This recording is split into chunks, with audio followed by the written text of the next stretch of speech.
Good evening, everybody.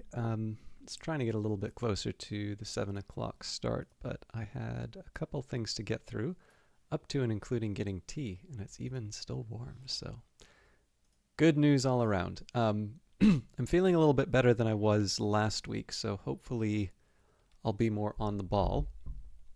And I'm going to take a minute here to just make sure everything's tagged up correctly. Hey, Olaf, very good to see you.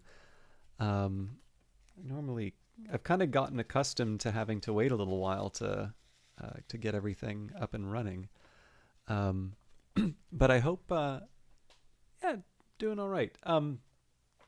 Busy weekend, but I sort of feel like I'm kind of converging on, I don't know, like some finales. Like in the end, I'm gonna just replace it with a bunch of other stuff to do.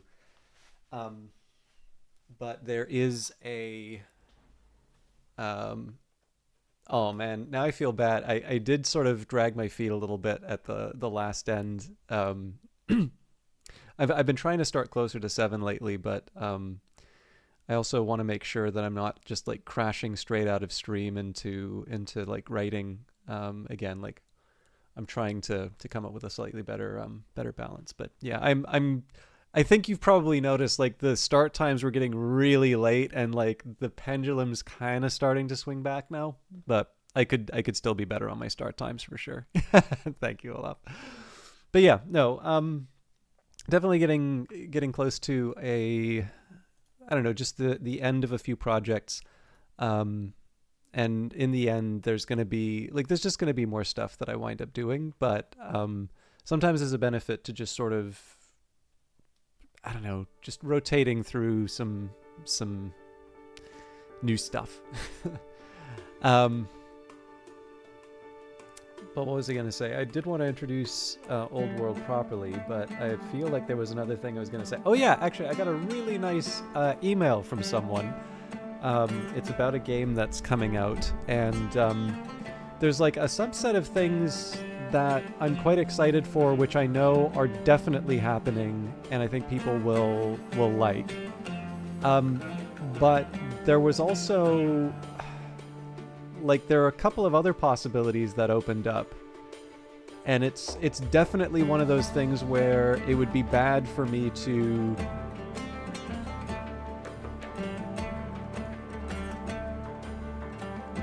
I don't know, like there's definitely a benefit to like leaving some things unsaid until they come together. But yeah, so overall, like I always kind of wonder like what's the next thing for streaming or like for videos or special events or something like that, right? And it's a little bit it's kind of like when you're in a job search. Like sometimes I've been kind of lucky where a lot of job searches that I've been doing lately, generally I kind of get a bite and then it's sort of just evaluating whether or not it's a good fit and so on and so forth. But there've definitely been job searches where I feel like I'm constantly banging my head against the wall and like nobody's really paying attention. And yet, you know, I've always wound up with a job. Like I always know that at some point there is like there's a case where I'm employed. But in the middle of it, right, you feel like you're never going to get a job again. And it's a little bit like that with streaming. It's cool to do special things, and it's also really good to keep yourself available for opportunities, but you never know what's coming out, especially too because like everybody wants to be a streamer, and there's a lot of very, very good streamers out there who are also much better at sort of putting themselves out there. But you know, one way or another, these things tend to wind up working themselves out. So yeah, just one of those emails. And as soon as I'm able to start talking about it, I'll be able to share it. So let's talk about the existing game that we have in front of us here. We're going to be back to Old World. I did decide to take a little bit of a break and do the learn to play scenarios. Hello, Vanguard Master. We may or may not be heading back to Carthage, so. But we will definitely be playing as Hannibal, so no Delenda, please. But yeah, as always with Old World, it is good to mention I have been given a copy of this game from Hooded Horse. The best way for me to say it is that I've been given a copy of the game from Hooded Horse for the Steam version, which I'm currently playing. And the Steam version came with Heroes of the Aegean, because if you were an owner of the game, I think within a week of it coming on Steam, or if you already owned it on the Epic Store, you would get that DLC for free. And then Hooded Horse also provided me a copy of The Sacred and the Profane, which is the second DLC that's come up.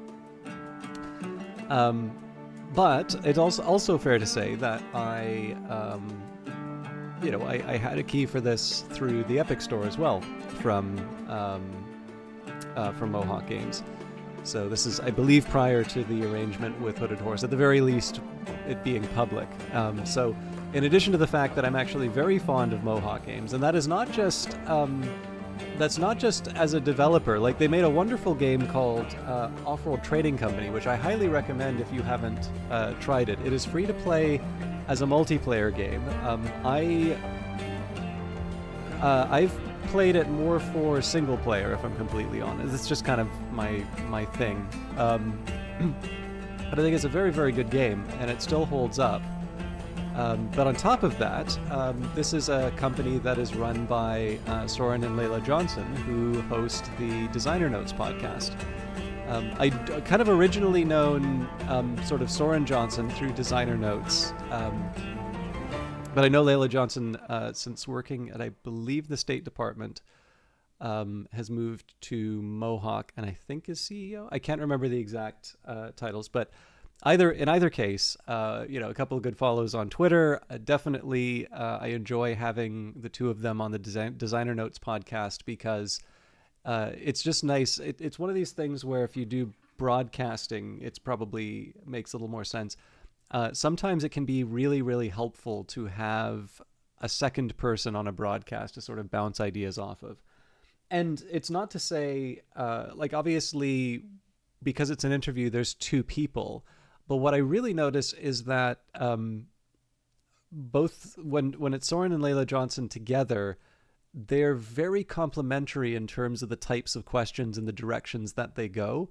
I had an opportunity to interview some people for it was a stream on a different channel, but these were, I think reasonably well-respected game designers, and certainly, I do have a little bit of a background in documentaries, so it's not that I haven't interviewed before, and then as part of my job, I have to do like media training and things like that. So it's not that I'm kind of going in with a blank slate. But I do remember when trying to prepare for it, I sort of thought, Designer Notes was sort of my model for.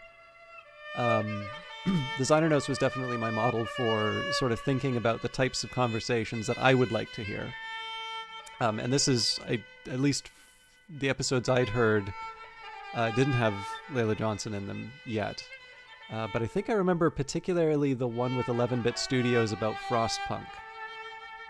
That was one where I was really noticing, again, Soren Johnson is an excellent interviewer in my view.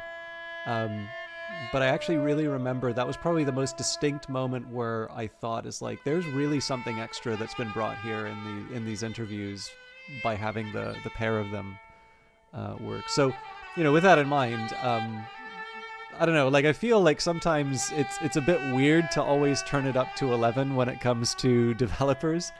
Sometimes you just want to enjoy games and not try to turn it into this massive exercise of hero worship, but I think, we're spoiled for choice in terms of games, and sometimes it's hard to figure out where this all, where our next game comes from. Sometimes that's word of mouth, but sometimes, if you can, you want to try and push ahead and see new things. I knew about this game back when it was called 10 Crowns. But one of the ways you can do that is follow the people who make things that you're interested in.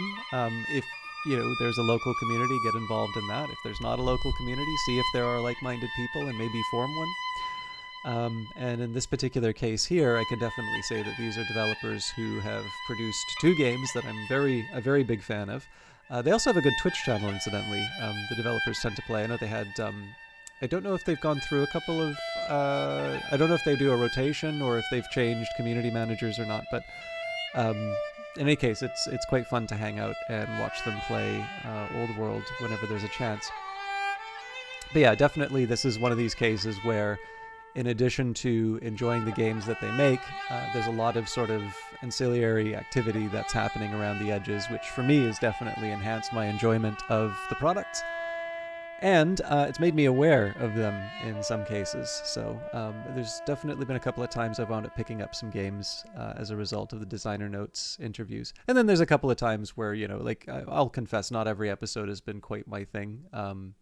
But there's no, like, I don't know, like I can mention, episodes I didn't care for, but what purpose is that serving, right? Like, focus on the stuff that's good. So. And it hits much more. I'm thinking of actually some very, very old episodes. So it's because it didn't have the same host. All right.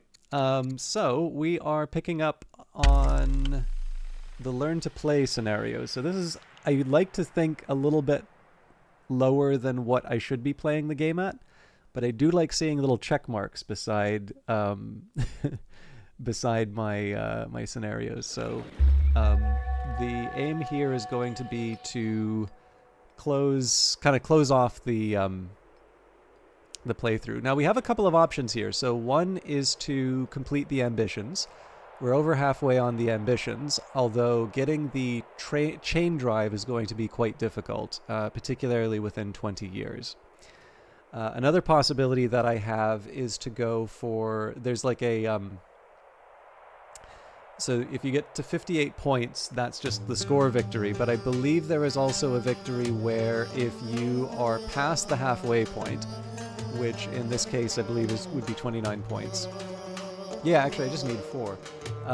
So you need to be twice your opponent, and then over the halfway point. So in this case here with Persia, we would need to be at 38. Whereas we're currently at 25. Now we can do this the old-fashioned way, build ourselves up, but another alternative would be to go to war with Persia, and if we can knock off a few of their smaller sites, basically if we can sort of sweep over through here, then the conflict sort of becomes focused on these two cities. I can sort of focus my units in place. And that will be knocking down the Persian numbers as well as boosting our own. Now, before I do that, I'm going to want to clear out the. Sort of the last of the Assyrians. As you can see, we had a little bit of trouble with the health. I suspect they're going to be running in and whacking us with the axe. But I think I did some basics. I think I did some basics for this one, and we will be moving on to. We'll be moving on to the next turn reasonably soon. But let's just take a second here and see where we're at. Okay, so we're going to keep good terms with the Scythians. So it is going to be a little awkward to...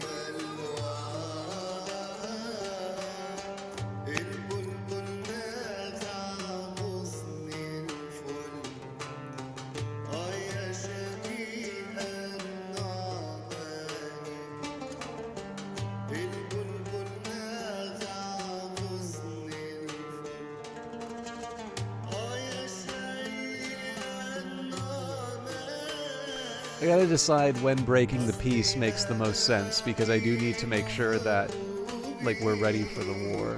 I think we're gonna keep things settled for now. Okay. Can't assign a governor. How do my families feel about me? Chaldeans, we could be in better shape.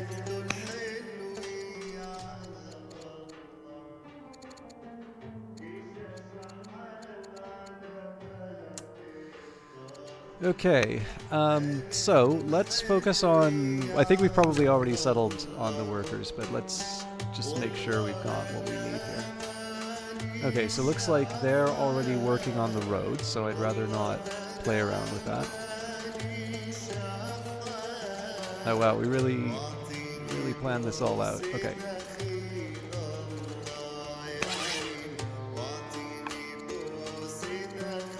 Okay, so I suppose that means that we are left with kind of defense.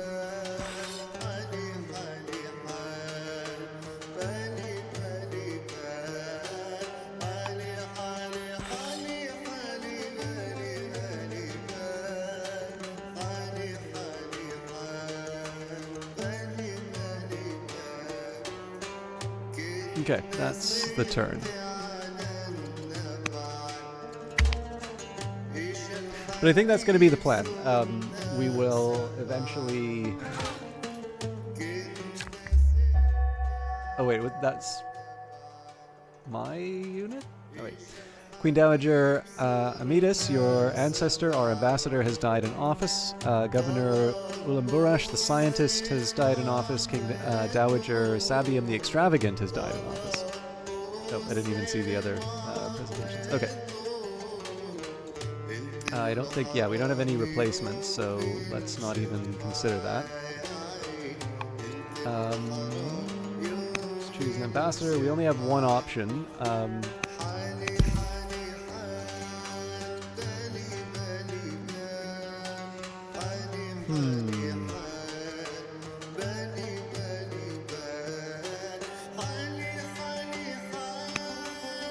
We don't have anybody to marry off yet.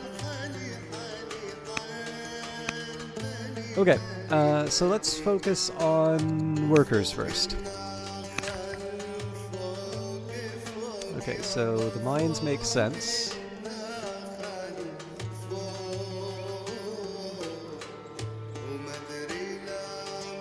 This archery range has a certain logic to it.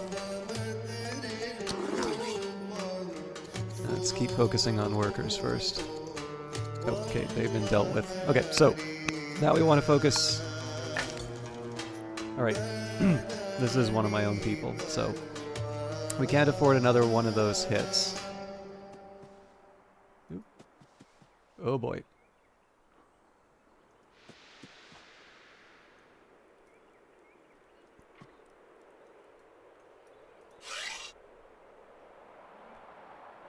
Now, I will confess I'm a bit surprised at how... Oh, I see why. They're basically defending their city. So what I'm going to do... I'm going to push myself back so I can at least get some damage on the city. I definitely want to heal up the unit here.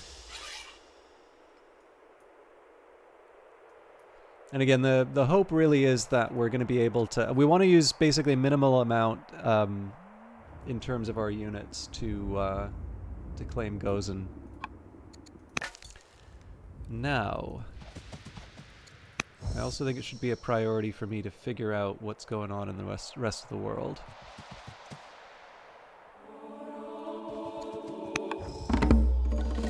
Luxury or utility? With the recent acquisition of fine fur, your husband has asked his servants for the creation of new fashions to showcase the luxury. However, several members of the court wish to use the warm material to outfit our soldiers who suffer from cold conditions. We can grant Nabopolassar his desired garments, or give the fur to our brave soldiers. Desired garments.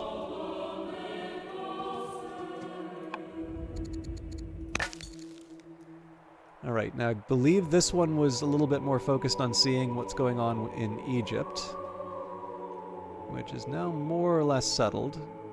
I think I'm going to settle for going a little deeper in the region. Okay. So those are the scouts spoken for. At this point, I think we just tab through.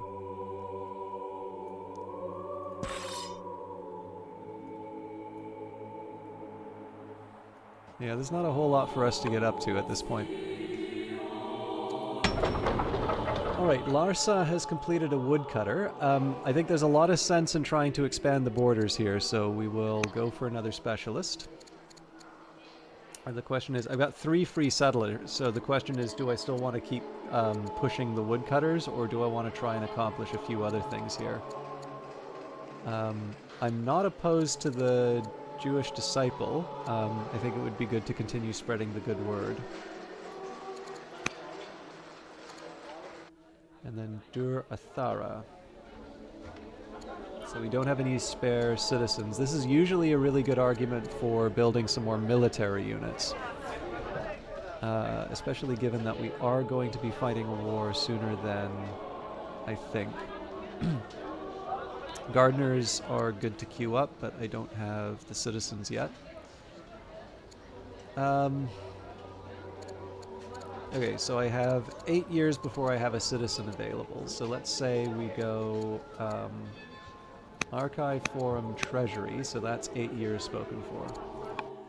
The court mourns. Today we grieve the death of Ulambarish the scientist, a member of the Babylonian court. His spirit will be venerated and his deeds will be remembered. The nation mourns. This is me, Governor of Babylon. I am inclined to go for wisdom here. The Church of Mani. You have heard a prophet in Larsa preaching a new religion known as the Religion of Light. Manichaeism, the prophet Mani, is said to have heard the voice of his heavenly twin as a child, leaving his father's parish to travel the world. He is now returned, bringing new knowledge of the divine order and structure of the world. The court wishes to know how he will react to this new religion. So is Mani Babylonian as well? That is amazing. I had no idea that you could found more. Well, actually, honestly, this is the lesson I keep learning over and over about Old World.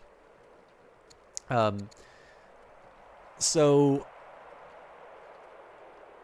like, if you think about it,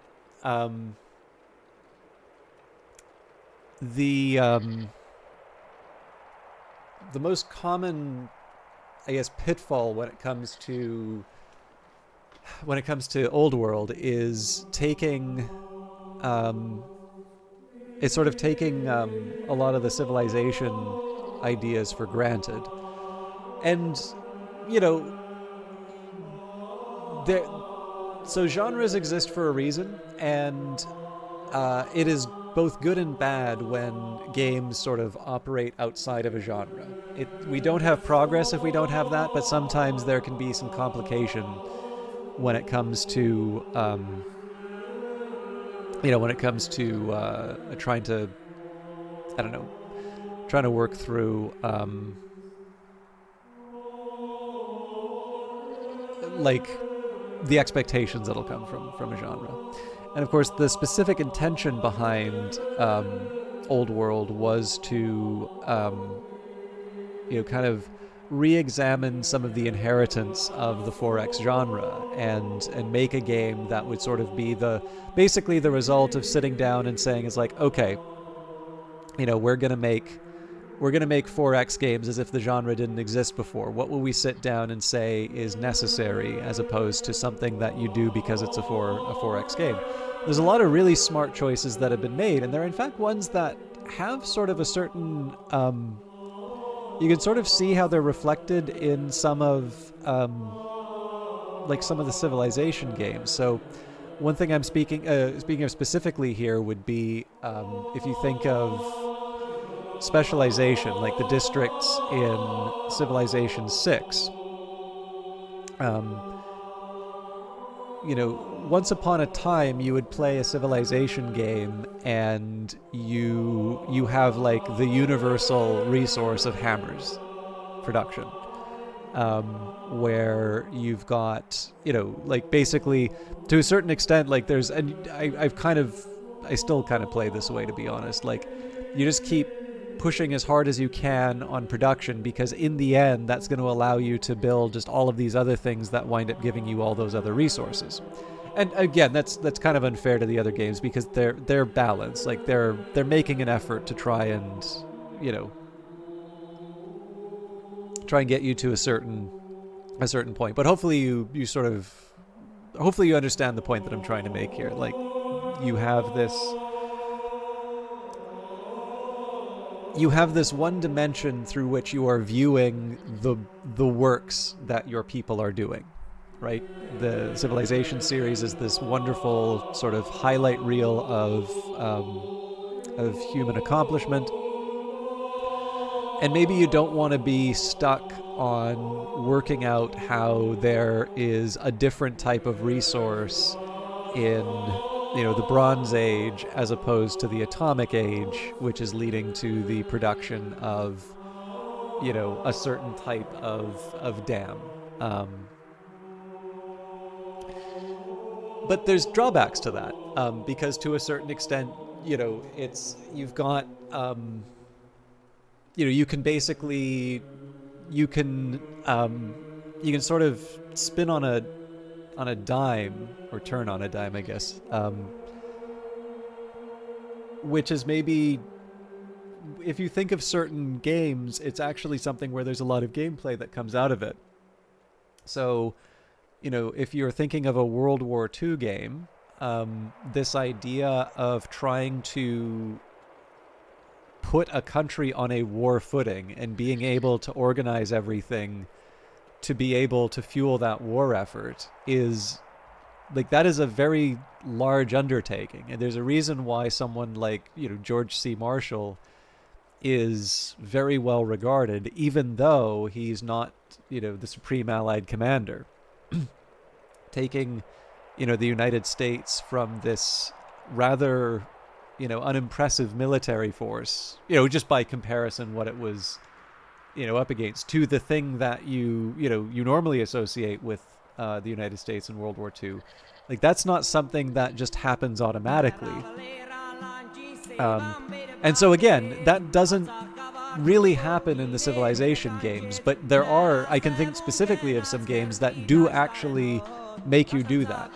And again, this is entirely appropriate, right? You want to abstract away certain things inside of games because it's not interesting to have a full simulation of everything. But with that in mind, there's definitely room for the idea of specialization because, to a certain extent, you can see how this would also be related to the kinds of things that you would find interesting in a Civilization game. So, in the case of Civilization, in a game about these topics. So in Civilization, you've got specialized districts now, which are sort of allowing you to get certain bonuses from certain areas, also putting some limitations in terms of what workers can do. And in the case of Old World, their solution to it is you actually do have different types of resources that you use to build things. So you use food is not the same as growth. Food is used to create a certain type of unit. And then civics will be used to create another type of unit, usually the types of workers that will improve certain tiles, the specialists that will improve certain tiles.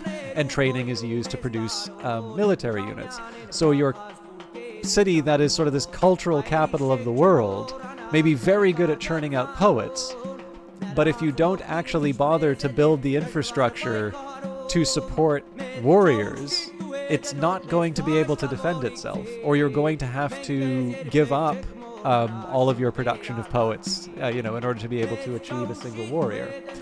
And I think that's a really interesting way of handling it. But again, if you are used to playing Civilization, you may confuse civics because it looks like a hammer for this, this type of production that you'll do in other cases. So, anyways, sorry, that was a long digression, but I'll be honest with you. I kind of thought that you could only found one religion. But why did I think you could only found one religion? Well, because there's normally a race for religions in Civilization, and so, that's why I thought it. So now we're actually home to three religions: Judaism, Manichaeism, and Assyrian paganism. So you have heard a prophet. Sorry, I'll read this again. You have heard a prophet in Larsa preaching a new religion known as the religion of light, Manichaeism. The prophet Mani is said to have heard the voice of his heavenly twin as a child, leaving his father's parish to travel the world. He has now returned, bringing a new knowledge of the divine order and structure of the world. And I know I kind of shirked a little bit on the reading, but I think we're going to go back to reading the entries here. So we're going to learn about Mani. I will confess, for the longest time, the only thing I really knew about Manichaeism was that Saint Augustine or Saint Augustine, I'm not quite sure what the correct pronunciation is, um, had started as a Manichaean. Mani, was an Iranian prophet and founder of Manichaeism, a religion most prevalent in late antiquity. Mani was born in or near Seleucia, Ketsphallon, south of modern Baghdad in Mesopotamia, at the time part of the Parthian Empire. 7 of his major works were written in Syriac. The eighth, dedicated to the Sassanid Emperor Shapur I, was written in Middle Persian. He died in Gundashapur. Etymology: the exact meaning of his name is a question still unsolved. It may have derived from Babylonian Aramaic mana, luminescence. Mandeans used the term mana rabba, which means enlightened lord or king. Ancient Greek interpretations were skuos, vessel or instrument, and tomilia, intercourse, company, communion, instruction. The same slightly contemptuous, a certain... Sorry, I forgot to change the tag for the broadcast. We will get back to this. I just need a minute to... where did Twitch go?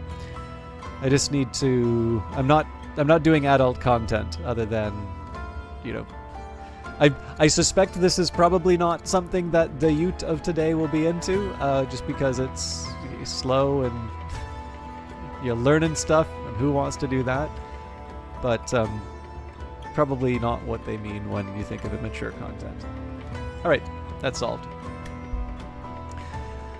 The same slightly contemptuous a certain Manusquidium also appears in Hegemonius's Acta Archelae, 4th century. However, Hegemonius contributes a detailed description of Mani's looks. Mani's names became the object of uplifting transformation. Greek Toptic Manichaeos, Latin Manichaeus, i.e. manum fundes, pouring out mana.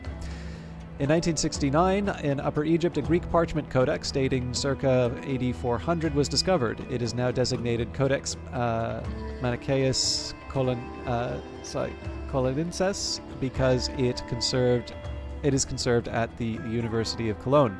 Combining a hagiographic account of Mani's career and spiritual development. Actually, out of curiosity, is anybody familiar with the idea of hagiography? I'll keep running with it just in case. I'm assuming most people are, but I should probably try and define term. No, okay. It is basically... The best way to describe it would be it is a biography, but specifically about saints. So, we can actually open it. So, hagiography is a biography of a saint or an ecclesiastical leader. So you can throw that. I know you're making a fantasy game. Okay, here's the trick. History is super, super interesting, and when you go into the... Well, okay, saints aren't exactly obscure, right? Like, there's a huge number of Catholics in the world. And I'm pretty sure they'll be familiar with the term hagiography. Also, I just tend to use it. Like, I will use it inappropriately in the sense that, you know, when there are certain... So one could imagine a certain car manufacturer / rocket company owner where one might be worried as to whether or not a particular biography might be described a hagiography. But yeah, anyways. If once you get outside of the obvious, there tends to be a lot of really fun and cool stuff that you can use as fuel. Like, obviously you don't read history, so you can sort of pillage it for for like story ideas and stuff like that. But there's just like little details that always make for fun. They're useful fuel for inspiring neat ideas, I think. Combining a hagiographic account of Mani's career and spiritual development with information about Mani's religious teachings and containing fragments of his writings, it is now considered the most reliable source of information about the historical Mani. All other medieval and pre-medieval accounts of his life are either legendary or hagiographical, such as an account of Firist by Ibn al-Nadim, purportedly by al-Biruni, who were anti-Manichaean polemics, such as the 4th century Acta Archelae. Among these medieval accounts, Ibn al-Nadim's account of Mani's life and teachings is generally speaking the most reliable and exhaustive. Notably, the, in other accounts, prominent image of the third ambassador is only presented through a brief mention of the name Basir, messenger of good news, and the topos of Mani the painter, which in other Islamic accounts almost completely replaces that of founder of a religion, is completely absent.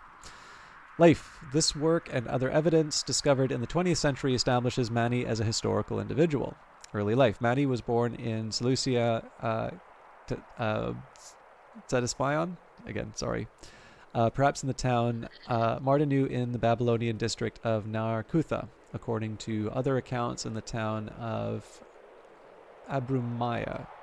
Mani's father, Patik, Middle Persian, I'm going to skip the parentheticals here, a native of Ecbatana. I'm going to just switch, just for simplicity of pronunciation, I'm just going to choose different names. Native of France, now Hamadan Iran, was a member of the Jewish Christian sects of I actually don't know the sect.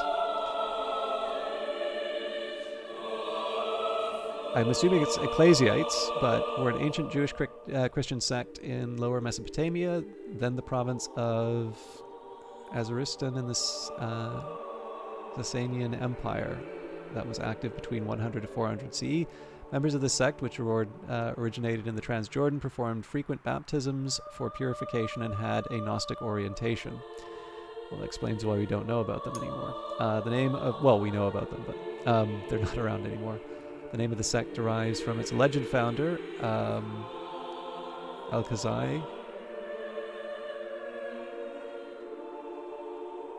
Okay, talks about testimony. I'm interested in this, but I should probably focus on Mani. His mother was of Parthian descent. Her name is reported variously, among others, as Miriam. Mani was raised in a heterodox environment in Babylon. The Elkazite community was ostensibly Jewish Christian, though with some Gnostic features due to their Ebionite heritage, such as the belief in recurring incarnations of heavenly apostles, one of whom was a docetic Christ. Yes, stale play. This game is good for it. So I was originally a little put off by the fact that it was going to Wikipedia. Not because I do not like being one of those people who's like, well, Wikipedia is inaccurate because everybody, can contribute to it. It's like, well, if it's inaccurate, like, contribute, right? Like, fix it where it's wrong. But it was mostly just because I really liked the entries in the Civilopedia in Civilization. But I think probably I've warmed to this more because, number one, there's definitely a lot more content. Like if you are going to an encyclopedia, there's a lot more there, and of course there's nothing saying that it has to stop with Wikipedia.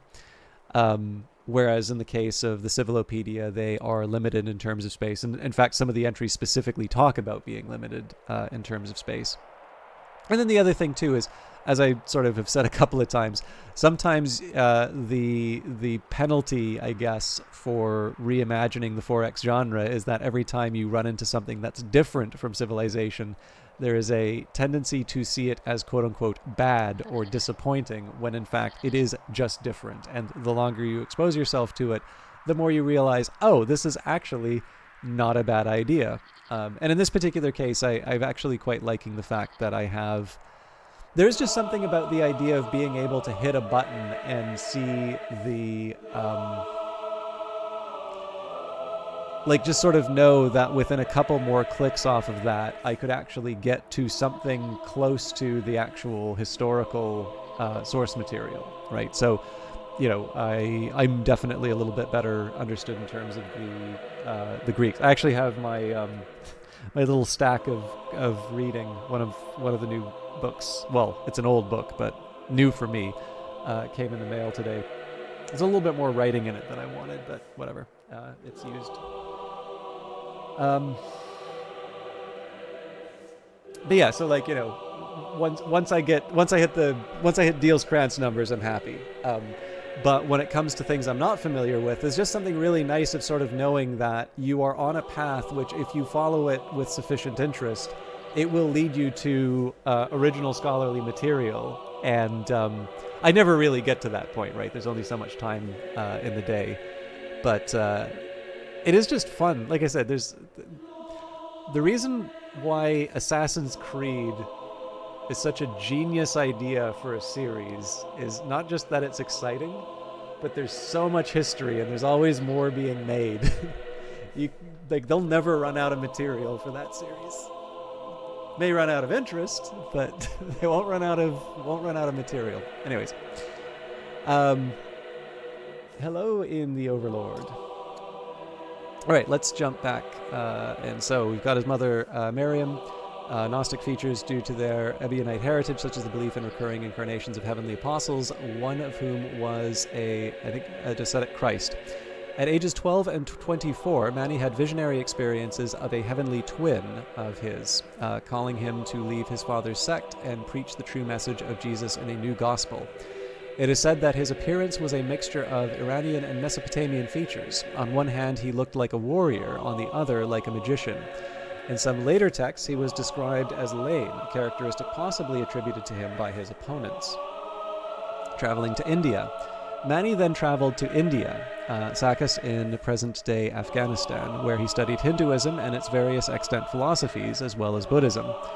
Al-Biruni says Mani only traveled to India after being banished from Persia, but this might be an error or a second journey. It is believed that his Christian roots might have been influenced by Marcion or, Beradation? Returned from India. This is the other drawback about reading all of this stuff, is when you actually have to read it on stream, you realize how little you understand in terms of pronouncing most of this stuff. Returning in 242, Mani presented himself to Shapur I, to whom he dedicated his only work written in Persian, known as Shaburagan. Shapur was not converted to Manichaeism and remained Zoroastrian, but he favored Mani's teachings, which mixed Christianity, Buddhism, and Zoroastrianism, and took him into his court. Mani is said to have performed miracles, including levitation, teleporting, and healing, which helped him gain converts in the Iranian elite. He is also famed as a painter. Imprisonment and execution. Shapur's successor, Hormizd I, who reigned for only 1 year, continued to patronize Mani, but his successor, Bahram I, a follower of the intolerant Zoroastrian reformer Kartir, began to persecute the Manichaeans. I almost said Mandians. That's a different group. He incarcerated Mani, who died in prison within a month in 274. According to sources, he passed his last days comforting his visiting disciples, teaching that his death would have no other consequence than the return of his soul to the realm of light. Mani's followers depicted Mani's death as crucifixion in a conscious analogy to the crucifixion of Jesus. Al-Biruni says that Bahram ordered the execution of Mani. There's a story which claims that he was flayed and his corpse suspended over the main gate of the great city of Gundashapur. However, there is no historical basis for this account. It is more plausible that his body was mutilated via post-mortem decapitation and his head put on display, which may be the original source of the embellishment.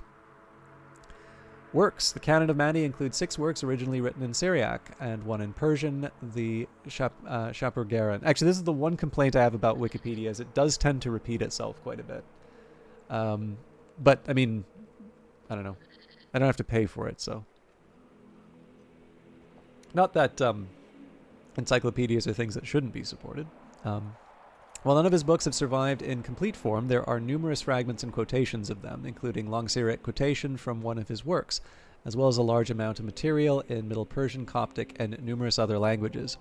Examples of surviving portions of his works include the Shaburagan, Middle Persian, the Book of Giants, numerous fragments in many languages, the fundamental epistle, quoted at length by St. Augustine, A number of fragments of his Living Gospel, or Great Gospel, a Syriac excerpt quoted by Theodore Bar Konai, and his letter to Edessa contained in the Cologne Mani Codex. Mani also wrote the book Arzang, a holy book of Manichaeism, unique in that it contained many drawings and paintings to express and explain the Manichaeist creation and history of the world. So as much as I would love to go to the Manichaeism, I have read this before. As fascinating as this is, I'm going to go with just the starting entry here, because we are dealing with the prophet himself. Mani's teaching was intended to combine, succeed, and surpass the teachings of Christianity, Zoroastrianism, Buddhism, and Marcionism. Hellenistic and Rabbinic Judaism, Gnostic movements. As you can see, I've been hitting this one hard lately. Ancient Greek religion, Babylonian and other Mesopotamian religions, and mystery cults. It is based on a rigid dualism of good and evil locked in eternal struggle, which was a familiar mythological element of the time in many spiritual traditions that Mani deliberately borrowed. In his mid-20s, Mani decided that salvation was possible through education, self-denial, fasting, and chastity. According to al-Biruni, a 10th century Iranian scholar, Mani claimed to be a Paraklete, promised in the New Testament, and the last prophet. However, according to Lodwick, J.R. Ort, the term last prophet may in all probability derive from the Quran by al-Biruni in order to formulate Mani's pretensions and religious claims. Therefore, Lodwick, J.R. Ort, concludes that a definitive pronouncement about the final character of Mani's appearance is not mentioned in Manichaeistic scriptures. While his religion was not strictly a movement of Christian Gnosticism in the earlier mode, Mani did declare himself to be an apostle of Jesus Christ. Extant Manichaean poetry frequently extols Jesus and his mother Mary with highest reverence. Manichaean tradition also claims that Mani was the reincarnation of different religious figures, including Jesus, Zoroaster, and the historical Buddha.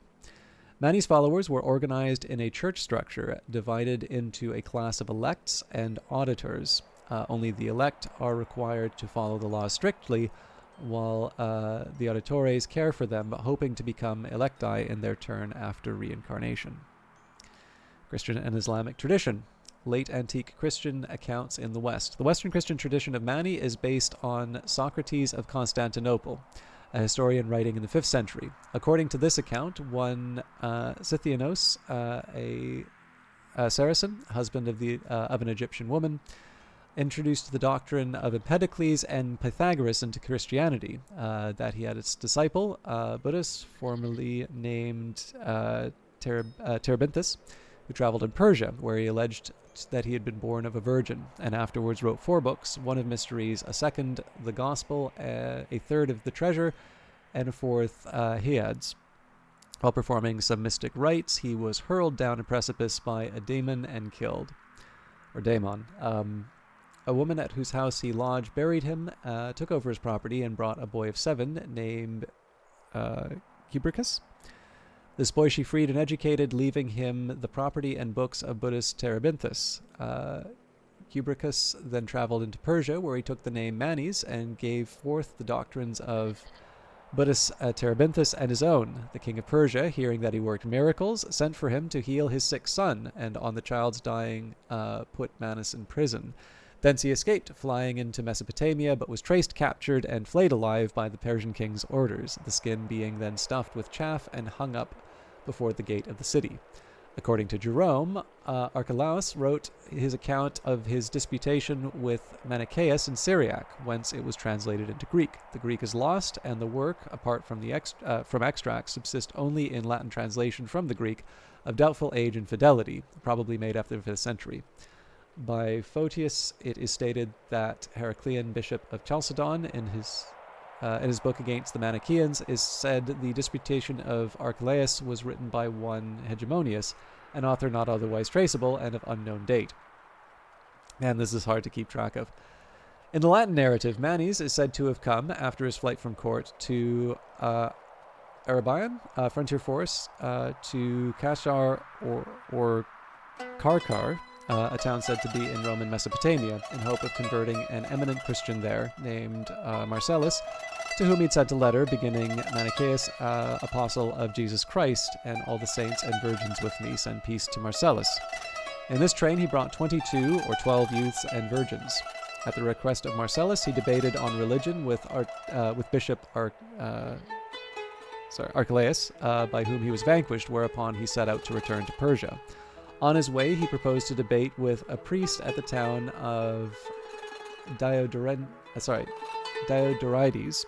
but Archelaus came to take the priest's place and again defeated him, whereupon, fearing to be given up to the Persians by the Christians, he returned to Erebion. At this stage, Archelaus introduces in a discourse to the people his history of the Manes, very much to the effect of the recapitulation in Socrates. Among the further details are these, that Sithysanius lived in the time of the apostles, that Terebinthus said that the name of Buddhas had been imposed on him, that the mountains he had been brought up by an angel, that he had been convicted of imposture by a Persian prophet named Parcus, and by Labdicus, son of Mithra. Furthermore, that in the disputation he taught concerning the sphere, the two luminaries, the transmigration of souls, and the war of the Principia against God. That Corbicus, around the age of 60, translated the books of Terebinthus. He made 3 chief disciples, Thomas, Addus, and Hermas, of whom he sent the first to Egypt, the second to Scythia, keeping the third with him. The 2 former returned when he was in prison, and he sent them to procure for him the books of the Christians, which he then studied. According to the Latin narrative, excuse me. According to the Latin narrative, finally Manes, on his return to Erebion, was seized and taken to the Persian king, by whose orders he was flayed, his body being left to the birds, and his skin filled with the air, hung at the city gate. There will be a quiz at the end, by the way. All right, medieval Islamic accounts, 2 more paragraphs. Mani is described as a painter who set up a sectarian movement in opposition to Zoroastrianism. He was persecuted by Shapur I and fled to Central Asia, where he made disciples and embellished with paintings a Chigili, and another temple called Galbita. Provisioning in advance a cave which had a spring, he told his disciples he was going to heaven and would not return for a year, after which time they were to seek him in the cave in question. They then came back there after a year and found him, whereupon he showed them an illustrated book called Ergenk, which he said he had brought from heaven. Whereafter he had many followers, with whom he returned to Persia at the death of Shapur. The new king, Hormisdas, joined and protected the sect and built Mani a castle. The next king, Bahram, or Varanes, at first favored Mani, after getting into debate with certain Zoroastrian teachers, caused him to be flayed alive and his skin to be stuffed and hung up. Thereupon most of his followers fled to India and China.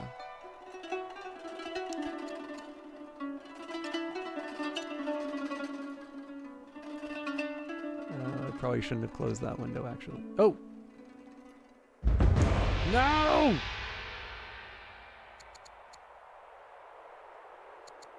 All right. We will get back to that in a minute. An incident at the Tactics Academy requires your attention. Prince Arabia had instigated a physical confrontation with one of his drill masters, breaking the man's nose and knocking out several of his teeth. The military instructors seek restitution for this insult to their honor. We must pay for Araba to continue his training. Best place for him, he becomes proud, cruel, or intolerant, or it is time for him to come home. Yeah, we'll pay up. A spiritual connection. A message arrives from Pygmalion. Stories of the savage Babylonian nation have reached him in the court of Carthage. One cannot lead if one cannot see the light of faith, he advises. Pygmalion urges you to accept Zoroastrianism as a state religion, as he has done. So we can say a nation must unite under one spiritual truth and adopt as a state religion. Absolutely not. Welcome Zoroastrianism, but it does not rule us, or we do not want foreign faith spreading in our cities. So the only thing here is that Zoroastrianism doesn't like us very much.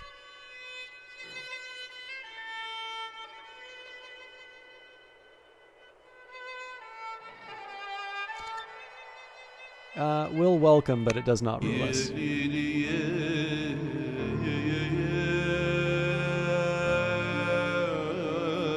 The sacred and the profane. The gods of Babylonia watch closely. Religion is not yet a question of faith, but an act of everyday life. Collections of rituals and rites developing in an attempt to avoid the calamitous ruin of a god's anger. But this is a time of change, when not even divinity is constant. New gods and heroes attract followers to their social and mystical cult shrines, while world religions emerge and spread, seeking to establish their legal and theological footing amongst the common people and the courts of royalty alike. New leaders, the clergy, guide the faithful, whose reverent passion can spill into the streets as religious dissent if not appeased. Tread carefully as you navigate these rituals and religions. The beliefs of a nation may see it rise or fall.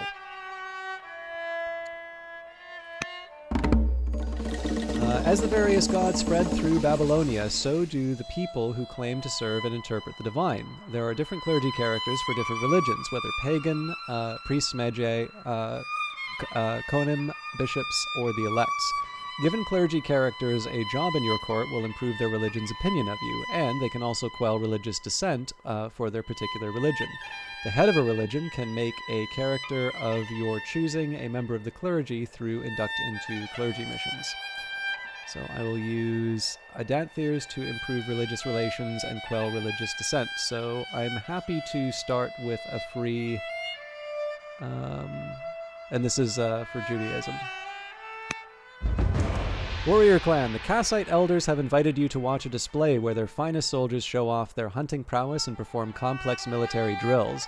The persistent family ask that you commit to furthering the organization and tools of the military, a vital aspect on their way of life. So we can research new techniques and equipment, barding, an infantry square. Now that's going to conflict with my existing technology goal. Order the development of new organizational practices. So discover cohorts in martial code and refuse to support the arms race. So it looks like I don't have an option either way. So let's just see. We've got barding and infantry square. Cohorts and martial code. Oh, come on.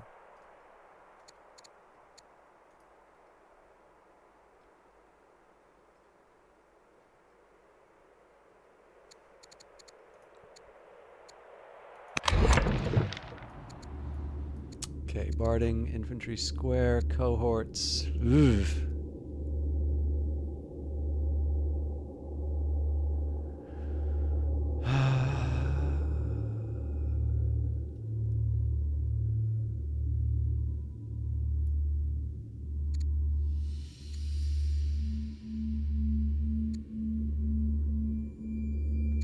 Cohorts in terms of my potential fight against the Persians makes a little more sense. Melee Mage, good to see you.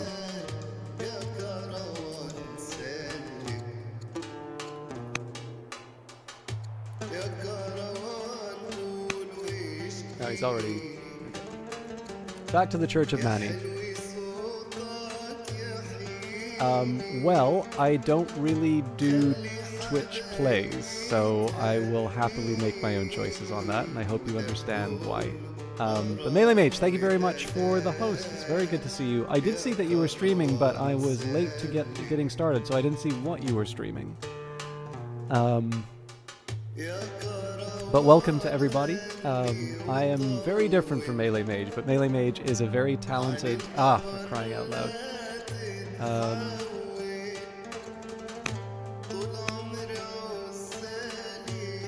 But Melee Mage is a very talented artist. Also, I know I keep saying this every time that he visits, but I think it's true. So every once in a while I'll hear, oh, where do you find this interesting, indie game from or something like that. But Melee Mage is actually he's probably, between him and Alcanu, they're the two broadcasters who I think most consistently have made me aware of games that I've wound up wanting to play after watching them. So while I wouldn't necessarily say that that is the number one reason you should be watching him, it's definitely a very good reason for that. But very friendly guy, somebody who I got to meet through a local gaming bar called EXP, which is sadly closed now, and somebody who has been rather tolerant of me being absent from his stream for the better part of the last month. Inkbound, and then did some work on a new emote. Excellent. Well, welcome in. All right. I don't think we have any new governors. All right. Back to the Church of Mani. You've heard of a prophet in Larsa preaching a new religion known as the Religion of Light, Manichaeism. The prophet Mani is said to have heard the voice of his heavenly twin as a child, leaving his father's parish to travel the world. He has now returned, bringing a new knowledge of the divine order and structure of the world. The court wish to know how you will react to this new religion, so we can welcome him into the court. We can spend days discussing his beliefs and the divine gospel. So both of these wind up being a courtier. However, this one will... man, this is a tricky one because I really do like the extra wisdom. Although we are pretty wise already. Or send away this charlatan and fraud. In this case, I will welcome him and his teachings into the court. A new court scholar, Mani, has joined the court. His curiosity and insight will aid Babylonia in unraveling the mysteries of the world. Okay. Not quite how I was planning on ending the day, but...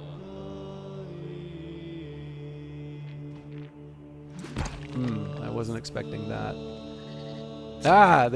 They got scared of us. Persia is now at truce with the Medians. Duke Nebuchadnezzar is now old enough to be tutored by courtiers. The court mission of Queen Melulatum the New has led to an event, and Zoroastrian redemption established by Carthage. I really do need to get on improving my existing religions. Okay, a couple of conversions. And I'm happy the Chaldeans switched to Judaism. Hopefully we can bring the Kassites on board as well. Queen Melulatum the New becomes extravagant. Not great for public finances. Prince Eriba has taken to employing violence against his instructors and is now cruel. Family scuffle. The leading families of Babylonia have come to hold court. The proceedings have not all gone as planned, though. The merriment of the occasion has evaporated as Chancellor Humusi of the Amorite family and Ambassador Abil Sin of the Kassite family have been quarrelsome since they arrived. One insult is always met with another as the two escalate their game of invectives. The other guests are concerned that it may come to blows. The respective heads of these families, Duchess Iltani of Dur Athara and Oligarch Gandash of Dur Kurzaglazu, are firm in their resolve to take their relation side. Each family head is adamant that you show them favor and condemn the other party. So, numbers-wise, I can side with the Kassites. Because I've got a higher reputation among the Amorites, and we haven't given them any gifts yet. So I will reluctantly take the side of the Kassites in the dispute. Now, Melee Mage, because I'm not familiar with Inkbound, would you mind giving, if you want, would you mind giving me the elevator pitch for it? Because I've actually seen it come up like 4 or 5 times in my feed, but I've never actually checked it out. Your courtiers inform you that, for better or worse, Duke Nebuchadnezzar is showing signs of taking after his father, Duke Consort Amel Marduk. How this influence will take shape is yet to be seen. We shall see what use this upbringing has. Intelligent. Okay, that's good. Oh, wow.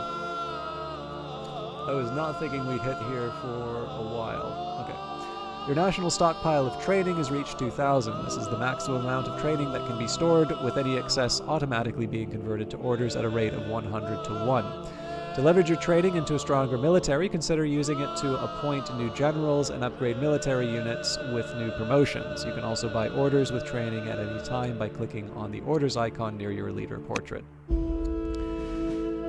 Duke Nebuchadnezzar is a smart cookie, so let's make him a philosopher. Okay. Normally, I do take care of the workers first.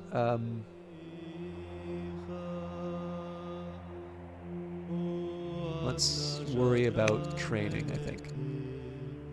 Okay.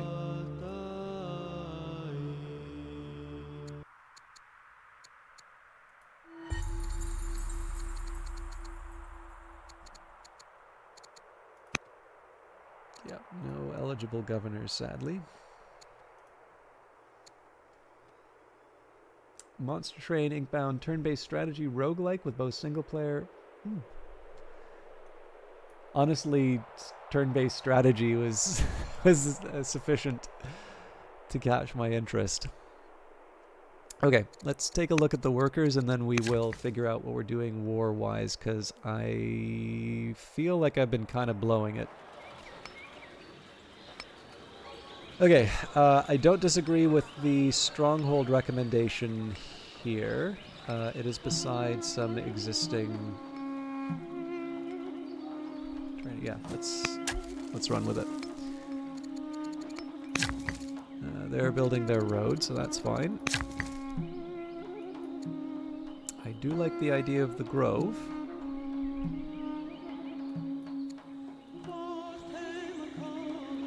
This will get me elephants, though.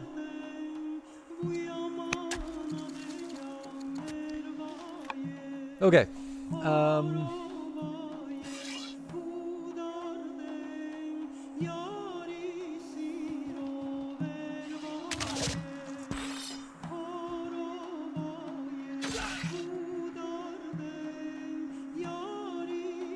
It's a little risky for these guys, but...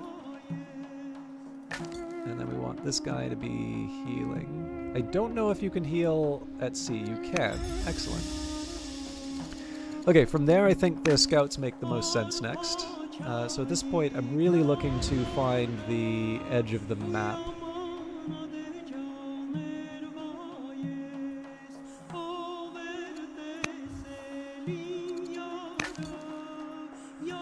Not above harvesting though. Okay, so again, given that we're at the maximum in terms of training, I don't have a huge problem spending up for some orders. I don't want to go crazy with this because you'd be surprised at how easy it is to waste it.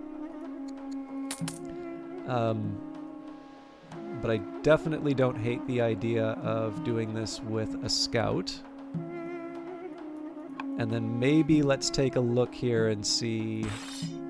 Yeah, so spending up to get some people on training tiles also works for me here. I think I'll leave it there.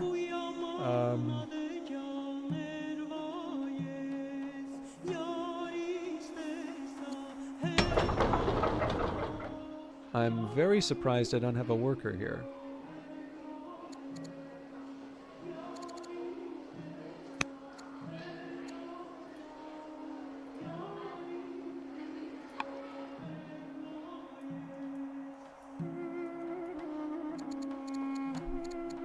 Alright, I think I'm going to just leave the rest for another time. I'm not crazy about what's happening with the Assyrians, but we should still be able to see this through. Right. Have a good dinner, melee mage.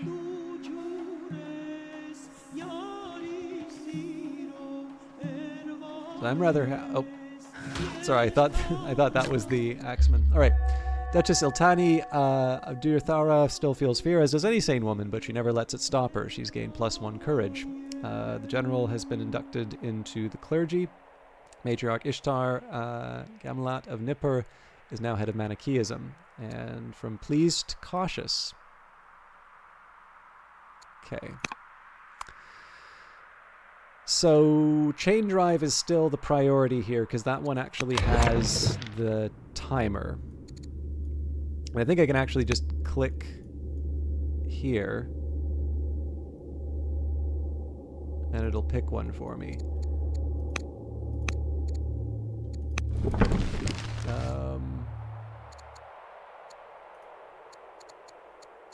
So sadly, I don't have my redraw. I was kind of counting on the redraw, to be honest, but...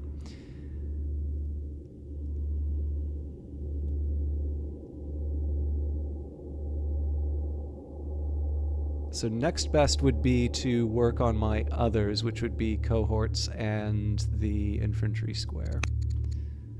Yeah, I think probably architecture is our best option here. Obviously, well, okay. There's two ways that I can think about this actually. So there's one that says architecture because it's further down the path and I'm eventually going to need it. And then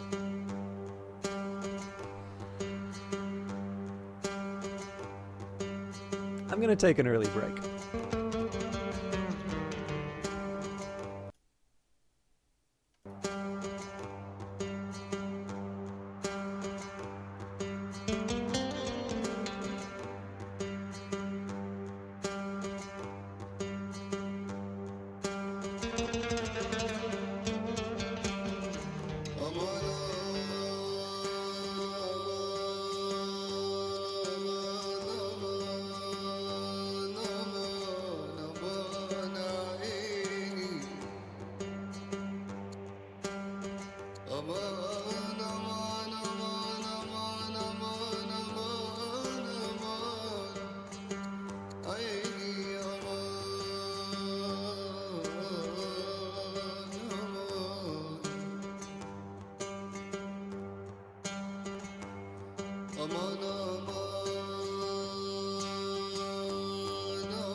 للحبيب الجميل حيث أقام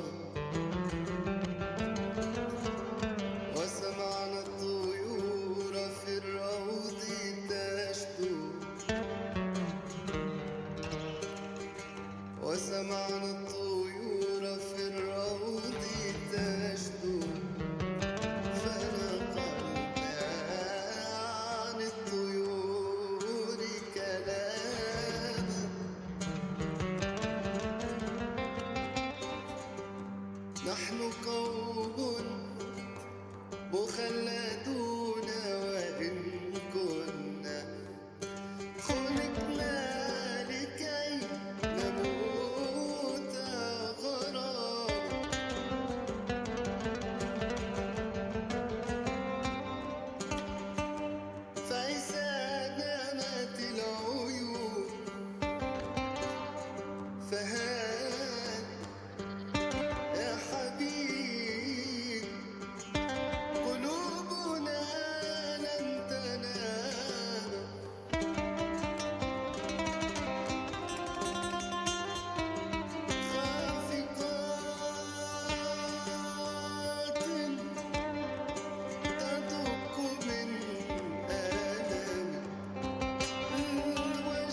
فكأن القلوب كانت لواء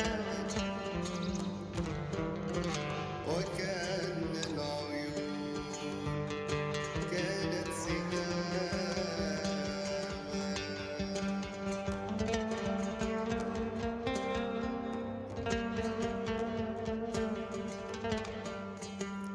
ليل يا عيني يا ليل يا عيني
رفعت عيني إلى الجبال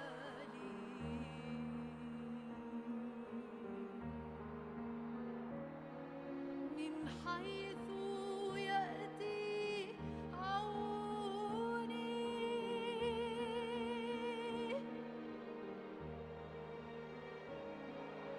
معونتي من عند الرب. All right. Thank you for your patience. And sorry for the time that took. I did want to get some tea. But I also gotta admit, it's a real drag not to be able to work this stuff out for myself. I try to be as clear as I can about it, but if I feel like I'm not having a good time anymore, that's the time to walk away from the keys. So I know we cut the viewership in half off of that, but okay. So I want to rethink what the recommendation is here.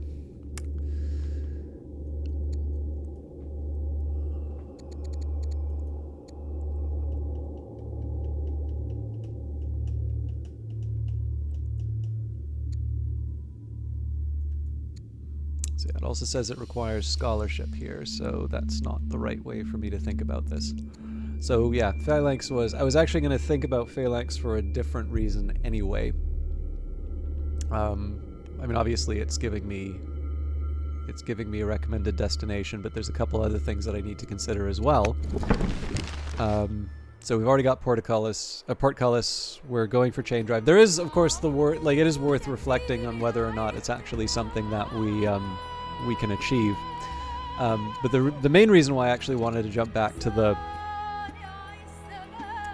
cards here is there's two ways of looking at this. So I was like, okay, maybe architecture is the one, because like philosophy and engineering are also kind of nice to consider. Well, I guess it's philosophy or engineering.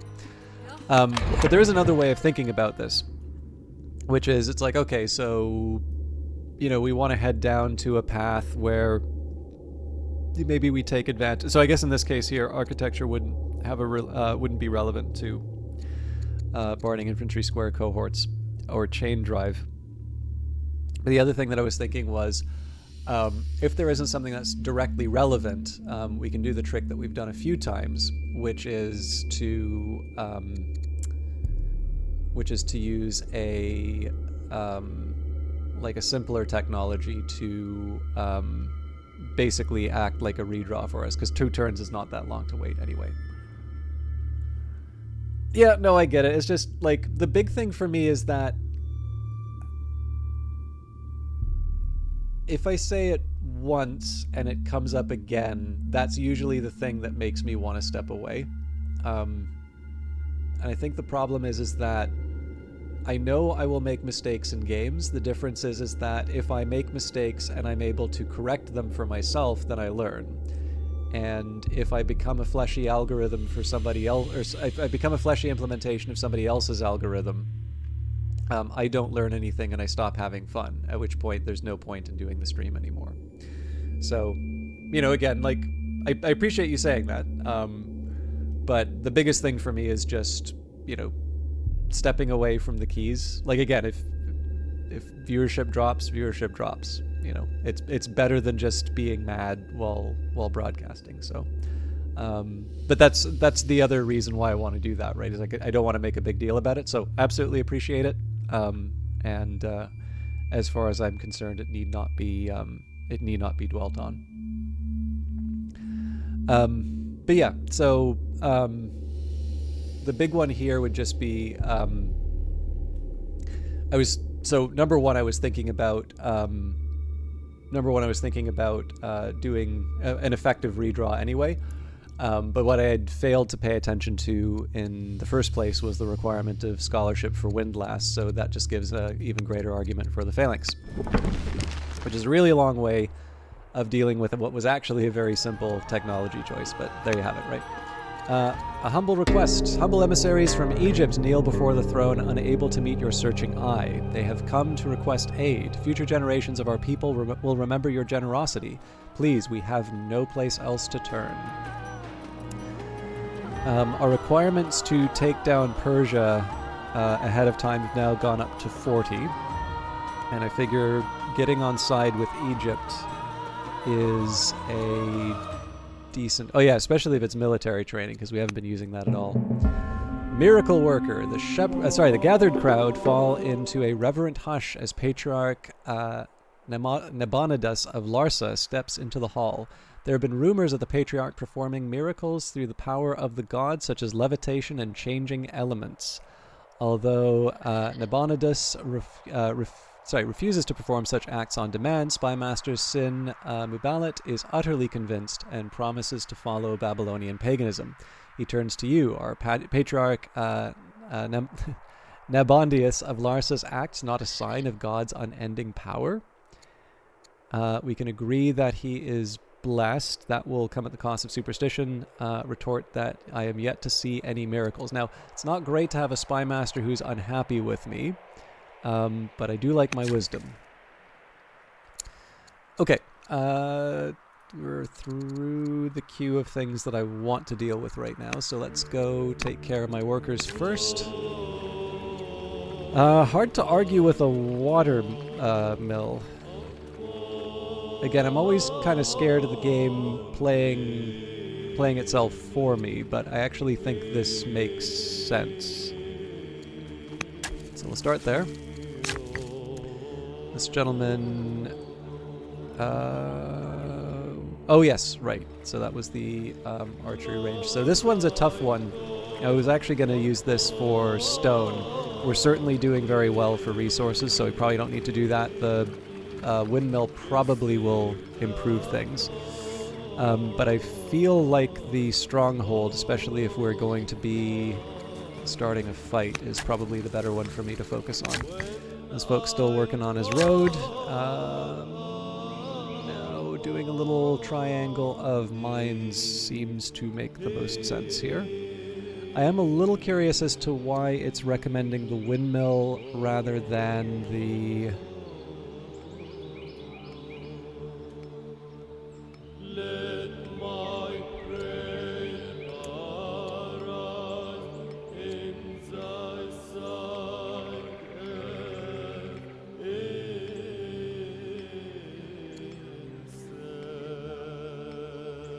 So it's 100% bonus.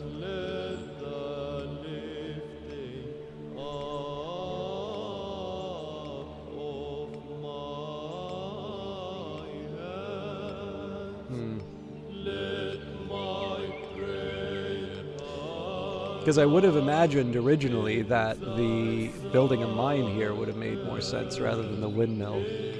But again, if it's going for an additional...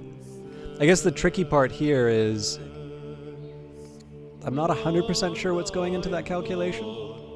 There's the...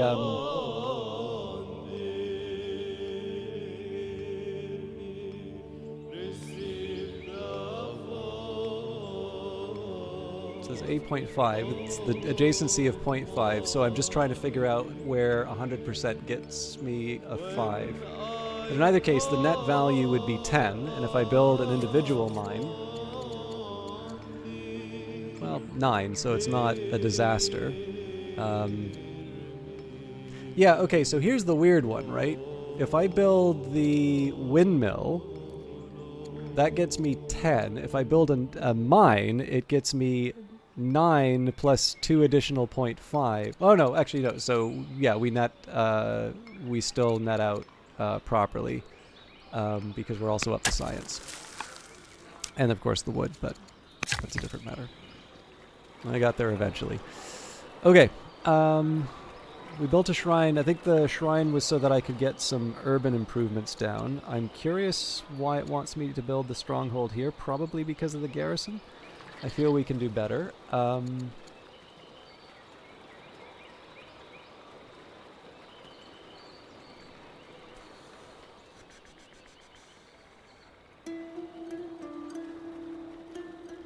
just trying to decide, do I want to try... I'm really not sure if the watermill makes the most sense here, given how I wanted this to be sort of urban. Well, no, actually, I guess my urban expansion can still sort of work in this little area here. I'm not entirely sure what's the most important thing for me right now, though. I feel like...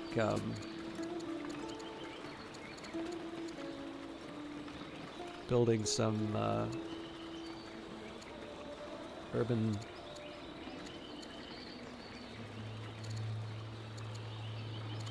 Yeah, let's start with the Odeon.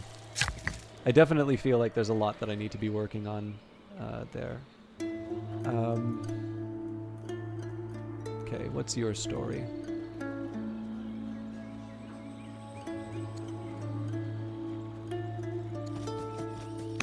Orders are hard to argue with. I've actually freed up quite a bit.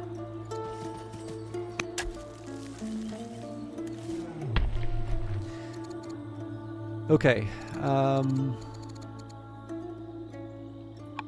it's the workers spoken for. I've got 10 more orders left. Now, I was a little stupid in terms of how I placed my units. Tough guy. Okay. Definitely gonna need to be thoughtful in terms of how I place people.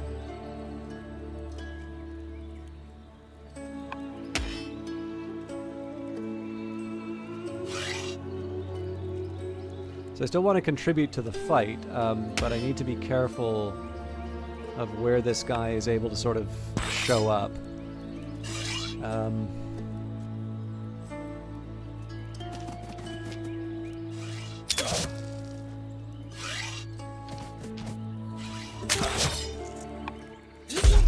Divine grace on the battlefield. Patriarch Nabonidus of Larsa found himself facing down the very strongest of Oligarch Tiglath-Pileser of Izala's axemen.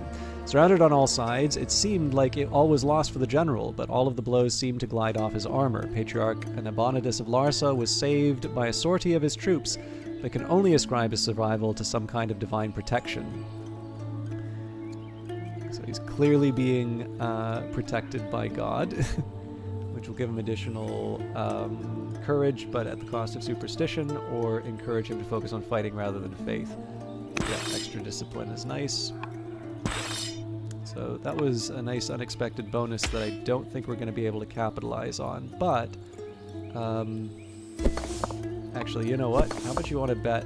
Yep. So Slinger comes in, and that's sufficient to kill this unit here. I should have been a little more thoughtful about that, but I'm just going to take my lumps, and we will figure out what to do melee-wise later on in the turn. So we'll redirect this guy for now. I don't have that much left to do for the turn, so let's see. Okay, I'm happy to leave you where you are. And we're not at a limit in terms of where we're. At some point, I need to figure out what I'm doing money-wise, but for now, I think we're just still digesting a lot of our existing turns.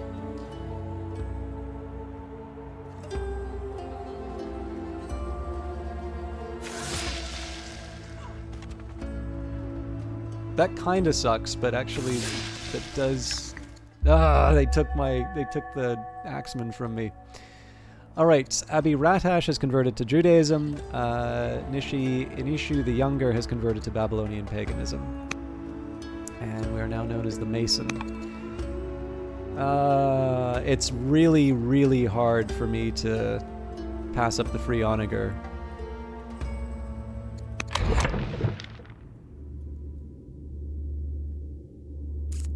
The manor does make sense. The problem with the onager is that I'm really up against it in terms of. Okay, here's the thing: we're not really going to win through ambition, so yes, I am going to take the onager. As much as I feel bad doing it, and I think at this point I'm pretty much forced to heal up before we can. All right, I'm actually in slightly worse place than I thought I was. Losing that guy was not, didn't bring me to my happy place.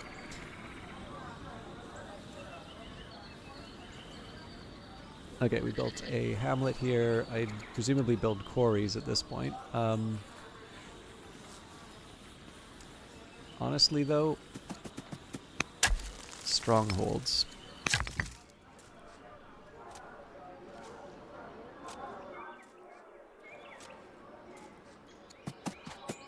Strongholds for everyone.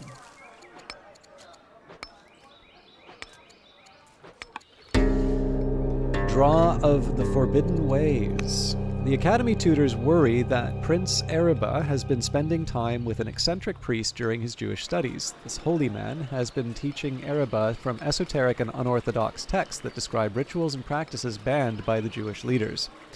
The tutors are worried that this interest in the arcane will lead the young charge down a path of forbidden knowledge. What will you do? Write a Lovecraftian short story about him, to be completely honest. Excuse me. So we can indulge his interest by allowing the teaching to continue. It also says, have the priest killed to guide him away from the dangerous path, but I am not devout or strict. So this is going to have a cost in terms of my state religion being unhappy with me. And to be honest, we're not as secure as we should be. But I'm going to settle. I'm going to settle with it. All right. He is General of the Warrior and too old, so unfortunately I do need someone for the front, and all of my options are not that great. I think the smallest reduction. Alright, we can't because.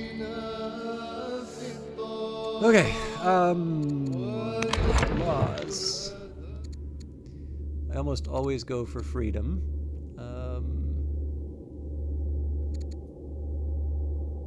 And to be honest, this will be good for gold.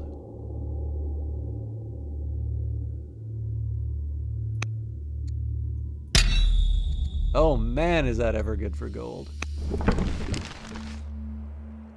Okay, so obviously devastated our civics, but it's brought some balance. I should be using my characters more, particularly if it comes to individuals who are not very happy with me. So for instance, Manny is currently upset. Not great for the founder of the religion to be unhappy with me, but there's a civics cost to influence, no? Oh no, gold cost. And then of course the other question is, what about generals? Do I have generals who are unhappy with me? So, decent example. I've got a minus 120.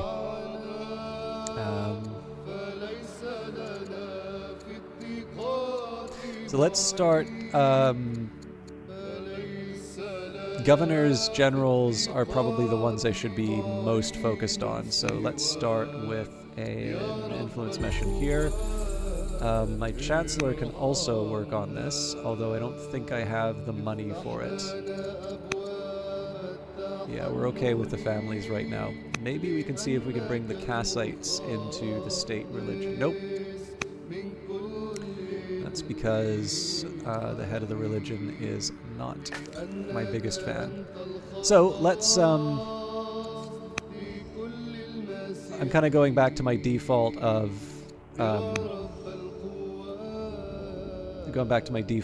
exploring before I do any other military matters. And again, it's mostly because I'm trying to end the fight with Assyria. Is this worth spending? No, I think we'll skip the training points.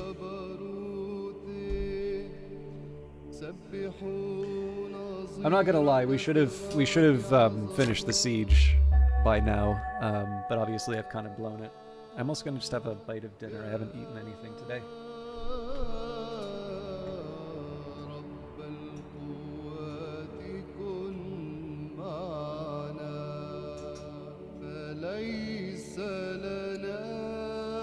Okay.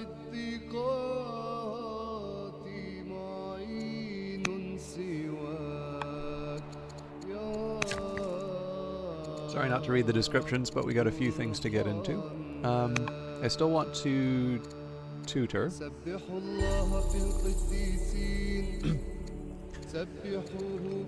We do have candidates. Alright, I believe this orders them by their culture level.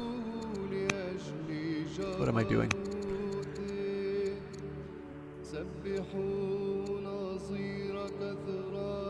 That can't be right. Oh yeah, here we go.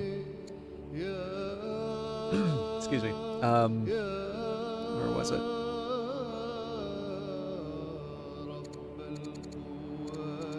Yeah. So, if I go... So basically I kind of want to double down on my most... I don't know, my most effective cities. So we've got Izala at the bottom there, Larsa. Oh, okay, well... Weak versus developing. So is that reversed, maybe? Nisbis?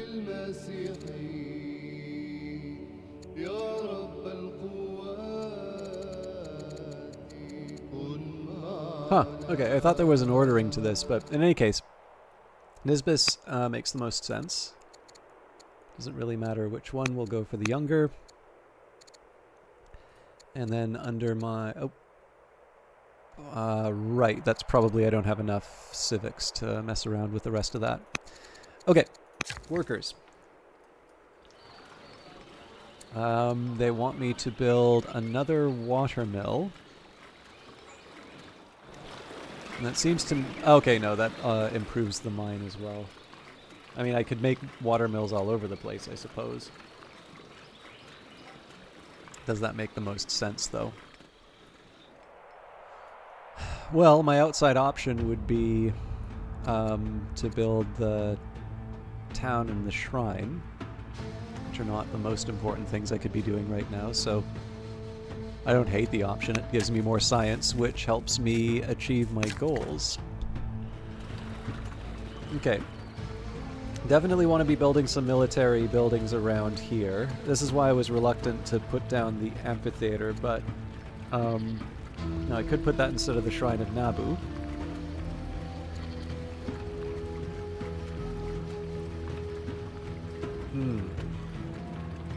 Okay, here's what I'm going to do. Shrine of Nabu here. Because I'll probably be able to put the amphitheater... Actually, we may not be able to get it here. We'll see if we can do some kind of an extension. No, because this counts as an urban tile, so that should work out.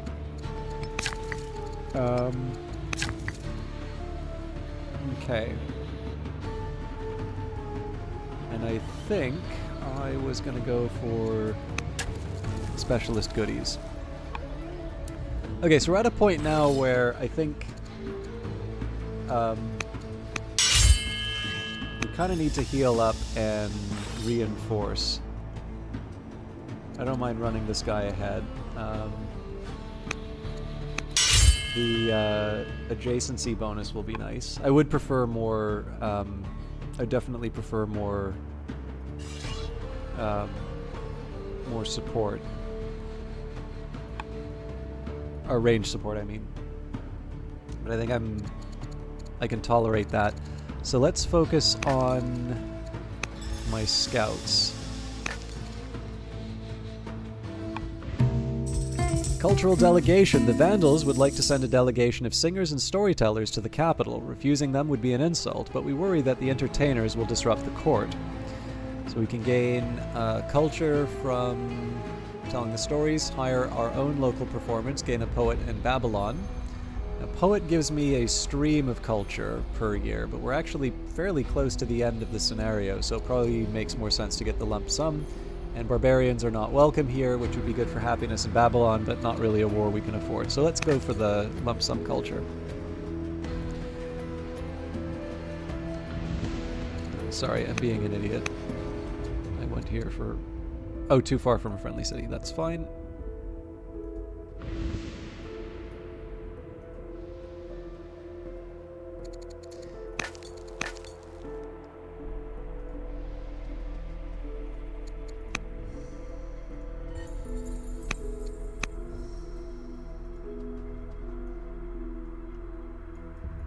Again, this is just my chance to sort of take a look.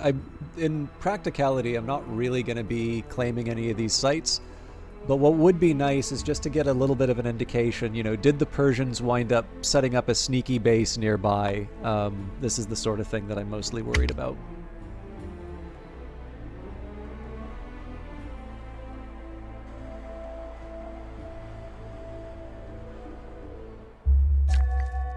You've successfully exerted your influence upon Governor Jemedi the diplomat, and consort Ashbal the romantic is head of Zoroastrianism. That's a Carthaginian character. Now, I don't really think I can afford the orders boost, as nice as that would be for moving everyone around. That's basically putting my development on hold. So,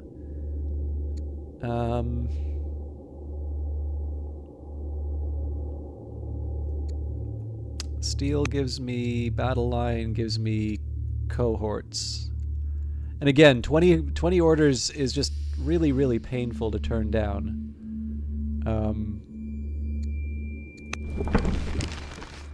But I think it's necessary. Manichaean dissent. Manichaean discontent is spilled onto the streets of Larsa. The normally peaceful followers of Mani rioting at their unjust treatment. Unhappy with your rule, the local priests are leading the faithful in attacks on guards and encouraging resistance against the crown. I'm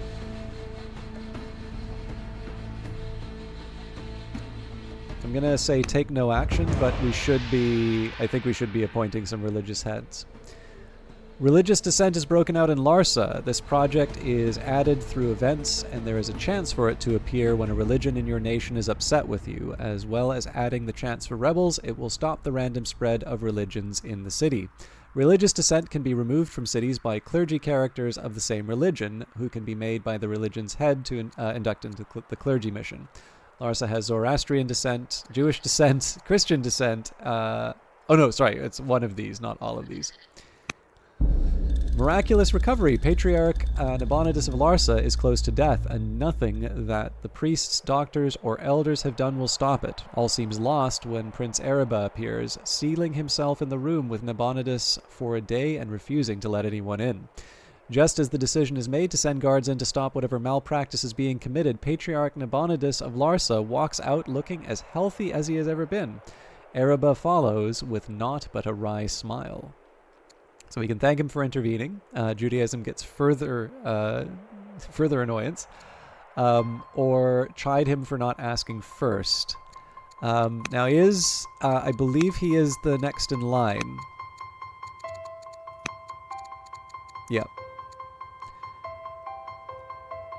So, again, I'm playing a dangerous game here, but...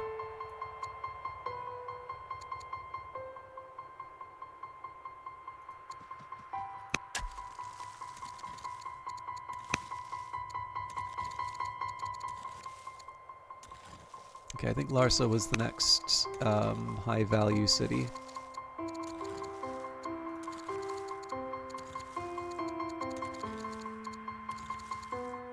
They're all roughly equivalent, but...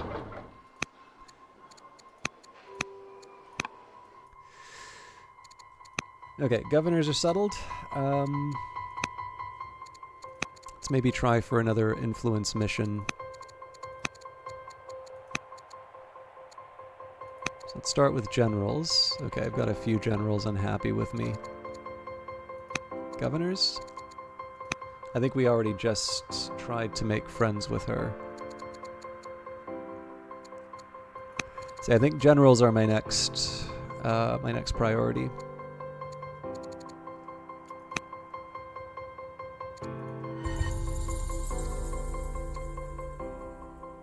Although I do need to be careful about my cash flow. I'm not as rich as I think I am. Okay, so let's induct some people into the clergy. Nope, don't have the civics for it. Right.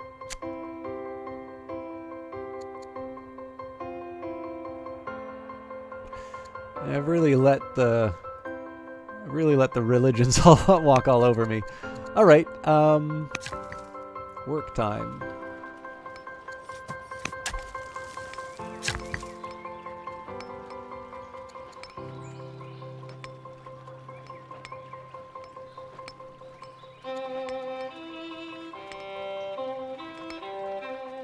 Yeah, that's fine. All right, what do you want to do? Let's get you. This is the. This is dedicated to Acer, so. I'm not opposed to more military buildings, that's for sure, especially given how long it's taking this archer to build. So yes, let's get you working on that recommended archery range. I also think... Okay, everybody's not fully healed, but we have enough to get started. Well, there is the open plain. So I think here's what I'm going to do. I'm going to go from urban center to urban center. And what this is going to... So the idea here is I'm trying to give my guy some cover to come in after the... Actually, the slightly better path would be... No, you know what? Yeah, so he'll have to go outside of cover if he wants to come after me. I think that does actually do the trick.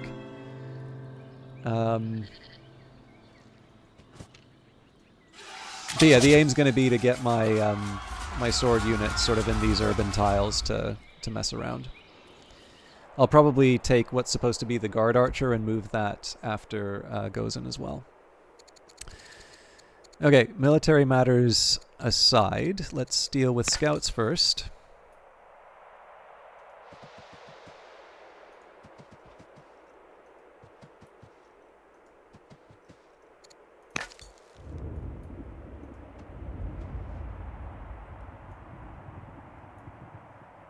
I feel like there's a better path I can do.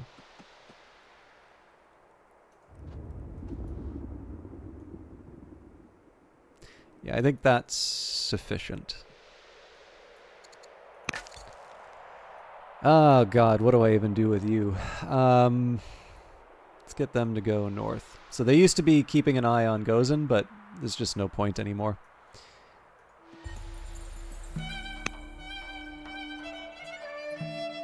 Always happy for the legitimacy, though.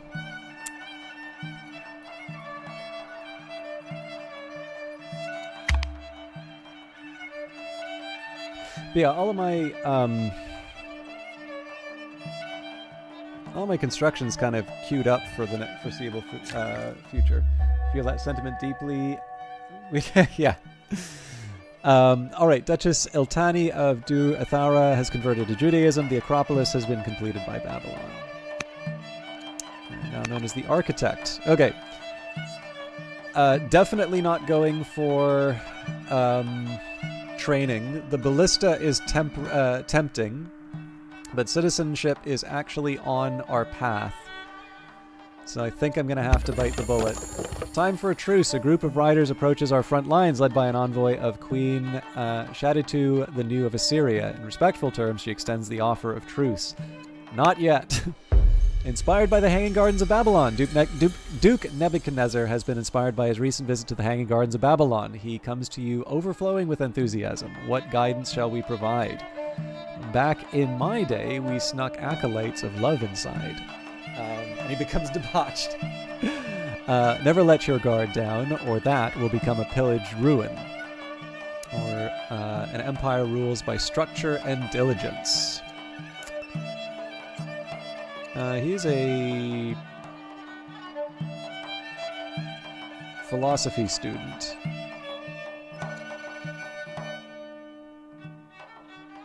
We'll do structure and diligence. As Prince Araba has completed his study of tactics, how shall he contribute to the court? Zealot, or I'm gonna prefer a schemer here. Great Achievers! A group of talented commoners has been brought before the court to be recognized for their achievements. With a small investment, we may offer one person the chance to be raised to the status of nobility. I think in this case here, adding a court merchant might actually do the trick. So I'm actually also kind of happy that, well, stone's worth more. So I was going to add an infantry captain because I do know I need more leaders, but in this case, the gem trader makes the more sense. All right, a new court merchant, Suabu, has joined the court. His keen attention to economic affairs will help Babylonia prosper. Immortal Mysteries. On a recent visit to Nippur, your son, Prince Araba, was initiated into the mysteries of the local cult. Some of Araba's fellow initiates have returned to the capital with the young prince, and the group with the young prince and the group are regularly gathering in the palace for nights of drunken revelry. Prince Araba insists that all of this is part of cult worship, but many in the court are concerned that the prince may be twisting the rites for his own enjoyment. You don't say.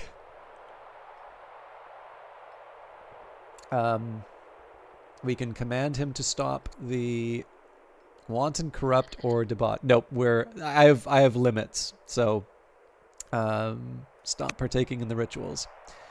Eltania is my sister and the governor. Yeah, let's get that discipline up. God, inspiring is really good, though. I'm going to do inspiring. All right.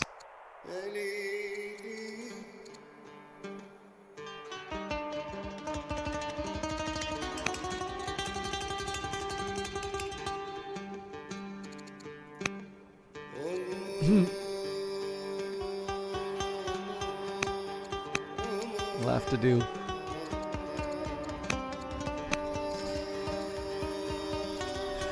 We also need to find my kid a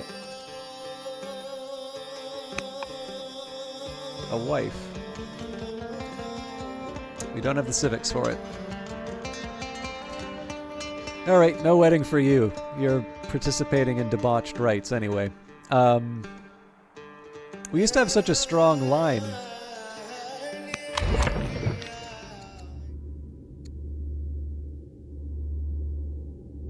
Actually did not realize that I mailed off... Oh, wait. Wait. From Assyria?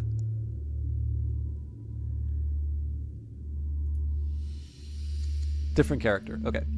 No, that's fine. We actually still have a lot of kids. Okay, that's fine.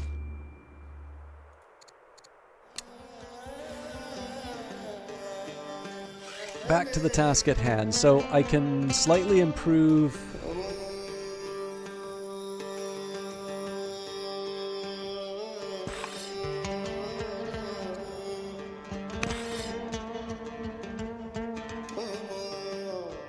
I definitely want to rush the guy in here.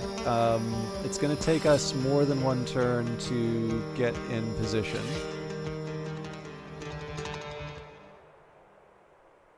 Okay, so here's what we're going to do. We'll start with this.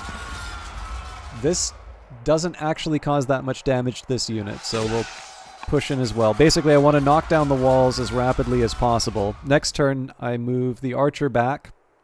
we get the adjacency bonus, and then we start sort of battering down the walls. And we have a pretty good indicator here that, I mean, so an axeman might show up and just cause all sorts of problems, but I'm reasonably confident on our ability to deliver Gozen this time. And obviously I'm moving the archer from Ishuna to accomplish that. All right, worker time, and we've got a lot of them, so I don't think we're going to have time for anything else. I don't even know what the hell I want you to do at this point.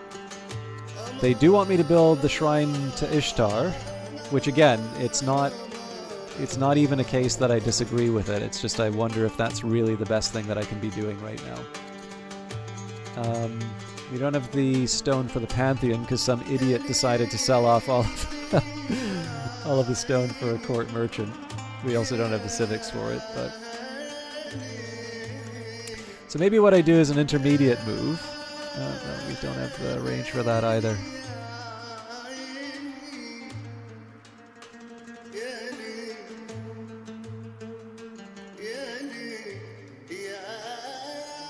That's fine, I don't mind moving.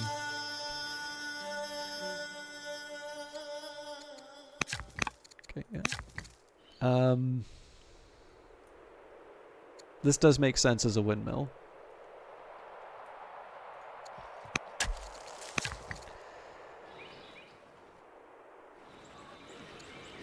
Now, I was not expecting a quarry here.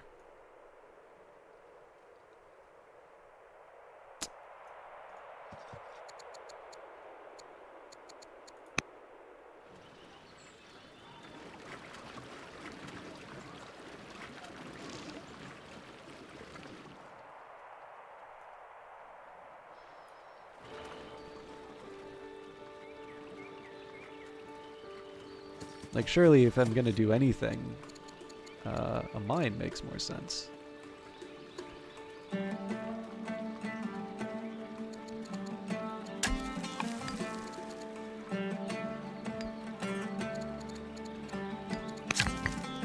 Okay, we're still working on the road.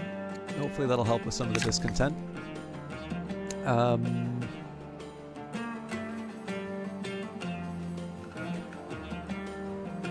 This gent, I don't hate the windmill, I just feel, is that really the best I can do here?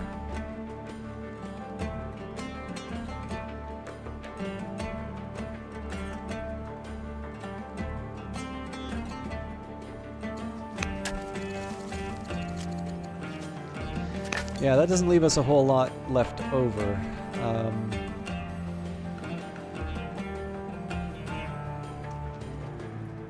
That's fine. I'm still carving out more and more of the map. And I do always have the option of buying some orders if I really want.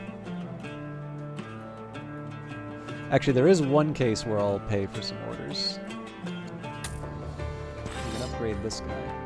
Or, well, we can promote and upgrade. Aha!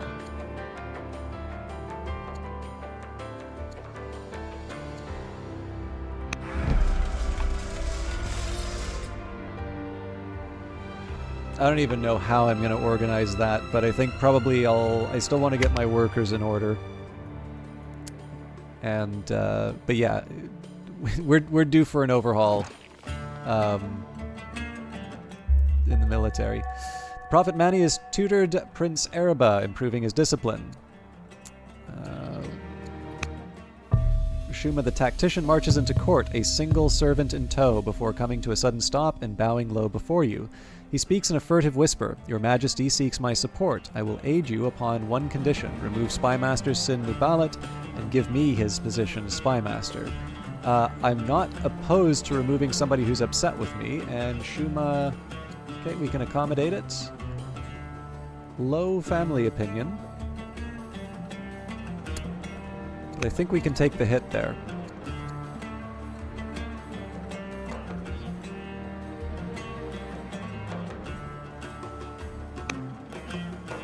This does mean I'm probably going to have a general that's mad at me, so I'm going to need to work that out as well. The great Kuraglazu the soldier has died. Leaders from many nations attend the funeral, including the Persian royal family. As the young Persian heir, Sura consumes more than her share of wine. She becomes quite outspoken, calling the deceased a hideous wretch and an oafish goat. She even makes veiled threats against the surviving court. Mortified by such behavior, Sukra scolds Sura, ordering her to apologize. The king begs your forgiveness. So we can say no apologies necessary. She does not know any better. This horrid behavior is a reflection on the royal family. And Sura is right. Kuriglazu was... Oh, jeez. No, in this case, I'm actually interested in deteriorating the relationship with Persia anyway, so this horrid behavior is a reflection of the Persian royal family. A new game has become popular in Nasser.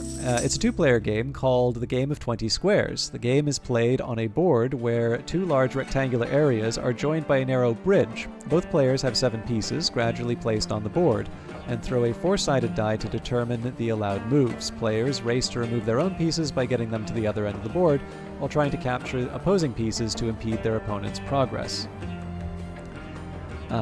What should we do with this undeniably fun invention? I was thinking that this might have been backgammon, but that doesn't sound right. Yeah, 7 pieces wouldn't be... Or is it?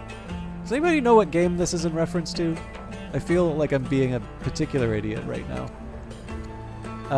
We will encourage it to be a pastime in Nasser. Choose a new governor. That's going to cost me civics. Okay, don't need to.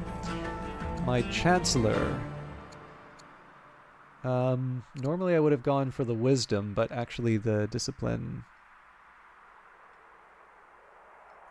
I don't know if you're still around Dale Plays Games, but you seem fairly knowledgeable on the game. This is definitely something I'd be interested if that's what you can contribute in. But don't feel under pressure to perform. I was just I think it's the first. So I've seen Mancala. I've seen I'm pretty sure Nine Man's Morris has been in it at one point. Maybe I'm mistaken. But yeah, there's definitely recognizable games in this. They're just not ones that I'm immediately familiar with. At least that one I'm not immediately familiar with.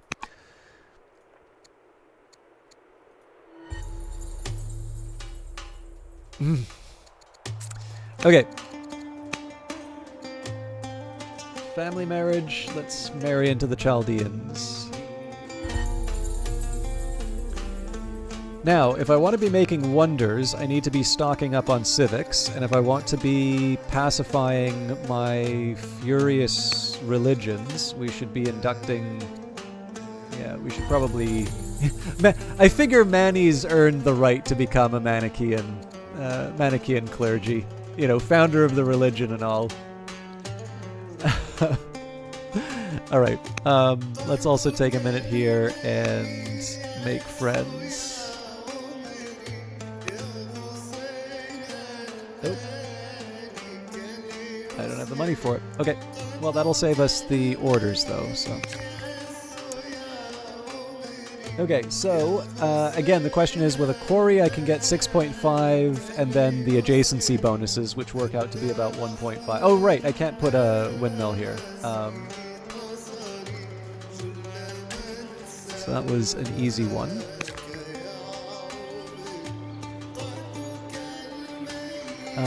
For whatever reason, we seem to have ended the...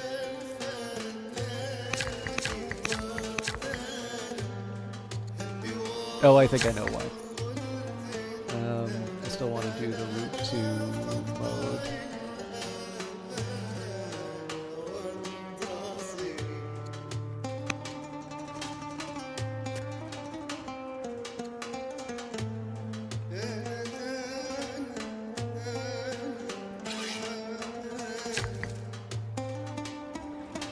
That'll work itself out. All right.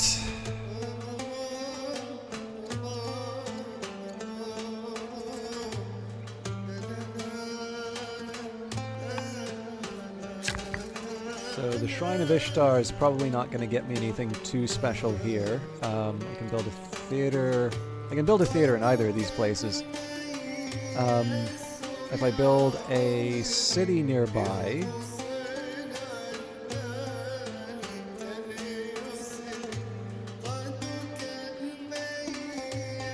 Yeah, so let's put down a hamlet, then I can put down theaters and improve my cash flow. Okay, we're starting to make some progress here. You need to move back.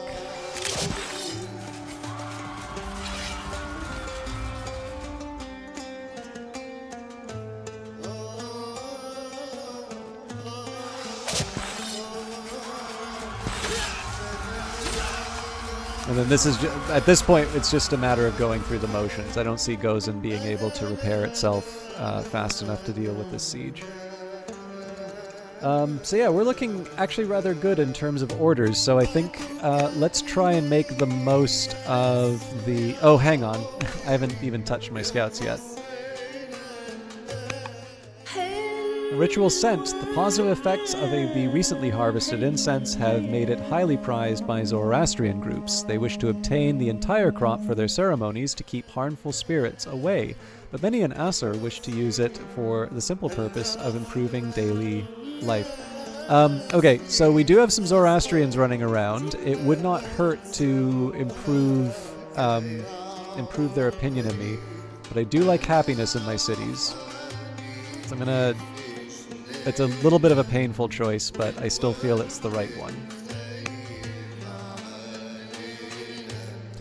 Yeah, we have considerably fewer orders than I thought we might. Again, I can kind of stretch out on the Atlantic Ocean, but that's a considerably...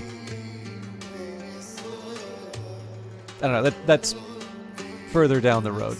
I do want to see if I can harvest... Yes. Okay.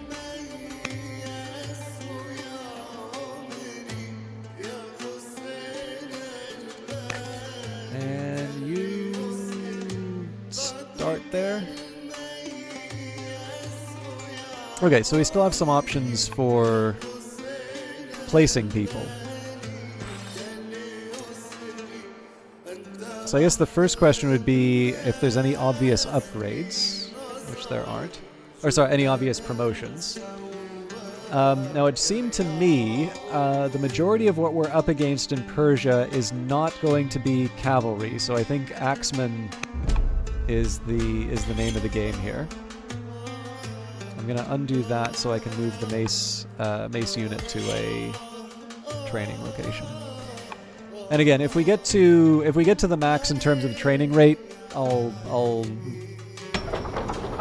reconsider the idea of buying turns. But for now, I think I'll settle with I'll settle for what I've got here. Quite a few upgrades that we can make here, though. So expanding my borders seems to be the most sensible move to make right now. Does it make sense to sort of pick the pocket of my existing territory? So we've got 3 citizens to play around with. Let's start 1 here for stone. Oops. 1 here for wood. Maybe we'll leave that remaining citizen for later. There is obviously the question in terms of like what resources do I need, but you know.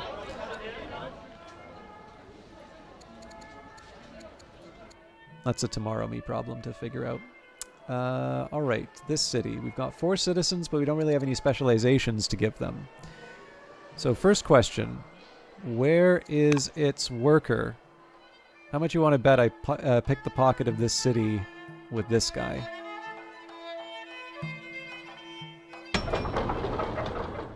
Okay. Not my finest hour. So let's go Treasury, Forum.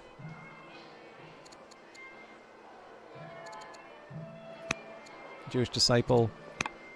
We'll figure out the rest.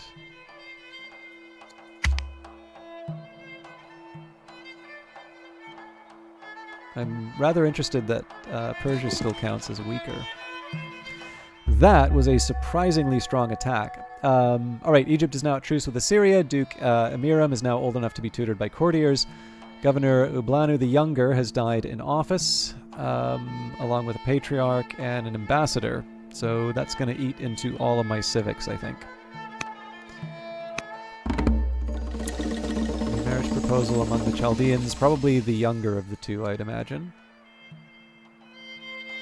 Scholar's not bad, but we'll take Lamisani the diplomat. Right, so we're cohorts and martial code. So battle line puts us on the path to cohorts, which seems to make the most sense here.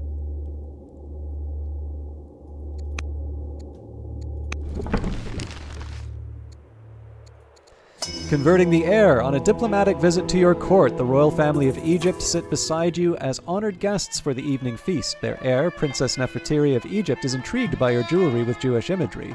As the meal concludes, she asks for a text to learn more about the religion. A staunch Christian, King Amenhat, the Mason of Egypt, is unlikely to take kindly to you influencing Nefertiri. What reply will you give? Give her a lavish scroll with the teachings. Hey, what's Egypt gonna do to me? Prince Araba is quite upset with you. Your chancellor has quietly suggested that you might conduct an imprison mission to get him out of the way. This won't do much to improve his opinion of you, but it will make him less able to interfere in your affairs. I don't think maybe... Yeah, he is married to a family member, so let's find another way of resolving this.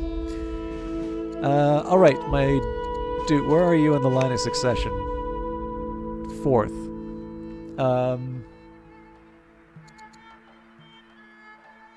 Tactician first. I have no ambassador candidates. I also have no civics.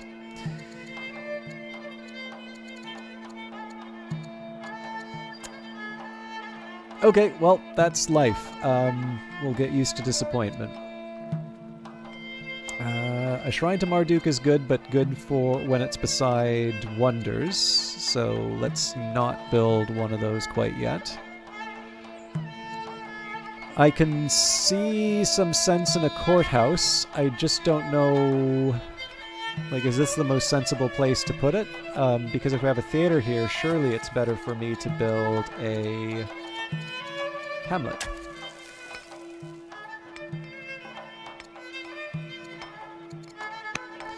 Maybe we focus on the war first.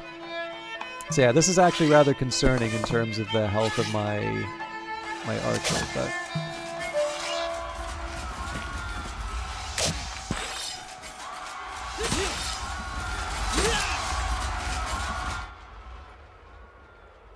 Okay, we also have a Jewish disciple, so...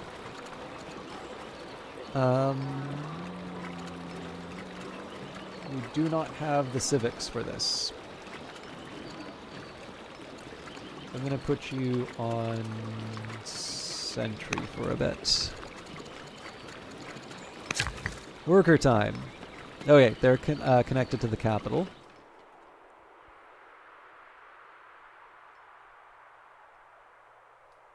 So maybe the answer here... Well, they're already working on a worker.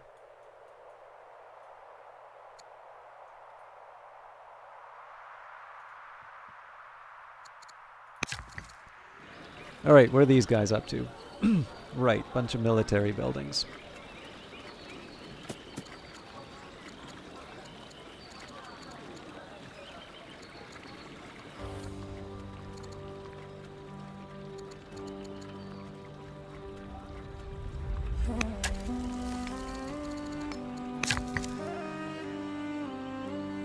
Okay. And I should probably be doing more urban improvements, but I do like... there's just something about doing the natural improvements that sort of helps me keep track of, like, the overall shape of things.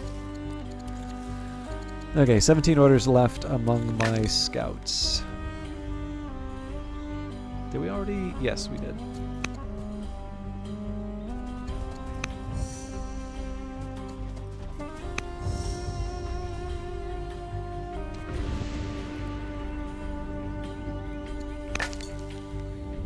Okay, less clear how I'm going to navigate this.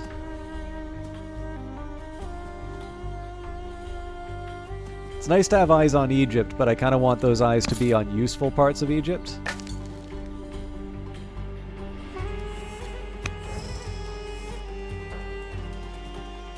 We found Carthage too.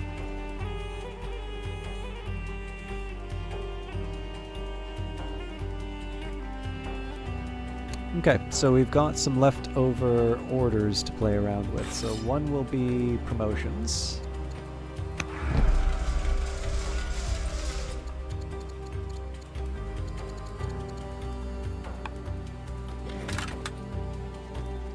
Yeah, it's a little weird. The tricky part that I have for myself here is that, again, because I have a little bit more that I want to do than sort of available units and such.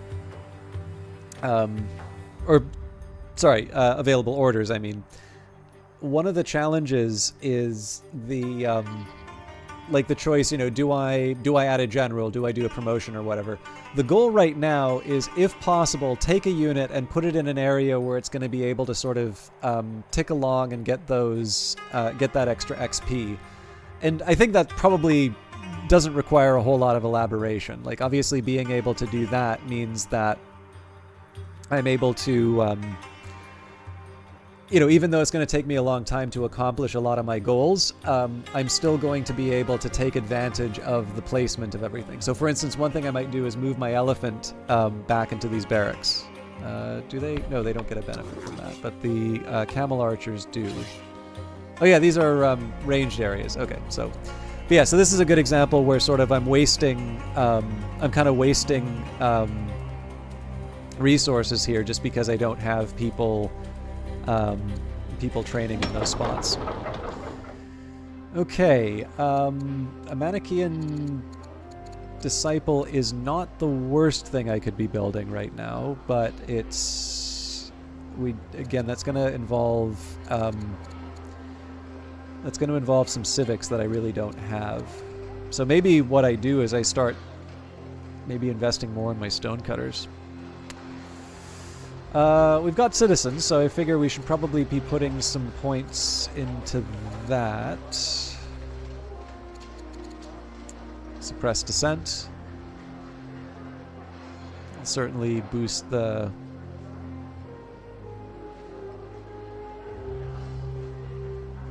Okay, here's what we'll do. Suppress the dissent. Hold a festival. Jesus, that's 5 years.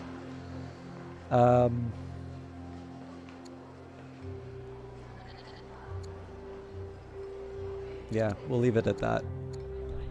There are other improvements I need to make. Okay. We've got specialized goods here, so... There we go. So that'll help out with the Amorites. Oh man, they're running. I was not expecting that. The Prophet Mani has been inducted into the clergy and becomes elect. Now that Duke Nebuchadnezzar has completed his study of philosophy, how shall he contribute to the court?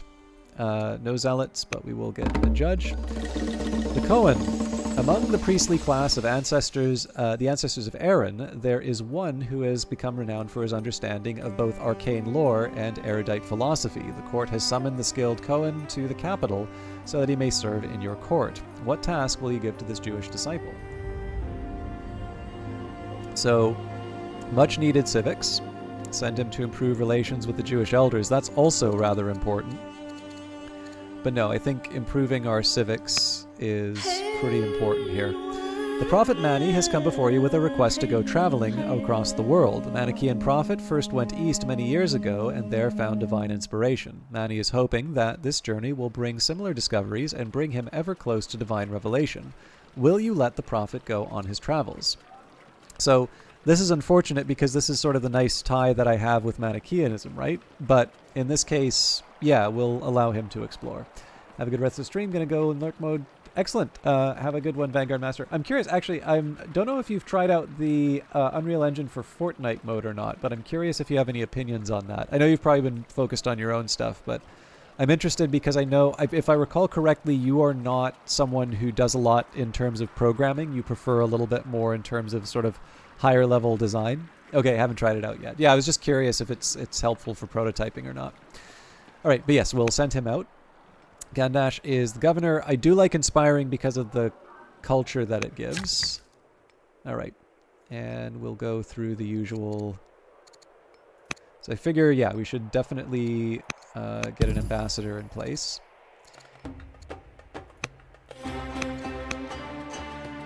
That's already a lot of my civics spoken for. Duke Nebuchadnezzar has just...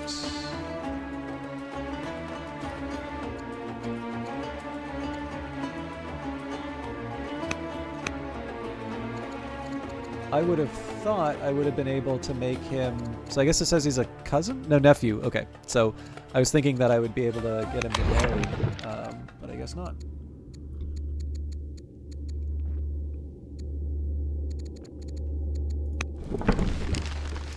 Well, that's fine. That's civics I don't need to worry about.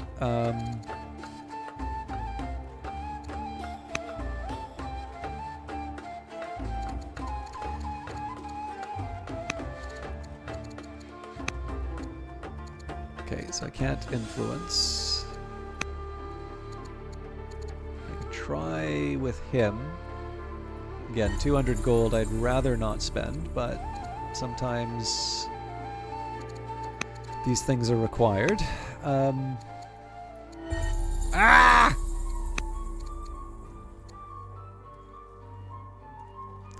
Now I can send wine to the Amorites. The catch here is that that winds up using orders which I'm going to want to use on other things. So I'm going to resist the urge to do that for now. Okay.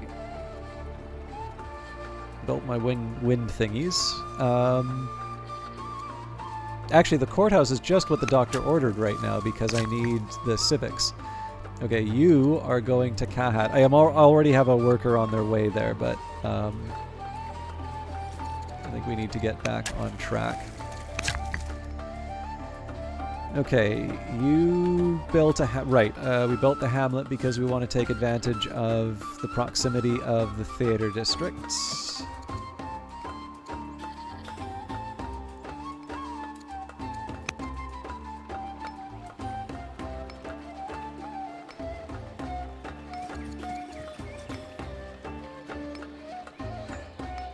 Okay, shrine proximity was a problem there.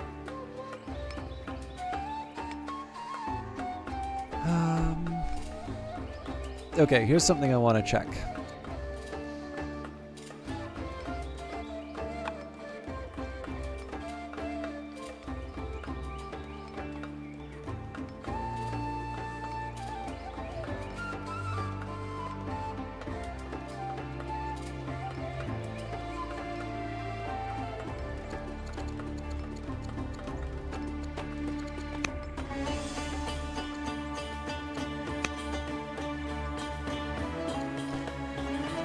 So, what interests me here when it says Odeon and Bath class improvements? Okay, yeah, it's theater and amphitheater. So, theater, amphitheater, there's not going to be any other improvements that I need to worry about here. So yes, it does make sense to build a courthouse in this place. This guy...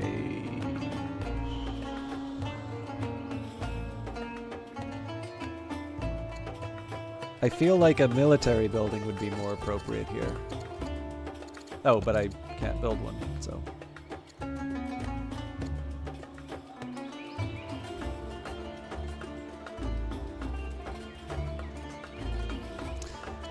What I can build, though... Shrine of Nabu.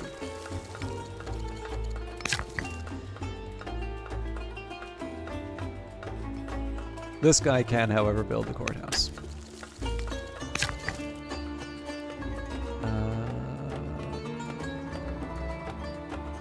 I don't hate the idea of the stronghold, I just question the placement so close to the garrison.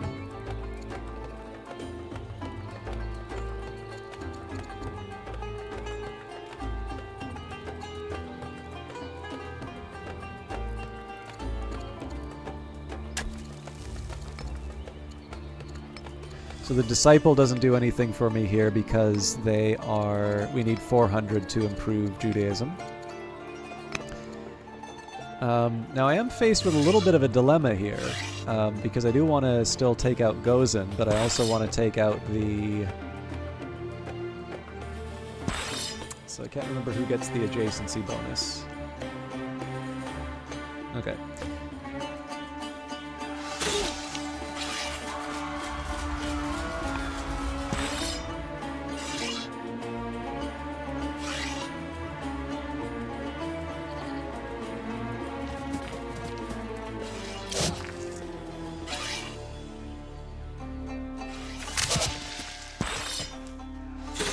It would have been nice if we could have finished it this turn, but obviously being able to take out the... Like, being able to... Actually, hang on. I could be mistaken about this.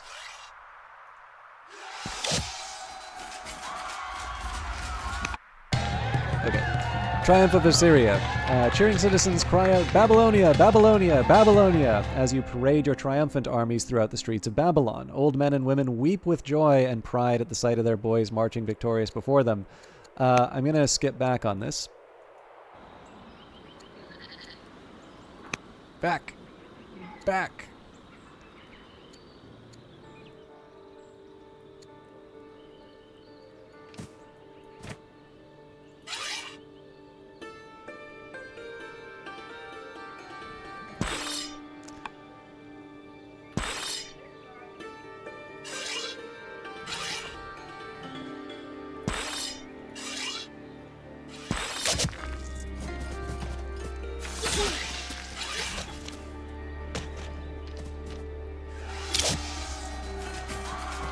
Cool. Okay, there's a slightly different event here, but that's fine. Assyria's fallen. As you ride through the last pillaged city, you gaze at the dead bodies littering the streets. Smoke darkens the sky, smelling of blood and rotten flesh. A woman weeps over a dead body, her face ravaged by famine and grief. She cries out to you in a language you don't know, but with a meaning you understand. You did this. Why? I did this to cleanse the world of evil. We did this for the glory and power, so we cannot be destroyed, or I never knew this would feel so empty. Discipline. All right. So we'll probably have to integrate this into our trade network. That's also true for Ashuna, though.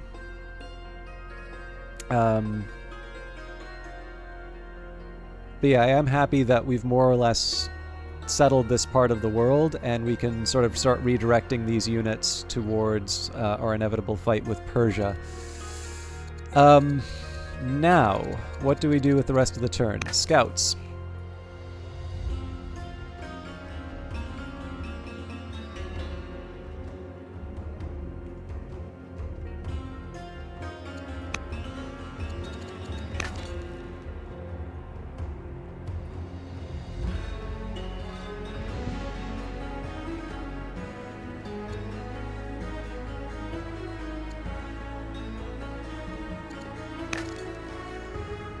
Points, huh?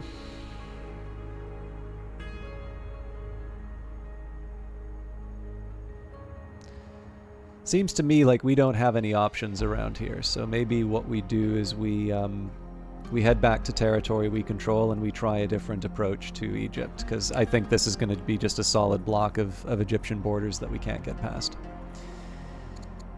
Okay, so we've got 2 orders left, and I think the way we're going to work this out...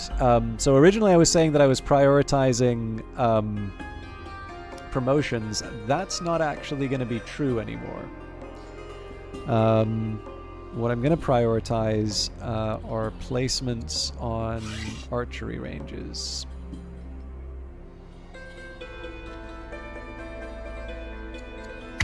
And related structures.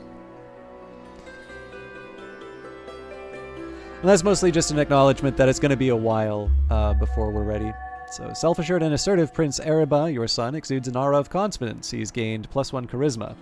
Duke Nebuchadnezzar the Intelligent takes deep pleasure in his own achievement. It's no lie to call him proud.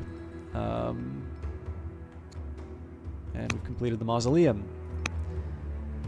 All the most fashionable families in Azala have been commissioning paintings from a talented new artist. Shall we consider the new artistic products? We need a royal portrait painter, or I think I'm willing to spend for the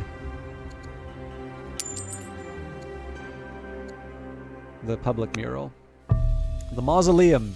Your royal family attends the unveiling of a completed mausoleum, a glorious royal tomb that towers 150 feet high and boasts carvings by the greatest artists of the age. The structure will stand as a symbol for your lasting legacy. You gaze at your family and feel a rush of pride.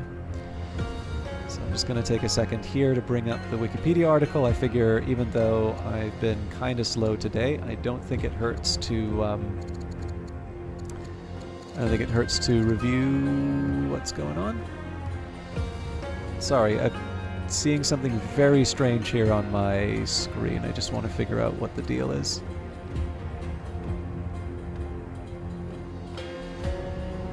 Okay, fair enough. The mausoleum at Halicarnassus. The mausoleum at Halicarnassus, or Tomb of the Mausoleus, was a tomb built between 353 and 350 BC in Halicarnassus,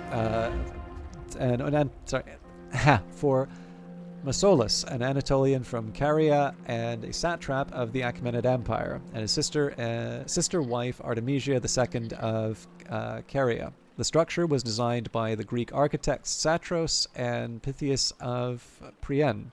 Its elevated tomb structure is derived from the tombs of Lycia and, such as the Nereid monument, and is built according to the main Zoroastrian criteria by being composed of thick stone raised on plinths off the ground and having single windowless chambers. Lycia was a neighboring territory Mausolus had invaded and annexed in 360 BC. The mausoleum was approximately 45 meters in height, and the four sides were adorned with sculptural reliefs, each created by one of four Greek sculptors, Leochares, Brixius, Scopas of Paros, and Timotheus. The mausoleum contained a total of 400 freestanding sculptures. The mausoleum was considered to be such an aesthetic triumph that Antipater of Sidon identified it as one of his 7 wonders of the ancient world. It was destroyed by successive earthquakes from the 12th to 15th century. It was the last surviving of the 6 destroyed wonders. The word mausoleum has come to be used generically for an above-ground tomb, just like it's the Kleenex of tombs. In the 4th century BC, Halicarnassus was the capital of the small regional kingdom of Caria within the Achaemenid Empire on the western coast of Asia Minor. This, by the way, when you take a look at the locations here, this is true for a lot of the kinds of accomplishments that you will see in games like this. A lot of this stuff is actually located in Turkey. And again, it's just because to us, having the distinctions, like the idea of the borders of Greece and just an idea of where sort of the ancient West is, let's say, which is, again, that's a particularly anachronistic way of calling it. So many of the locations are Turkish ones. Sorry, I just said that. But the Milesian, pretty sure Miletus is there. In fact, I may have a map of it nearby. Let me just take a quick peek.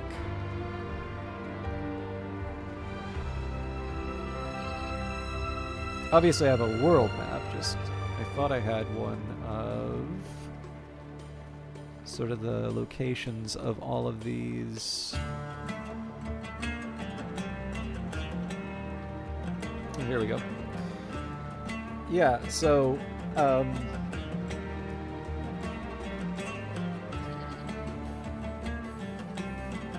Miletus, Ephesus, Colophon, Clazomenes, Samos. Well, Samos is an island, so Lampsacus.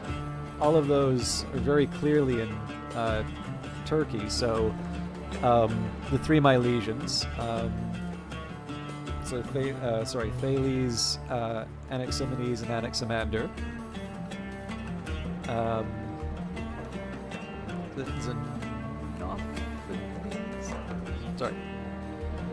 yeah, Xenophanes would fall under Colophon. I guess Heraclitus, that would be Ephesus. So I'm just trying to see if I can remember some of the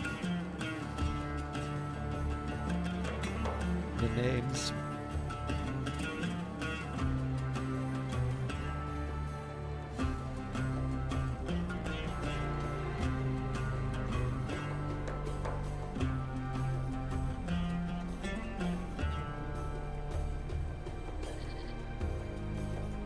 Then you have a few other there's like Zeno of Elea, but that's in Italy and such. But in any case, yeah. So this is just one of the things that's always kind of worth pointing out, that when we're talking about these places, like you often sort of think of, ancient Greece, and then immediately, or at least to me, right, my mind immediately goes to a world map.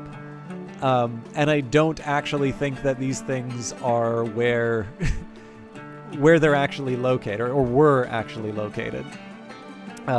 And actually, just to give an example too, there are also modern issues that only recently have been resolved. So, for instance, the name of the country is now North Macedonia, and I don't 100% know the origins of it, but I would not be surprised if at least some of that actually has its origins in the ancient world, and as to territorial rights and what's implied by those names. So I think the compromise was to call what had previously been called, or maybe at least by a group of people, Macedonia is now North Macedonia.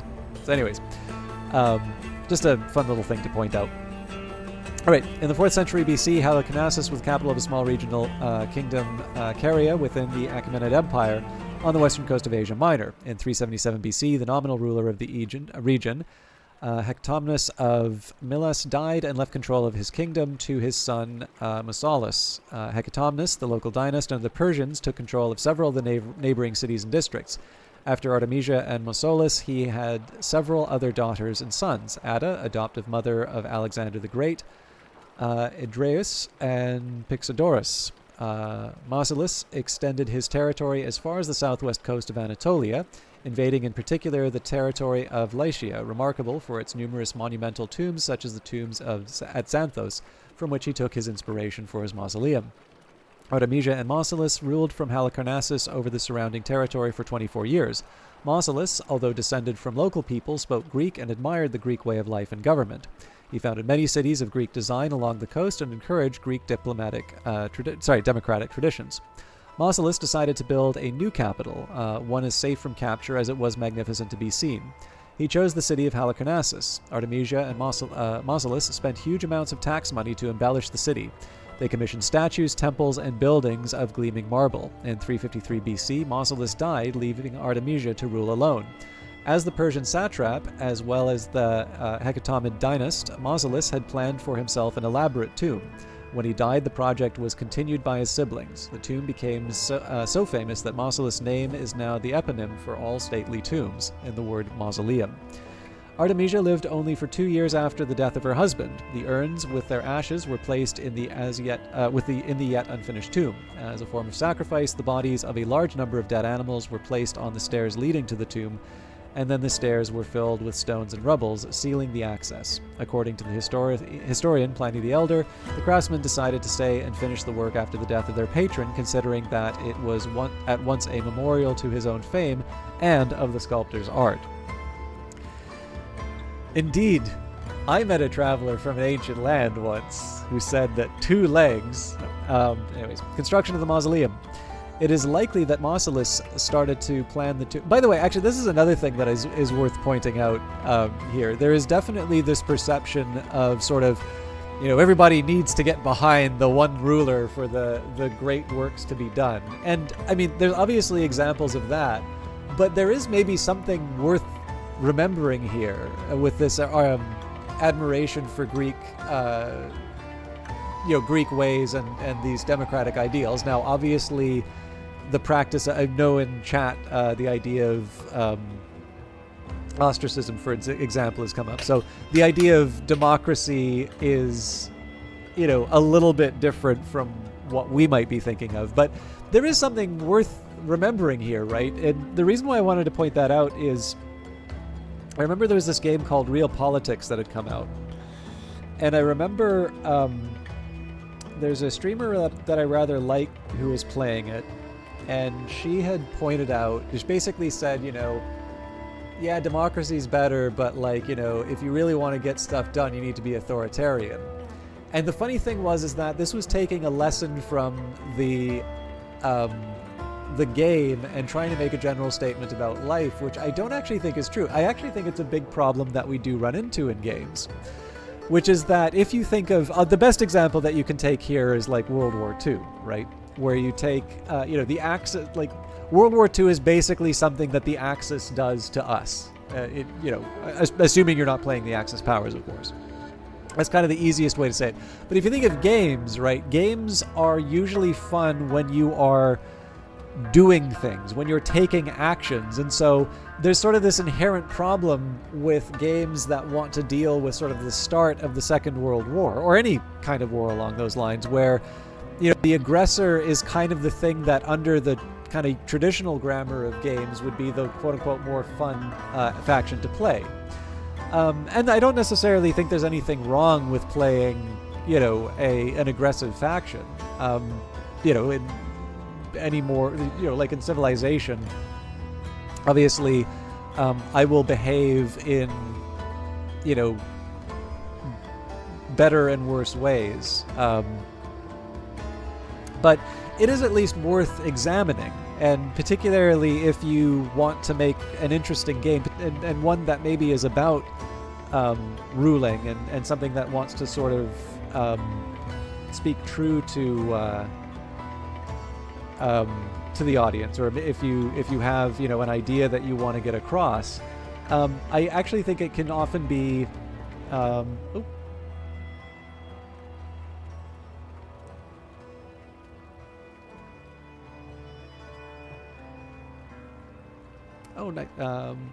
wanted to take a minute and see something. If you can just give me a quick second here, I wanted to take I got a really nice email that I feel a little bit bad about, so.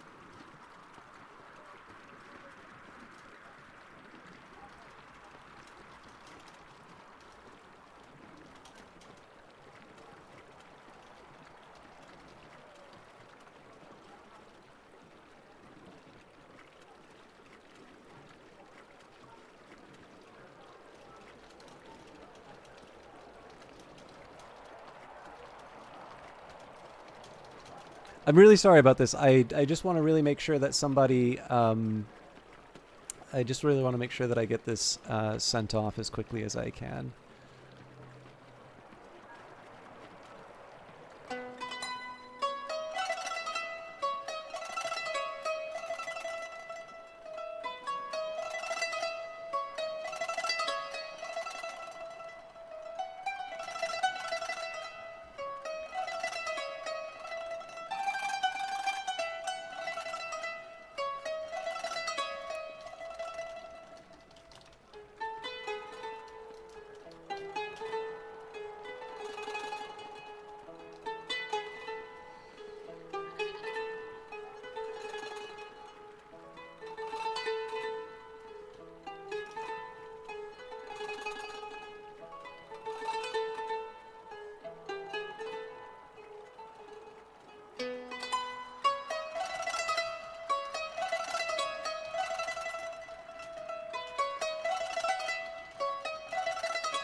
So I should probably put the break sign up.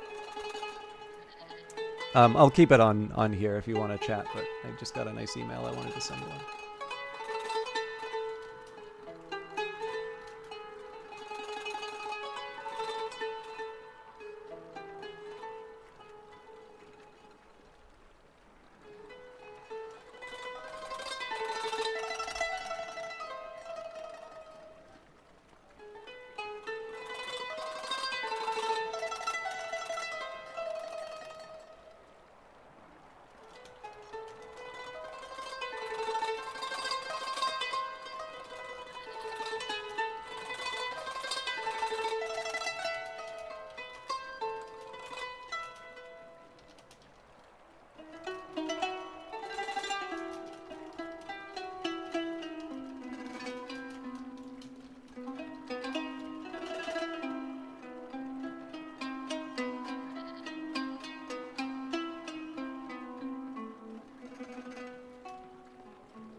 Again, I'm really sorry about the time on this, and I don't want to run ads or anything like that. But I need to. I just want to clarify something for someone.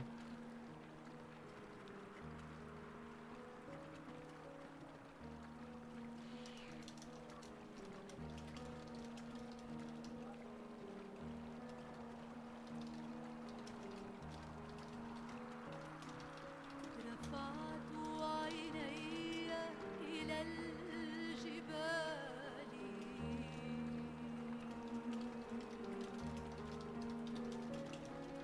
من حيث يأتي عوني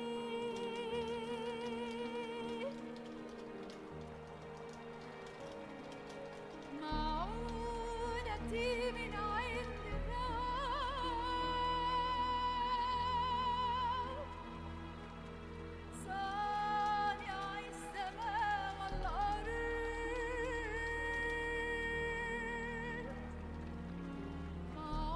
معونتي من عند الرب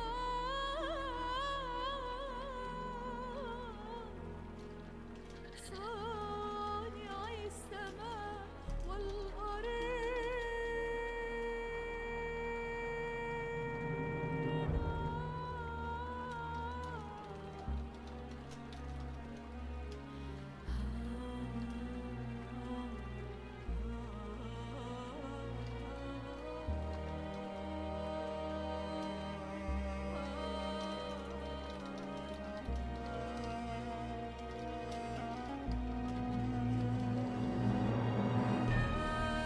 لا يدع رجلك تزل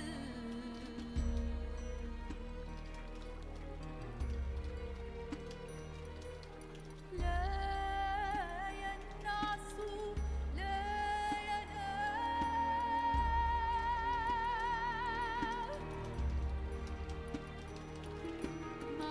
معونتي من عند الرب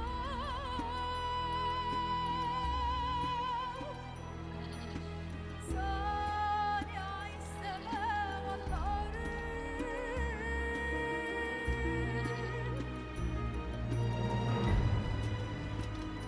الرب يحفظك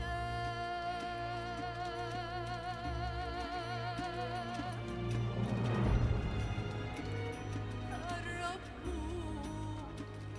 ستر لك يحفظك الرب من كل سوء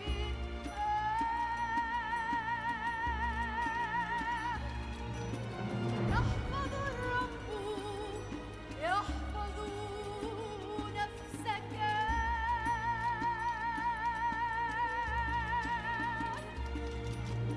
يحفظ الرب ذهابك وإيابك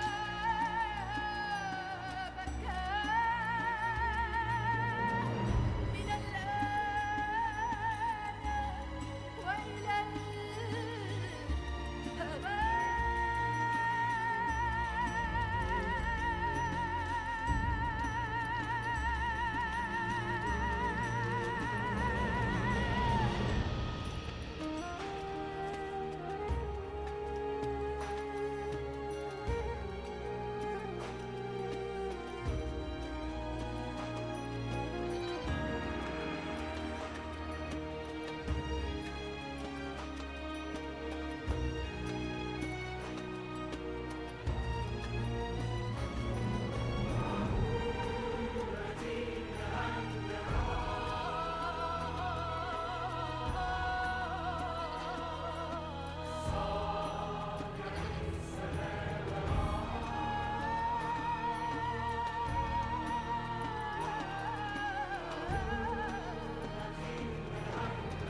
All right, sorry about that. Just saw an email suddenly that I wanted to make sure I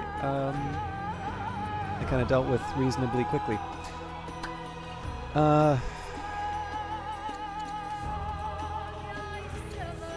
I didn't even finish the mausoleum. I'm sorry, I've really fallen apart here. Okay, it is likely that Mausolus started to plan the tomb before his death as part of the building works in Halicarnassus, so that when he died, Artemisia continued building the project. Artemisia spared no expense in building the tomb. She sent messengers to Greece to find the most talented artists of the time, including Skelpas, the man who had supervised the rebuilding of the Temple of Artemis at Ephesus. The famous sculptors were, in the Vitruvius order, Leochares, Bryaxis, Scopas, and Timotheus, as well as hundreds of other craftsmen. The tomb was erected on a hill overlooking the city. The whole structure sat in an enclosed courtyard. At the center of the courtyard was a stone platform on which the tomb sat. A stairway flanked by stone lions led to the top of the platform, which bore along its outer walls many statues of gods and goddesses. At each corner, stone warriors mounted on horseback guarded the tomb. At the center of the platform, the marble tomb rose as a square tapering block to 1/3 of the mausoleum's 45-meter height. The section was covered with bas-reliefs showing action scenes involving the Battle of the Centaurs with Lapiths and Greeks in combats, with the Amazons, a race of warrior women.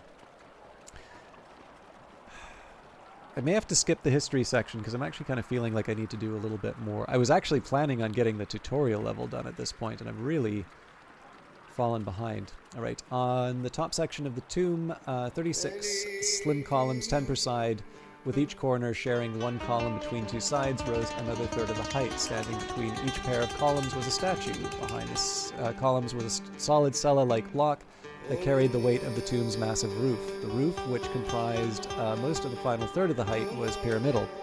Perched on the top was a quadriga, 4 massive horses pulling a chariot in which rode images of Mausolus and Artemisia. So I'd actually really like to do more of this, but I don't know, I kind of feel like I've blown it today. So I love Nabopolassar. We will make this his eternal home, and we'll gain romantic. The name of my heir Ereba, will never be forgotten. Only a leader of my stature is fit for such a tomb. Yeah, we're going for it. Newfound faith. Messages from Duke Emiram have taken a new turn, often discussing Jewish theological disciplines rather than the practical matters of his studies. It seems that a priest, one of the academy tutors, has been encouraging this newfound interest in the divine. There is a glow of pride as you see Emiram becoming a follower of Judaism like yourself. Bring his attention back to his studies, or right back, inquiring after his religious studies. That's a big hit to my... Oh man, see, if it wasn't so much in terms of civics, I'd do it, but I actually need the civics for other things, so bring his attention back to his studies. Code of Laws. I'd love to do the Code of Hammurabi, but let's see if we can wrap this thing up. So, it is known to the world that Babylonia is the homeland of justice. Many years ago, we were the first to establish a code of laws to destroy the wicked and lawless, to protect the weak from the strong. Now, to establish rights, justice, and happiness among the people, we've built a courthouse in Dur-Kurgazlu, where disputes about right and wrong will be routinely heard. Multiple judges will be needed to hear the cases and decide fates. How shall we appoint these judges? We shall find them among the people so that our judges may be fair. We shall let the noble families propose their wisest as judges, and the people have come to trust my judgment. I will appoint the judges myself. I love this idea, but extra civics is the name of the game right now. We also have some training, so there's quite a bit to do today. So first of all, let's grab some quarries. We don't have the same military matters that we need to worry about anymore, so it's a considerably more flexible turn. New laws. Surely this costs, yeah, an absolute dump truck of...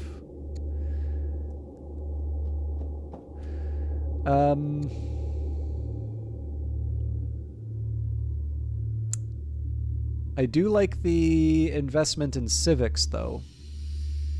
Costs me orders, which I don't like, but yeah, legal code. So I guess I won't be upgrading my my religion after all. This was okay. Courthouse is fine. Ministry. Hard to say no. Sure. Let's see here.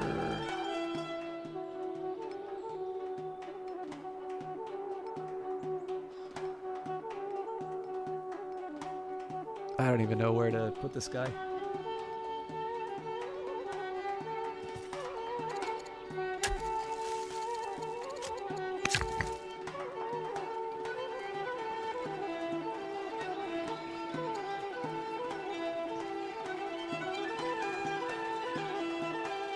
So yeah, the Persians got to the gems before me here.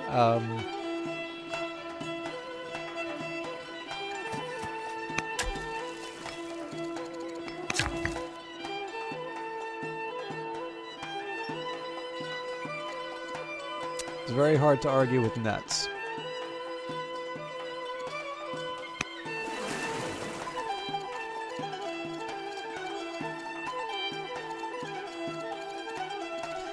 Okay, so let's figure out what we're doing with our scouts. So as always, the goal here is to try and get as good of a view of the map, although if I get a chance to get some more...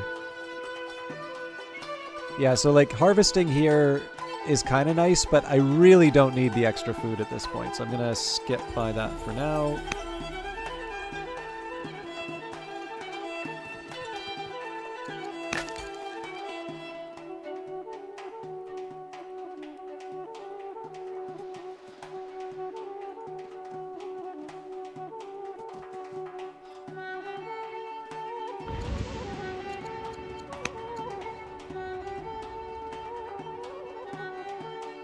Sorry, there's one other thing.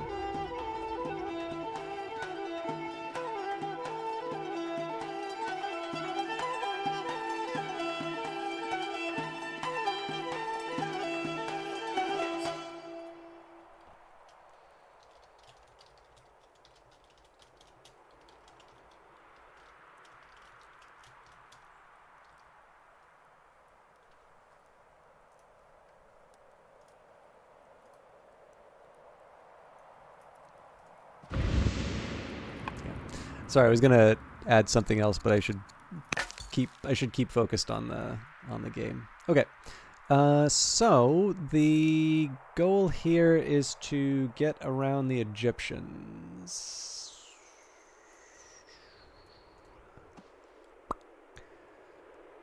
Okay, it's a good start. Now might be the time I want to grant the luxury... Oh, hang on. It's lavender, not wine. Ah! Okay. Never mind. Let's think... Okay, here's what I'm going to do. We're going to go through our warriors from the top down.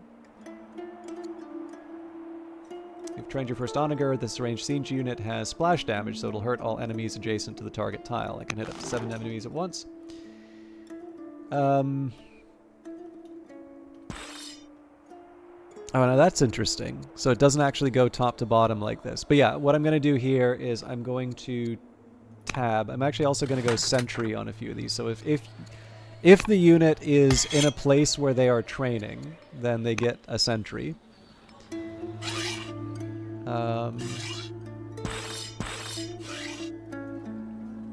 Okay, these guys get a sentry because they're supposed to stay in the city.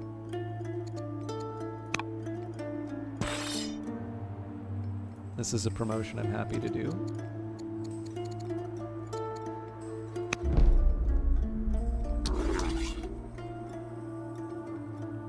So as much as I like the camel archer, I think I'm going to move the unit here.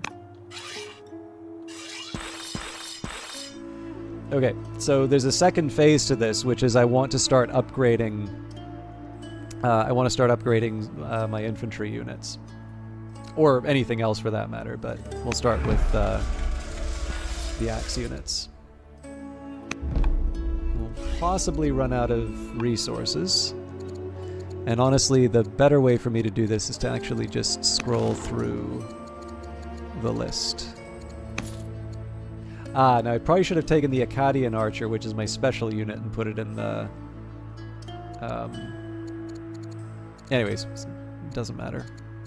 Well, it does kind of matter, but nothing it's not worth spending the points, is what I'm trying to say.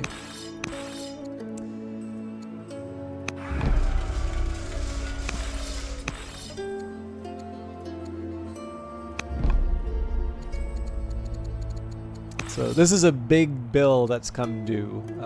We may actually run out of iron ore. Well, I mean, we have a lot of it stockpiled, so I'm hoping not. Now, the other thing that's worth remembering too, there is actually cavalry that the Persians have. So that is going to be like, that's not. I'm not completely immune. It is also a good chance. Okay, I have to. I'll live with what I got. But yeah, I think just the majority does seem to be majority does seem to be infantry. So okay, so there's a few phases of this.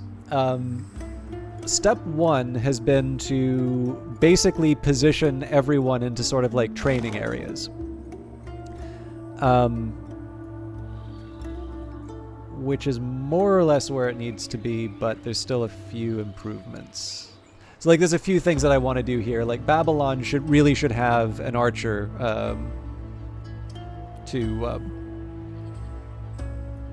it should have an archer somewhere. I'll move the onager because hey, I might as well, take advantage of the movement. And then the other thing I was going to say was there was the plan to basically have an archer and a warrior at minimum in every city. That clearly is not materialized yet, right? We've got a couple of axemen sitting in Babylon. Actually, the front line's not so bad. But yeah, some of the stuff in the middle, maybe not quite where it needs to be. So at some point I do need to start training some more military units. But I figured that'll sort of be an internal matter, rather than trying to spend all my orders moving people to and from. So these people I can't move anyway. This is actually one of the rare cases where I might actually... I mean, it doesn't hurt to move the elephant a little bit closer, but... Okay, Babylon's got citizens, so...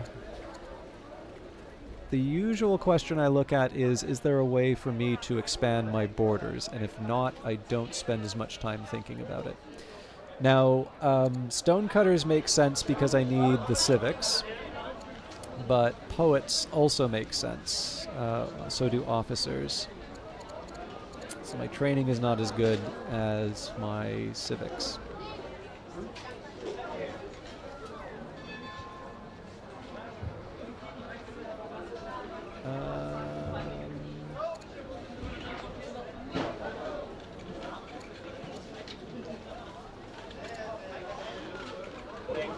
This gives me the most science, so I'm going to go for the poet, rather surprisingly. I'm going to invest in some infrastructure. So I've got 2 years. Yeah, I'll run with it. All right, forum. I think we focus on our specialization still. Okay, I'm reasonably happy with where this is going.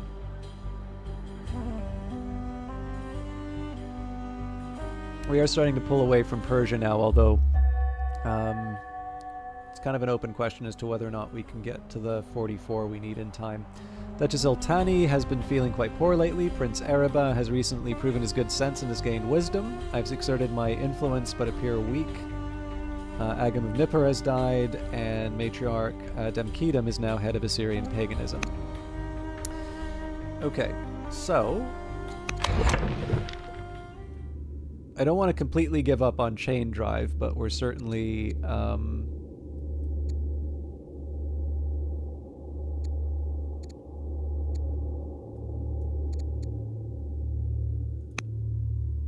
nope.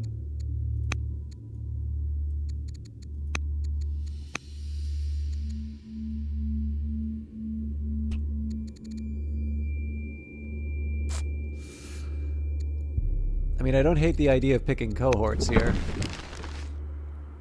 But I only have 8 years.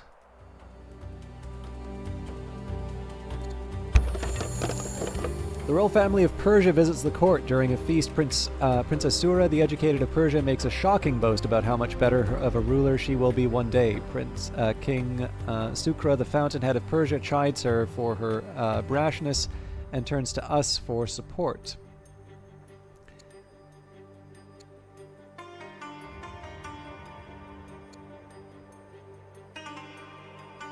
Without a doubt, Sukra is a laughingstock.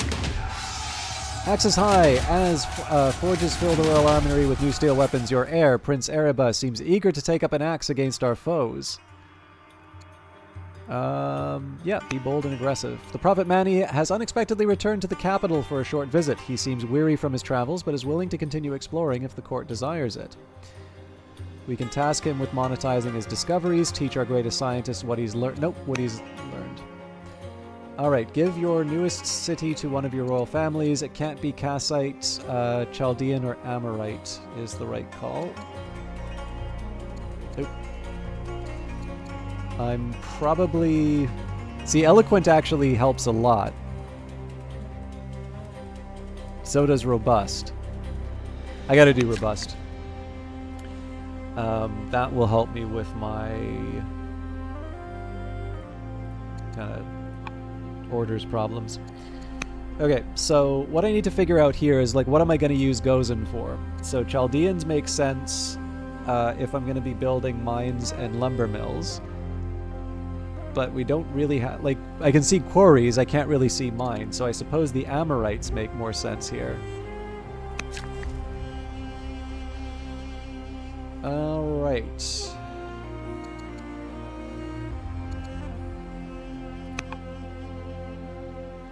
I actually have people who like me now.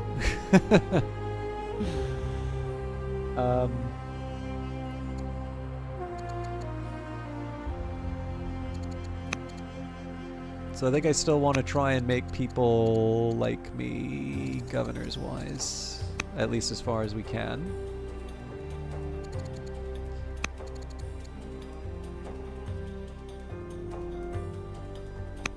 It's not obvious to me what he is...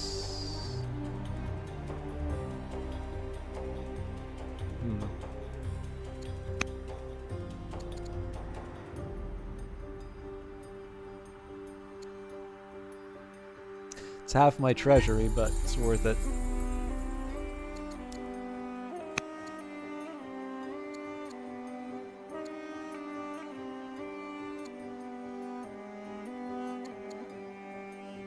Yeah, Manichaeans are pretty mad at me. Alright.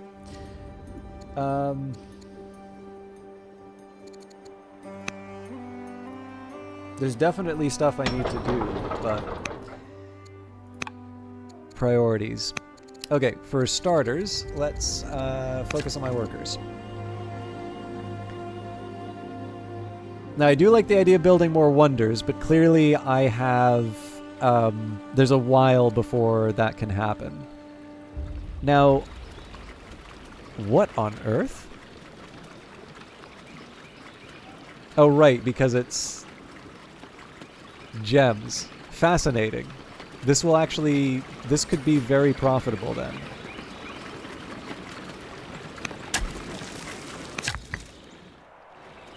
Okay, Larsa. God, there is so much I want to build here. I do want to expand out... oops. I do want to expand out, but let's get the theater down so we can make the most of the Hamlet. Sorry, omelet.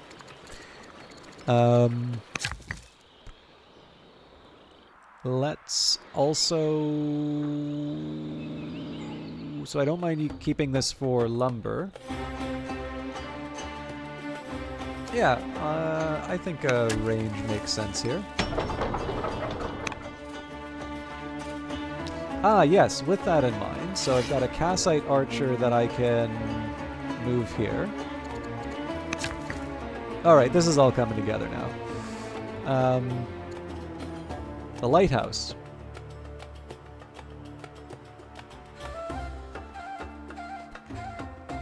This is not exactly what I was expecting.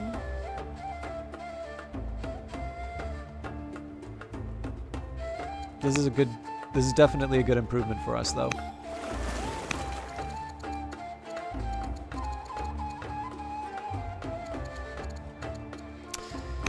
Okay, back to scouts. So it seems to me we're probably going to find the limits of this unit's move. Oh, maybe not. I was going to say we're going to find a limit to where we can move from the borders, but that doesn't seem to have actually materialized. Let's see the limits of Egypt. Okay, that's also interesting. So I do want to get this guy back to the edge of the map, but...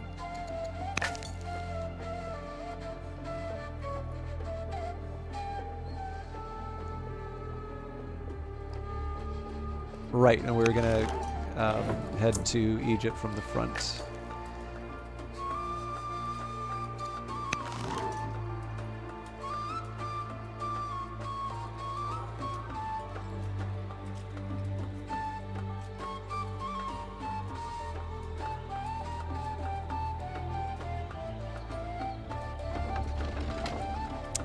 Okay.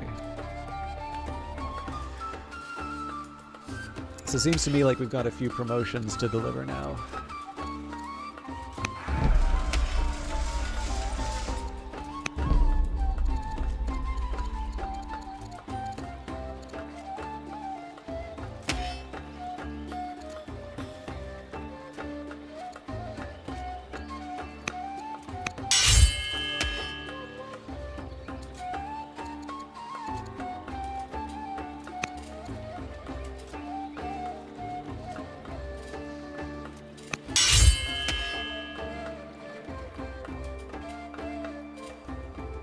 Oh god, we're already...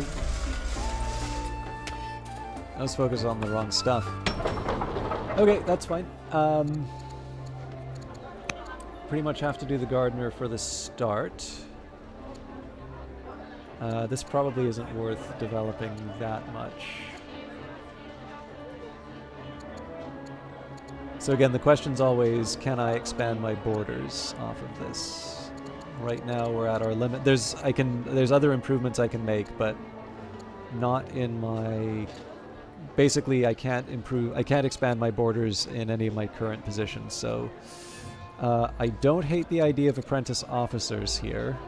The question is, do I really want to use them up for my last two? I will expand this one. So I guess, by extension, one officer doesn't hurt that much. Alright, if I have to, I will go for the Elder Poet, but I think this is the time I invest in infrastructure, although I am running short on stone. So archives first, forum, treasury. It's not that long. Okay, another forum. Now it says, and the... Oh wow, yep, we ate up all of our orders. And we're not at 2,000. Yep, I can live with that. I was really thinking we would finish this tonight. I don't mind doing extra time, but...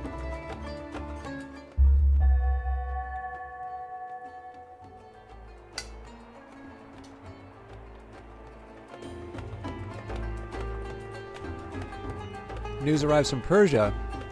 King Sukra, the fountainhead of Persia, is dead. The new Queen Sura of Persia has taken the throne.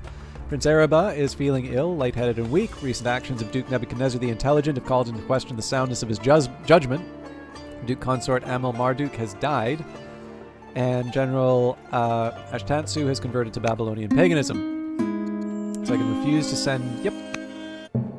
Heads of faith. Managing one religion is quite a task, but your nation has heads of two residing in your court. The Babylonian pagan and patriarch, Kashtilash the Compassionate, and the Jewish matriarch, Zakidi the Younger. Unsurprisingly refuse to see eye to eye, with the deep animosity growing as each tries to further their religion's role within Babylonia. The tension has reached a head, with the two normally dignified leaders having a shouting match in front of the court and visiting dignitaries. You need to bring these heads of faith in line, but how?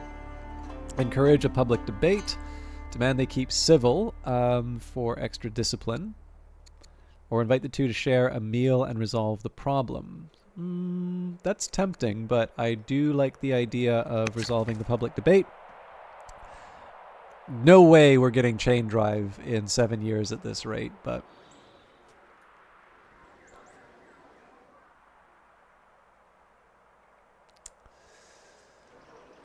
Alright. I need to figure out what I want to do. I don't think it would hurt to have a mine here.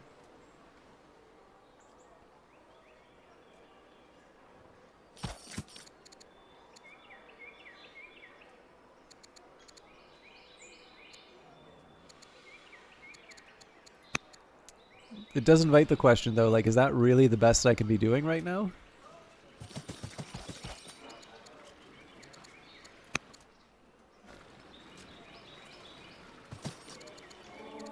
No more wonders. Okay, yeah. So let's start with a mine, just because this is a hill.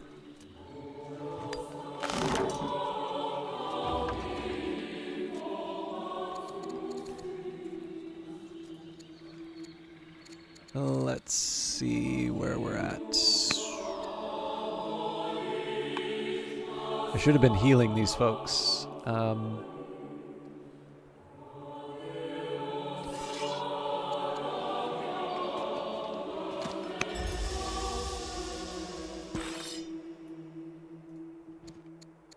That's no good. Okay, so we'll move them ahead and heal.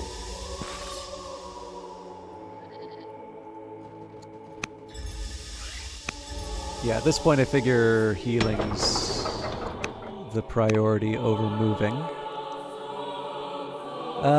Alright. We'll do our usual turn.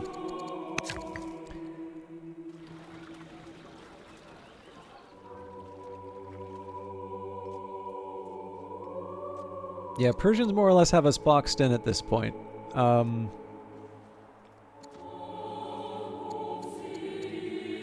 I'm going to build a quarry here, and the reason for that is I can put the windmill somewhere else.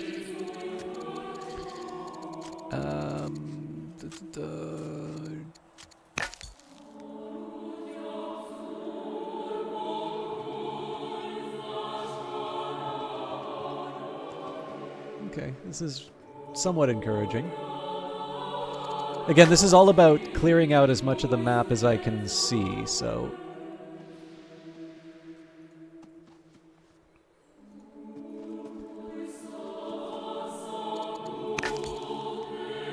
And then we were going to... Yes, we were going to kind of peek at Egypt from the front, so this is on track too. Nice. Okay, so the big thing here is that other than the upgrades that I need to do, we're actually in okay shape.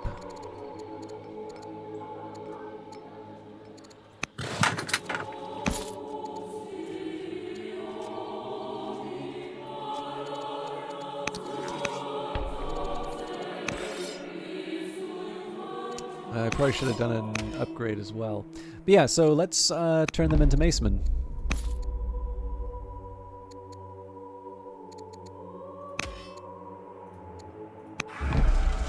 I'm fully expecting that there will be limits to how far we can go with this, but I figure supercharging our army off the top. Okay, actually we don't have as much infantry as I thought we did. We may want to invest some more.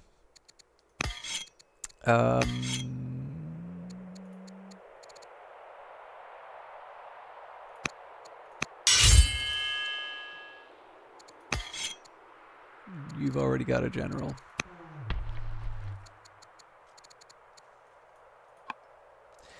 How on earth do I still have 12 orders left? Like, I'm happy about it. It's just I don't remember the last time I've ever had this kind of surplus. It makes me very happy. Okay. I don't really think I want to be messing around too much with the archers. So this is fine. These guys are these are exactly where they should be. So there's a number of these which should be staying as full-on archers. So this is I think I'm actually going to wake the one. So when it comes to archers, I'm going to wake the ones that I can actually deploy.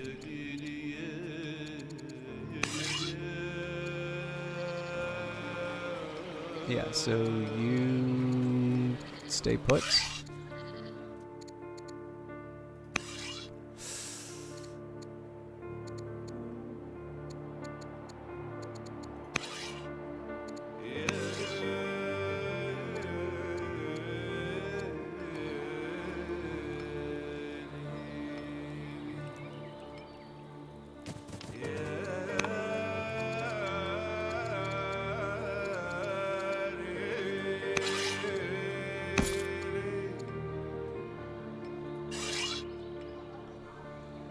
Kind of a waste, but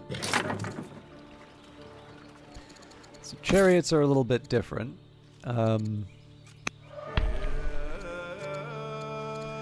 Okay, and that's kind of the turn spoken for. So in this case, we just hit space. So this is going to involve a little bit of tedium. Oh yes, actually there's a couple other things we can do. So demanding tribute. Now that costs civics, so I can't do that. So what I want to do now is I want to find a few things to do with my court. So family gifts is rather expensive. And the Spy Master I don't really feel like... Okay, well, there's the Persian option. For 500 wealth, though, I don't quite see the trick. So...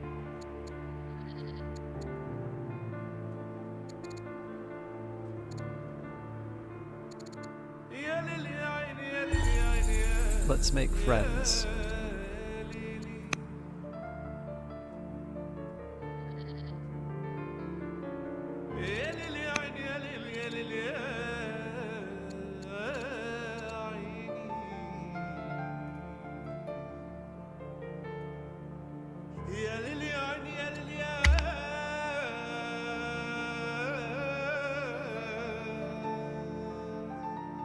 So in a turn, we should be able to upgrade Judaism.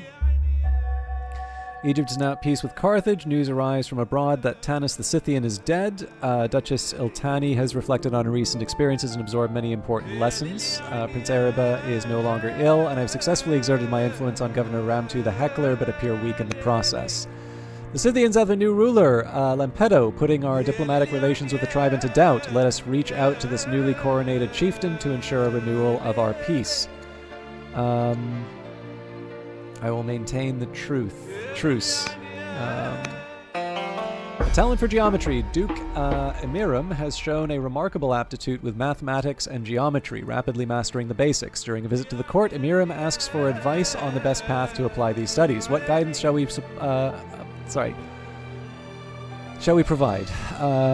Engineer, carpenter, well-rounded education. Okay, lots to get through, but let's start... So I'm going to start in a slightly different place. I want to make sure that if I can marry off people, I can. Okay, but looks like I don't have the option here, which is fine. So next up, we are going to work with our workers. So in this case here, the quarry makes sense.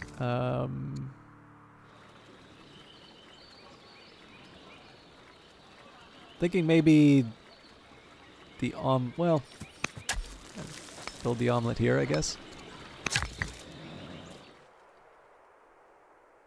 Now, I don't dislike the idea of building, things like water wheels and things like that, but honestly, there's a lot more that we need to be building in this region right now. So I'm going to start with things like pastures, things that get me orders, and just general options. Okay.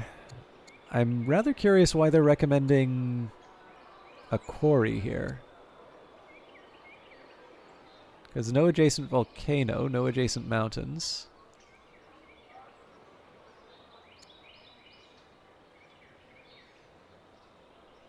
I guess it's the mill?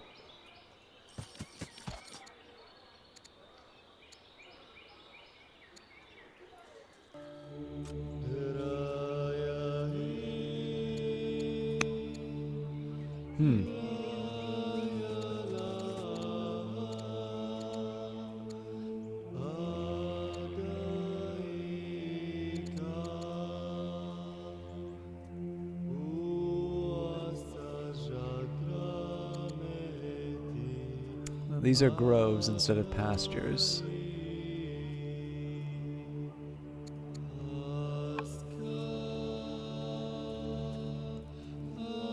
Oh, but if I put down a shrine to Ishtar here, we at least have a pasture here.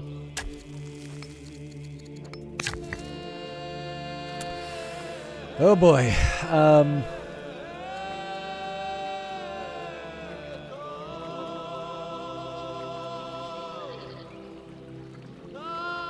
I think there is some sense in this shrine.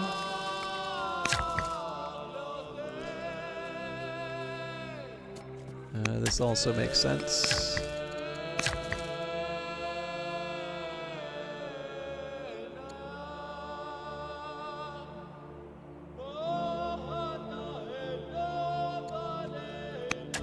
The windmill it will eventually make sense. Okay.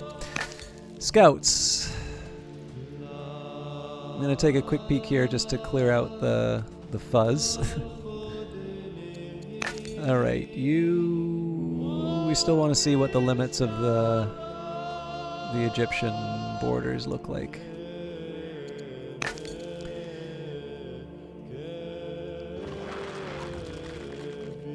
Interesting.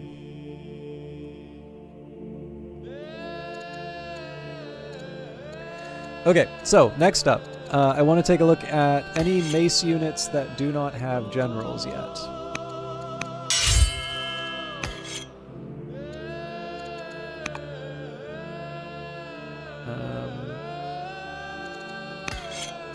Now, do I have any archers? Oof, probably not. Yeah, like I gotta be honest with you, the Chaldean maceman doesn't exactly spark joy. The catch, though, is that a general that's gonna sit in this city is even less useful. So I'm gonna grit my teeth. Yeah, he's just not that brave, and he's angry at me. Okay. It's not part of the brain trust. Okay, that's a start.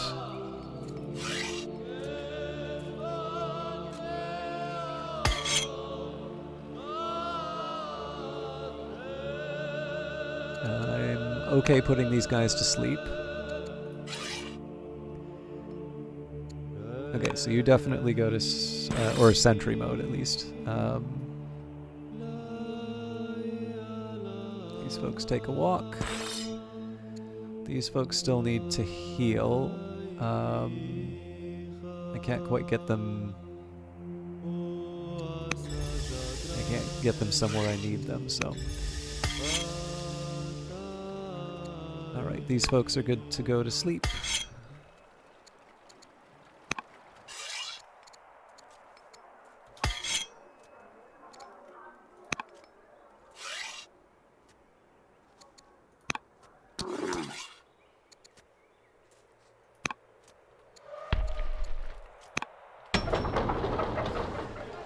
Okay, starting to look good. Again, I like to go for the special stuff first. 12 years before we're going to be able to get another citizen, so I figure at this point we can invest in the forum and the treasury, and then we might as well build a moat because we got nothing else to do with the time. Well, okay, we can build military units, obviously, but clearly I ran into some problems with neglecting my infrastructure, so I want to make sure that I'm paying back some of that. Okay, lots of options for building here. We've kind of got our basics in terms of the city down. So now is the question in terms of just either expansion or or other options. So I think first of all, Trapper for the orders. Farmer helps with growth. Actually, this gardener winds up helping me a little bit more. I was not expecting that. But looks like that's it for the year. Now I am going to eventually have to deal with the religious unrest, but again, there's only so much I can focus on at any one time. So, King Consort Nabopolassar the Younger has fallen ill. Oligarch Gandash has successfully interceded upon Matriarch Zakiti. The Duchess Intali has died in office. Okay, so we've lost a couple generals and a governor. And... okay, the Egyptians are still angry at me. That's fine. What does worry me is when people go from pleased to cautious with the Amorites.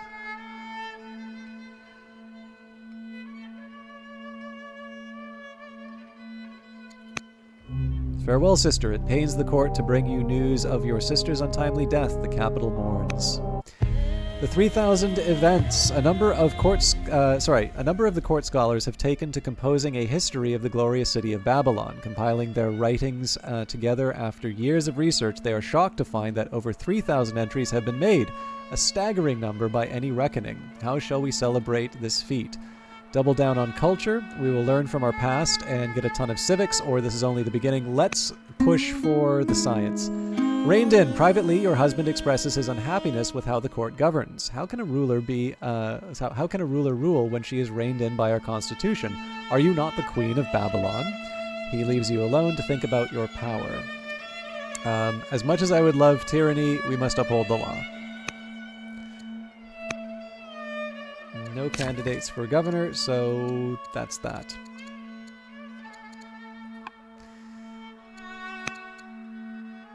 Oh god, no.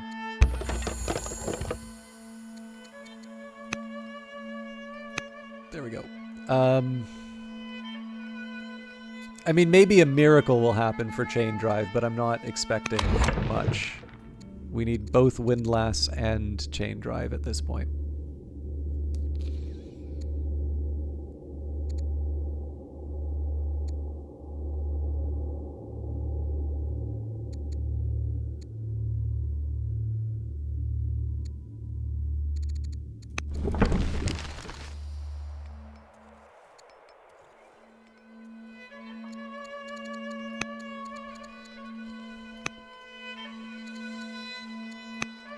Okay, where are we?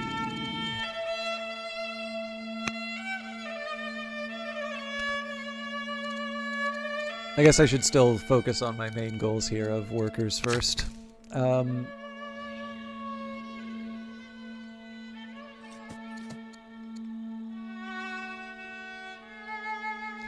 it would have been better for me to have put the shrine here for the two. That's fine, this will still do the trick. This fella, finished the job he's supposed to do. I guess I can put down another quarry. It's not the most exciting option, but...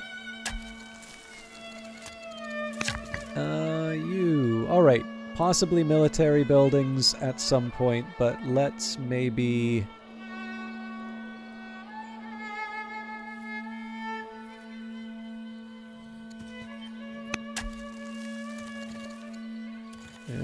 Alright. Let's improve Judaism. We can establish Revelation.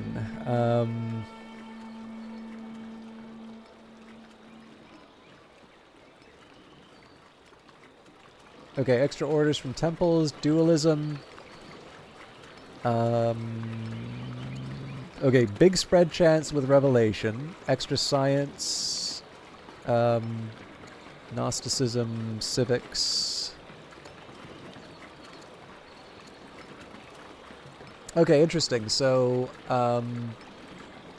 if we have lots of different religions, which I think is quite likely, this helps us a lot with our science.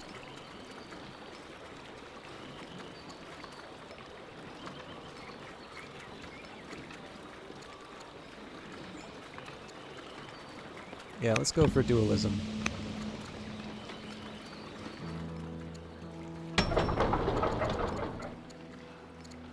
I got a couple things I want to do here. So, Jewish disciple, probably take 2 Manichaean disciples at this. We will want to pump out more of them, but I also got to be kind of careful in terms of how quickly I get things done.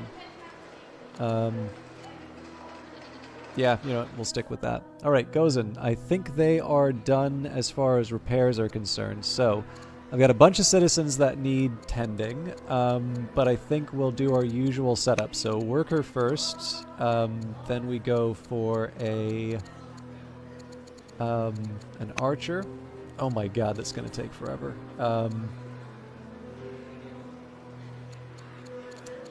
Then we build walls. All right, these guys need to get back into the cities.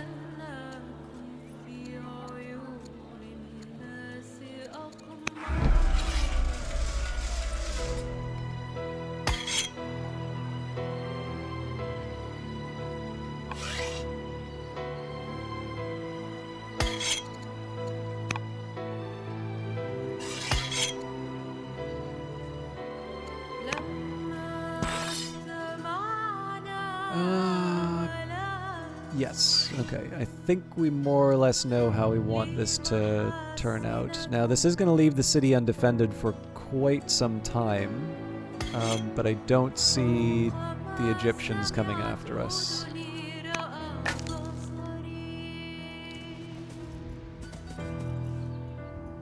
Okay. I think we actually hit our limits with that scout. Cool.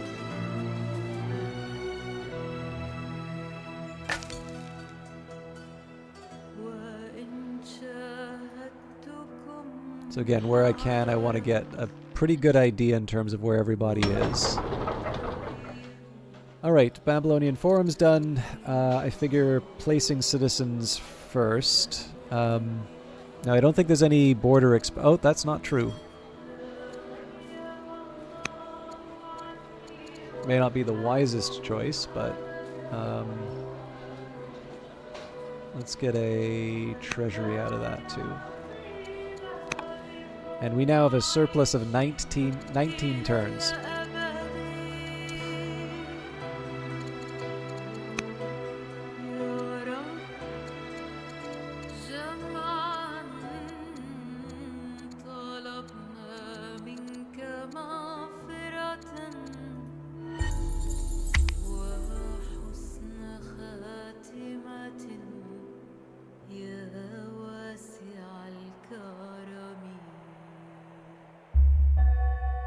Oh god, okay.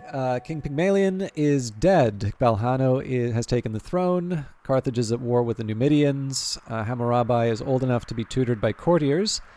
Nabopolassar is no longer ill. Matriarch Zakidi the Younger has died. I believe she was the head of Judaism. And Egypt has converted to Judaism. Interesting. Final remembrance. The funerary procession of Zakidi the Younger stretches back to the capital as mourners wail and beat their breasts. You are approached by a delegation of Jewish leaders who want to indelibly record the life of the deceased believer in their annals. How should Zakidi be remembered? Record her as a keen and generous patron of the arts. She was a friend of the people and of the community, and asked to be left to my grief. Culture. Pride of Balhano. With the death of King Pygmalion, the fountainhead of Carthage, rule of Carthage is passed to King Balhano the New of Carthage. At the feast, after taking up leadership, King Balhano the New of Carthage is heard loudly boasting of how Carthage stands above all others, especially in Babylonia. Your people are upset at the slight to your nation, and the court pushes for action. How will you retaliate?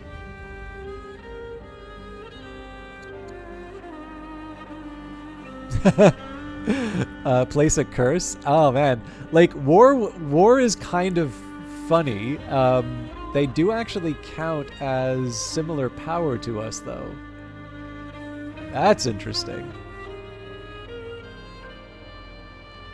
So yeah, we will declare a curse rather than go full force. It has come to our attention that Governor Abi Ratash, governor of Nisibis, has had a revelation about his experiences as a leader. So extra discipline or wisdom. Let's go for the wisdom. A royal affair. Spymaster Shuma has been making no secret of his attraction to you, sneaking you flirtatious looks and smiles whenever you are together. When Nabopolassar announces that he's taking a long trip to the country, it seems like a perfect opportunity to act. Shuma approaches you the morning after his departure and boldly states his desire to be with you. Will you take Shuma as a lover or stay loyal to Nabopolassar? So why stop with Shuma? We can become wanton, take him as a lover, or resist the temptation. Keep your enemies close. Time passes quickly. Duke Hammurabi is growing up fast and eager to learn. I'm going to add another philosopher, although I'm probably overdoing it. I do so very much like specialty goods. Okay.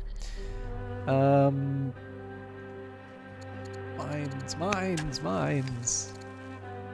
It's kind of wasting the benefit of the urban areas, but...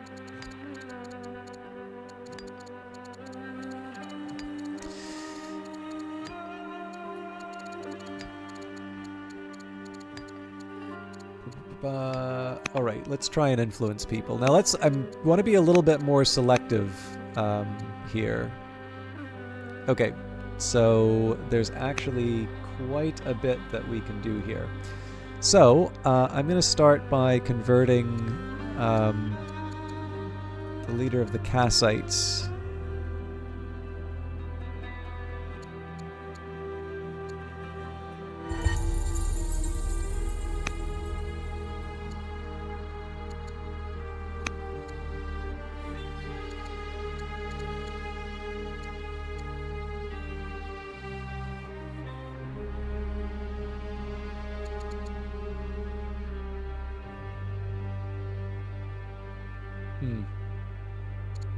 Yeah, Manichaeans are going to be tough to keep on side.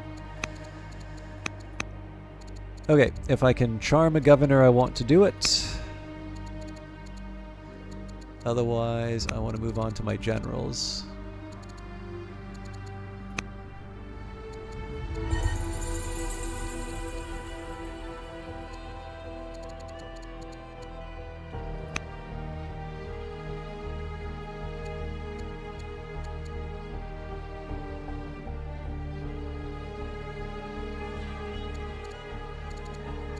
I wasn't expecting that I would do this, but let's go for the tribal peace.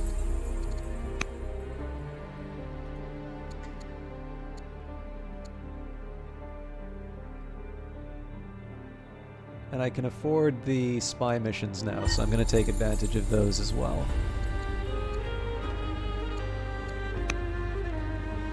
Now,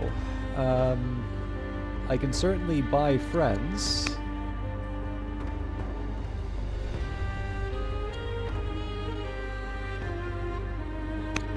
Well, I suppose what I can do at this point,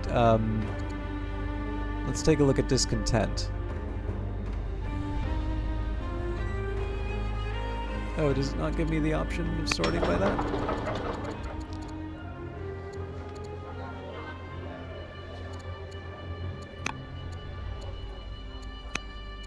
Anyways, let's see if we can make...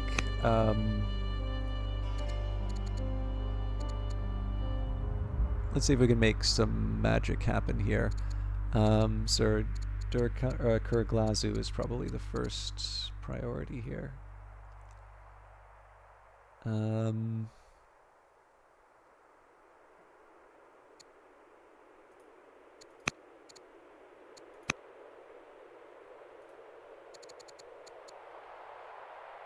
Durathara next. Actually, Asser should probably be the first one.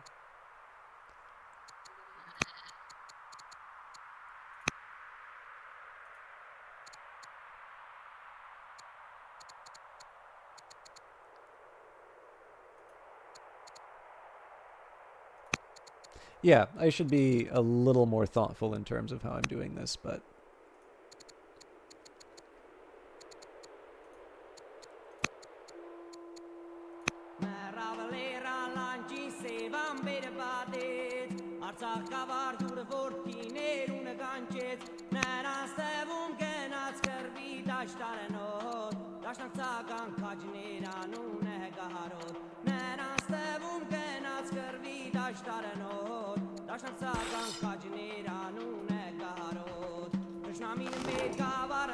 now if I feel like it, I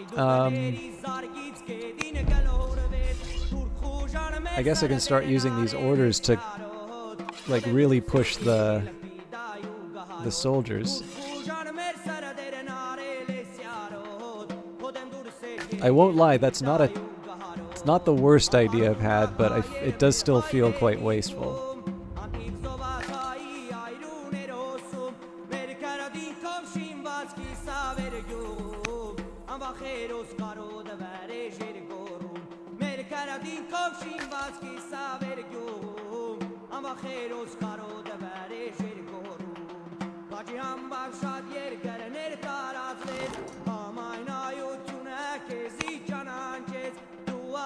Okay, I'll just end the year here, but I may want to consider my situation with orders.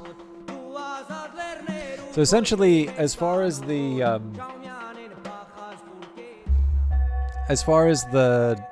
research goal is concerned, we're more or less waiting on a special event to help us. Intercessional Deception. Your Spymaster Shuma, brings word that Oligarch Gandash of Dur Kuraglazu's efforts to intercede with General Sin Mubalit the Younger for you have been met with resistance. Although Sin Mubalit has been acting receptive and jovial, in secret he is undermining Gandash and uniting the Chaldean family against the two of you using charisma and coercion.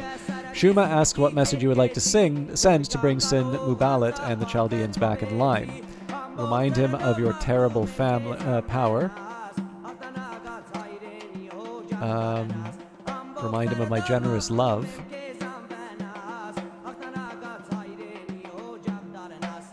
Yep, we'll do that. Okay, Free Court Soldier. Now again, the question here is, does this actually get me something that I need? Windlass requires scholarship. Yeah, so it's not happening, but let's at least act like it is, right? School of Reason. In his political studies, Hammurabi has been especially drawn to one teacher, the philosopher Hypatia the scholar. I was wondering when she'd show up. The daughter of a prominent mathematician, she has surpassed his works and now spends her time either teaching or exploring her love of learning. Invite to the court, fund a new school of philosophy.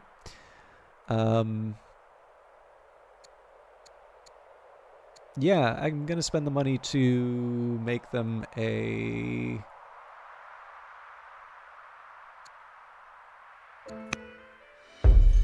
Now that Duke Amiram has completed a study of tactics, how shall he contribute to the court? Schemer, definitely, Commander.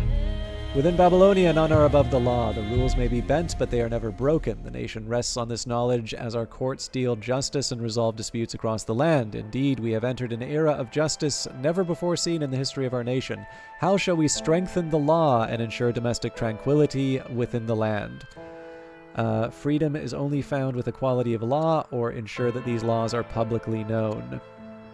Or there's still much work to be done. Okay.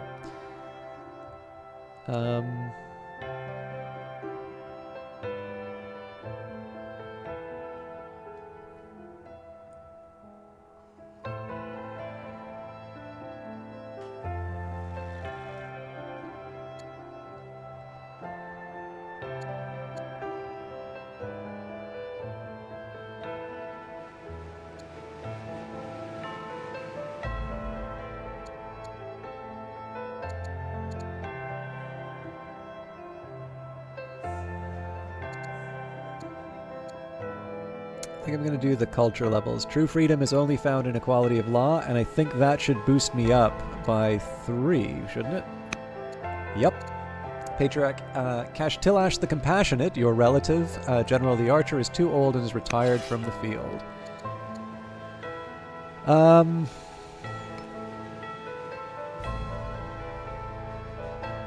Perhaps he's better served on the elephant. Well, I'm not going to have an extra adjacent elephant, but...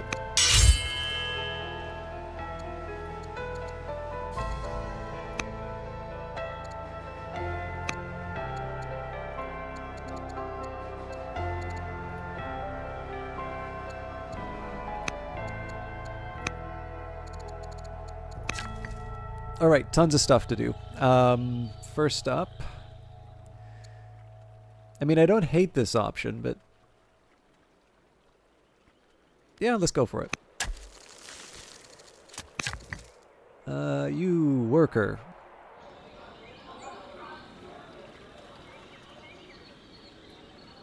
I think we're past the point where I really need to be building things like lumber mills, but it's an obvious choice for that location. So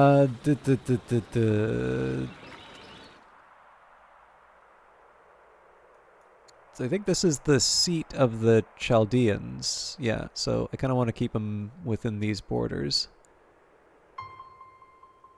Now, I suppose if I want, I can build a windmill here.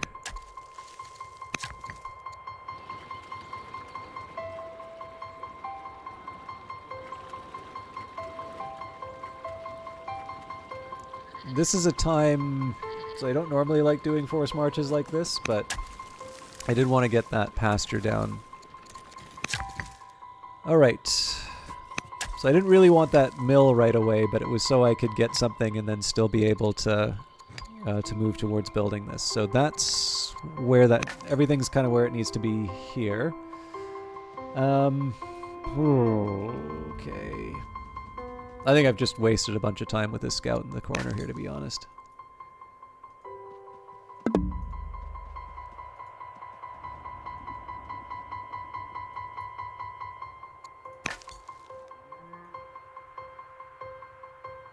Now this is interesting. It looks like Persia's expanding into Egypt. So the thing is, I don't want to just assume that Persia's going to remain static. Like, the fact that Carthage is already equal in power to me is something I should be worried about. Temple hymns. High Priestess in Babylon has risen in prominence, recording and distributing the first official hymns of the Judaism religion. These compositions will inspire the poor and afflicted to renew their faith. Jewish leaders have asked for our support in spreading these good works across Babylon.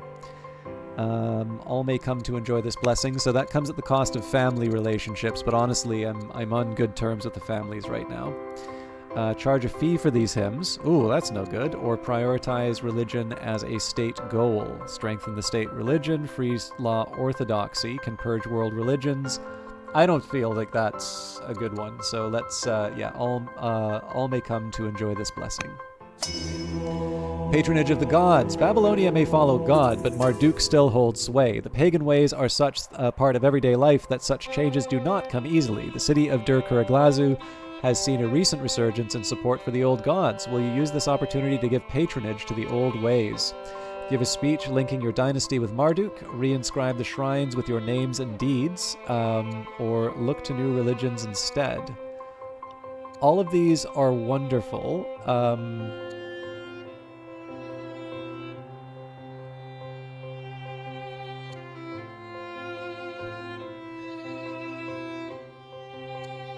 I think I'm going to go for the extra culture. The mines of Lorien. The workers in Athara have discovered a rich vein of ore at a local mine, which would increase production in the local area. However, expanding the operation would require significant investment. Let's go for it. Okay. 600 civics. So this would be Jewish redemption or enlightenment. I do want to take a second here just to see...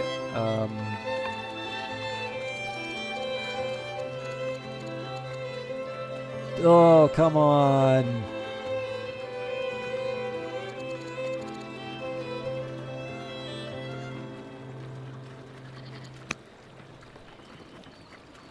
Tier 2.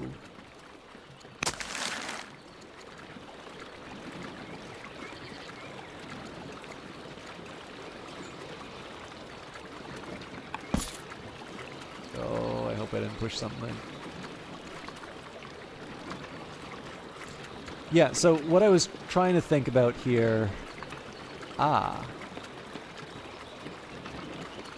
Like, what I'm trying to find really is a list of... So I've got Redemption and Enlightenment.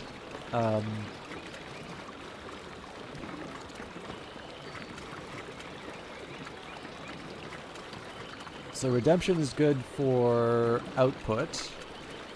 Enlightenment is good for happiness. I'd go for Enlightenment, but I'm also wondering if those are the only two options that I have, or if there might be some... This is one where I'm a little unsure. So I can get a pretty good idea here, right? Like, here are all these different laws, but I'm just trying to think...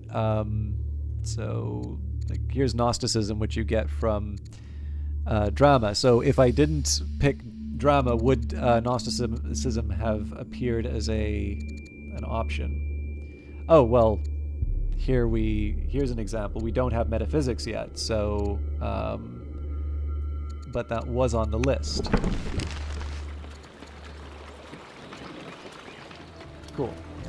I'm still probably not going to go... I'm still probably going to go for Enlightenment, but it's nice to know... It's kind of nice to know how that works. Okay. We also have a bunch of upgrades we can do, and I almost certainly don't have what it takes to push everyone to where they need to... where they need to be. So let me just double check what I've got here. I do want to be a little careful in terms of how I'm working the turn.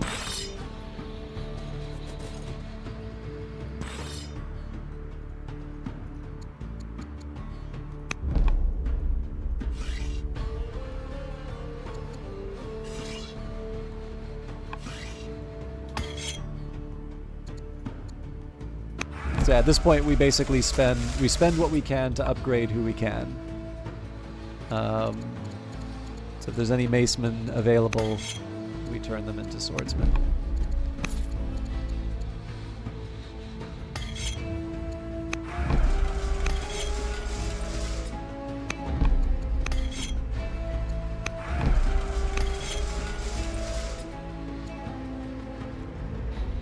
Okay. So we're basically only gonna be able to do one upgrade a turn with our current training, but that's fine. I prefer that to having a surplus that's not being worked. I also can't believe that I've got another hour. I've been over an hour on this, and we're still on the playthrough. I guess I also haven't been that focused on achieving what I originally set out, but that's fine. Okay, convert religion. Worked, and I exerted my influence. Okay, no, sorry. There's an event for changing religion. Lower legitimacy, but that's fine. I still want to exert influence. Patriarch Kashtilash has died. How do they feel about me? Cautious. Okay, I need to make things better with Babylonian paganism. Unexpected revelation. Chancellor Humisi the Younger rushes into your chambers, barely containing her excitement. Pacing back and forth, the frantic Chancellor trips over her words as she explains that the newly converted oligarch Beltum Rumeni the Younger had a revelation from God while traveling back to the capital. The implications of the new theology of enlightenment could shape the very understanding of Judaism. I cannot believe I just got this for free. Agree to adopt this new way of thinking. So that should be it in terms of Jewish improvements. So there's a number of things that I want to do here with Judaism. So there should basically be the missionary works. Any cities that don't have it should have it spread to them. And then next, I want to make sure that I have I basically want to have like a disciple building things in each one, and then we'll do the same with Manichaeism as well. But the first thing I want to do is sort of spread. I want to spread the religion across the empire. Okay.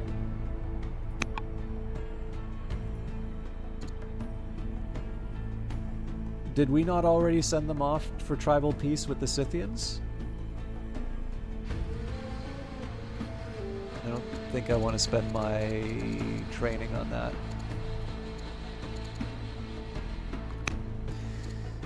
Okay, as usual, I want to make sure that I'm making people happy with me. First of all, governors if I can.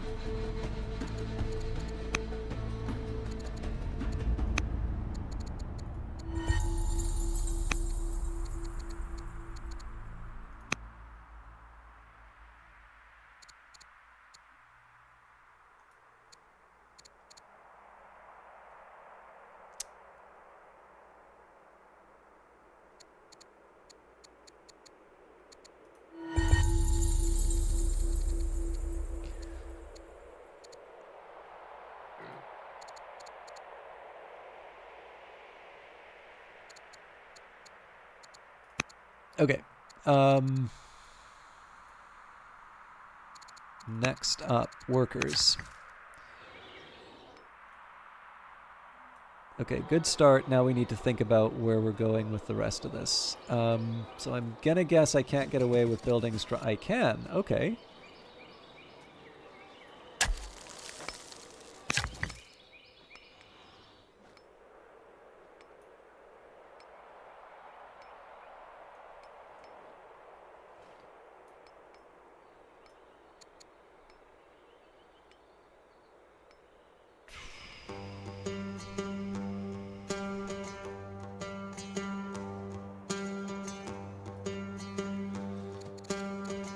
Oh wow, I didn't realize I could build a citadel here yet.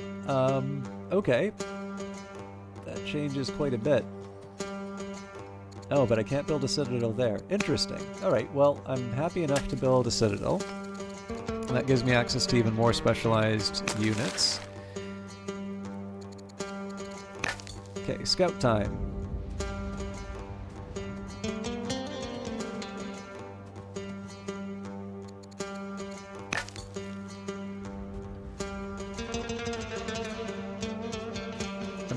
Too focused on going north right now because there's large gaps of the map we still haven't checked out yet.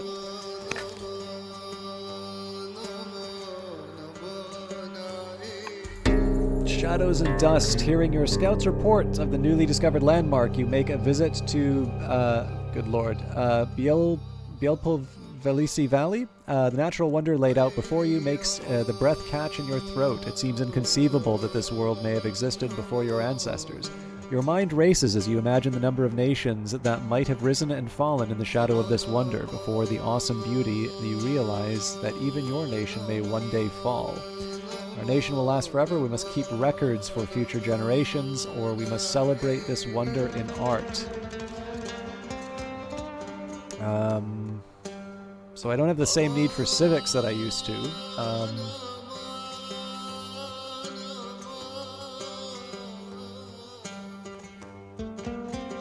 Culture.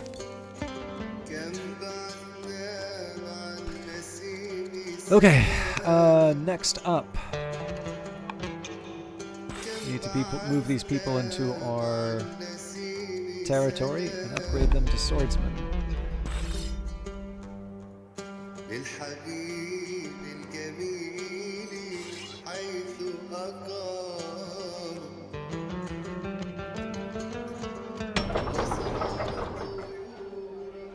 At some point, they are going to make an archer, right?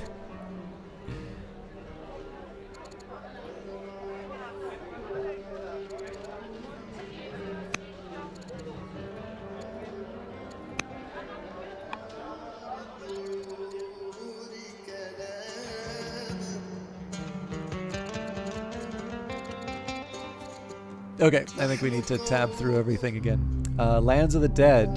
Kashtilash the Compassionate is dead, his body prepared by the priests of Babylonian paganism for journey into the next life.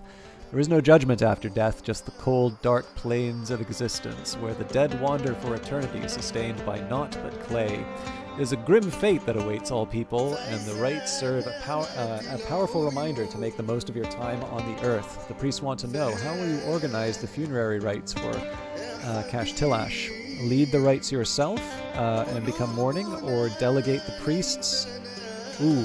All right. No. In this case, I will go in mourning. But Allied Intelligence, our supporter, Oligarch Beltim Rumeni the Younger, has come to us with valuable information. Her agents in Egypt have discovered a cache of unfinished maps that show the furthest reaches of the nation's borders. Oligarch Beltim Rumeni the Younger will have the maps brought to the court, but getting spies out of Egypt will not be easy. Smuggle them with trade shipments, ask the Scythians to provide safe passage, send an official Babylonian escort across the border. We've got plenty of stone and iron. The Scythians present an offer promising a stable peace. Well, I mean, we did try to get this. I'm not crazy about the negative legitimacy, but yes, let's go for it.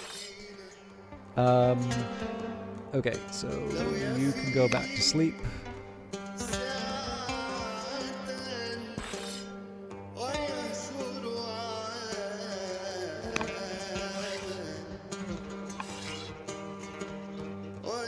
These folks need to go to sleep.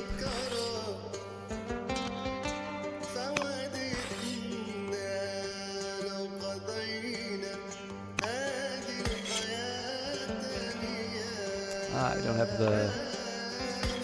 Okay, so we're gonna wake him.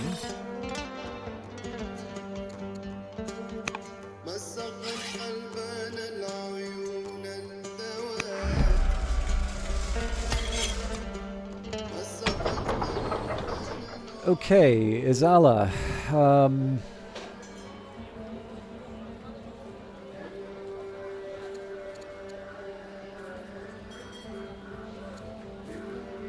No, sorry, this is Babylon. What am I saying? Okay. I still want to make sure that I'm investing in my infrastructure. The scribe is welcome. It's probably the best choice, to be honest.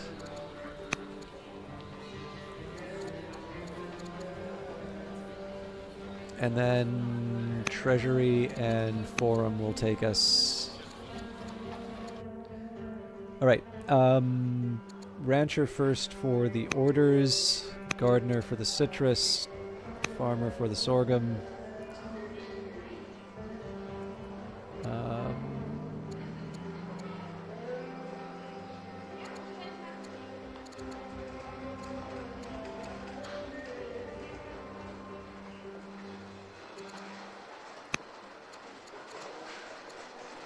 A pair of stonecutters because the civics are actually rather helpful.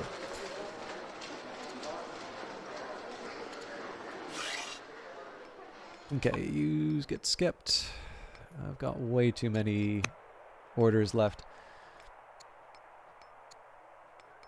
So Carthage can tell us to take a hike power-wise, but Egypt's already sending us... Okay, let's try and demand tribute from Carthage. Let's see what the response is. They're probably just going to tell us no.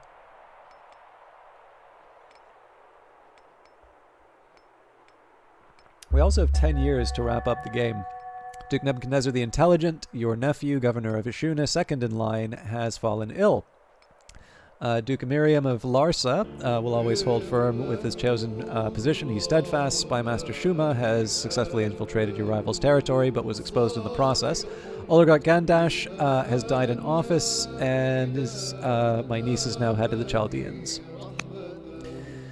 Okay, so there's no... Unless, like, there's no way we're going to get 2 techs within a year. So at this point we say we're not worried about the chain drive. I should probably worry about martial code at some point. But what we'll do is let's take chain drive off there, add martial code here. So it's just a question of stirrups. And again, we're older, but like we're not It hasn't told us we're going to die yet. Soon after news of Gandash of Dur Kurglazu's death arrives, your spymaster Shuma slides out of the shadows with information about the deceased. Messages found after the death have revealed that Gandash had a rather more intimate relationship with oligarch Beltum Rimeni the Younger than was commonly known. Oligarch Beltum Rimeni the Younger quickly confesses when confronted and begs for your help. The two lovers were meeting under the guise of Jewish worship, blackmailing the priests into silence. Now the clergy are threatening to expose the crimes of the dead. Agree to keep this secret. Okay, Judaism will not be happy with that, but I've earned some goodwill. Harsh words. The court moves forward with business, even as a pall of death hangs over the palace. The popular general Nishi Inishu the Younger has come to express her deepest regrets. However, she is also critical of your support of the military. I mean, no disrespect, but it seems your loss has left you fearful of bloodshed.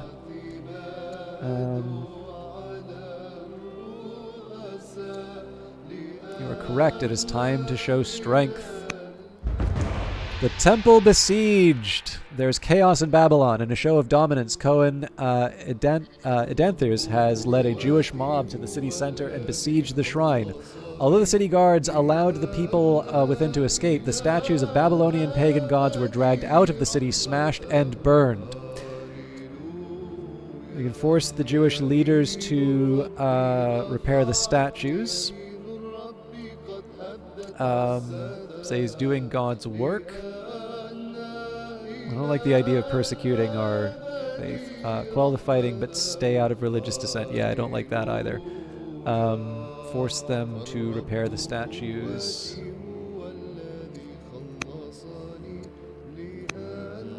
No governors. Okay. So as usual, workers first. Palace?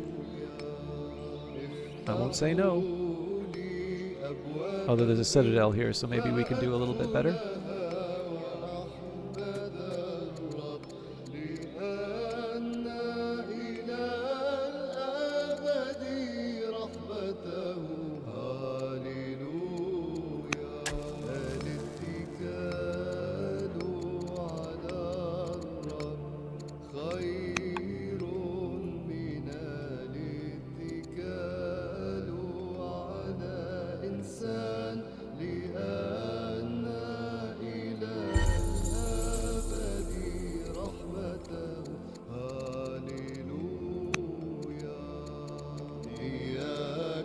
Now honey goes to one of my families.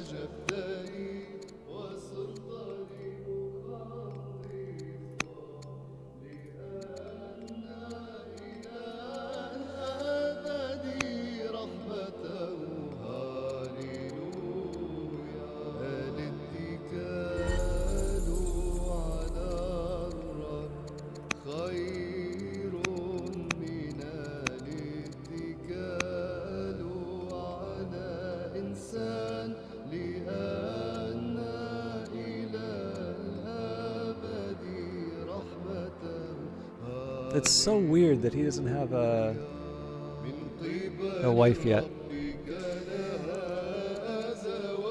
Anyways, I'm happy enough with where we are.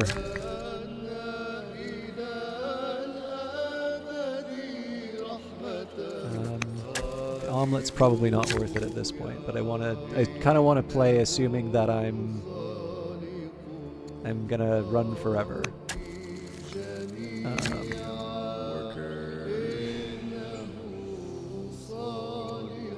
You can definitely do well here.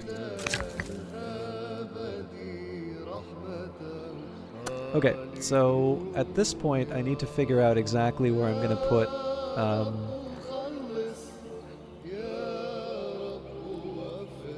okay, that's a granary.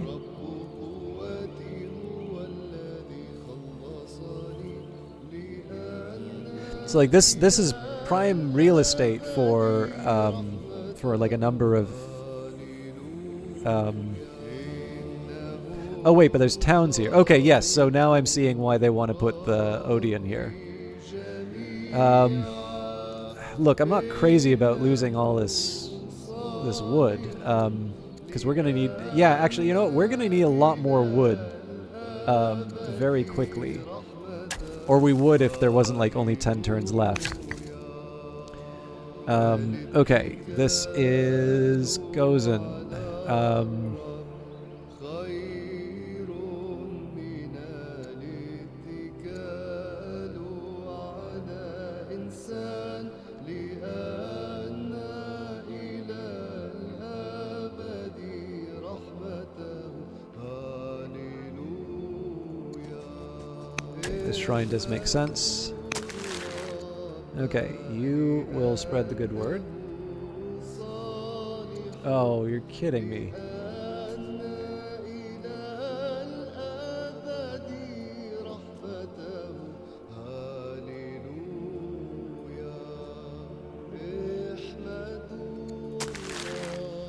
Okay, I can't improve Manichaeanism until I've... okay, so that's fine. Now, depending on my relations with them... yeah, so we're not exactly on good terms, so perhaps I don't want to be building too much there. Okay, so we're going to skip over them for now.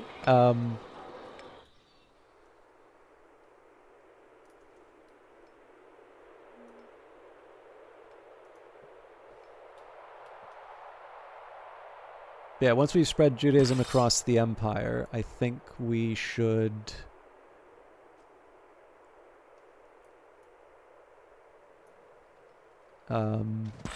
we should start making sure that we've got the disciples to build some buildings for us.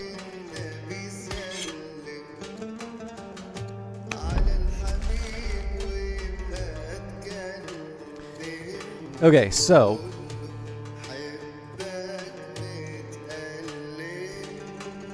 victory points are definitely nice.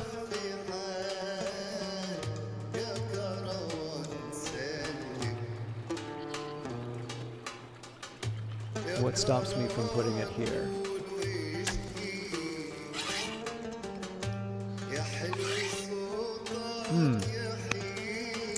I am going to do something for international relations. The court has reached an impasse and a decision is needed. Shall we break our peace with Persia? Yeah.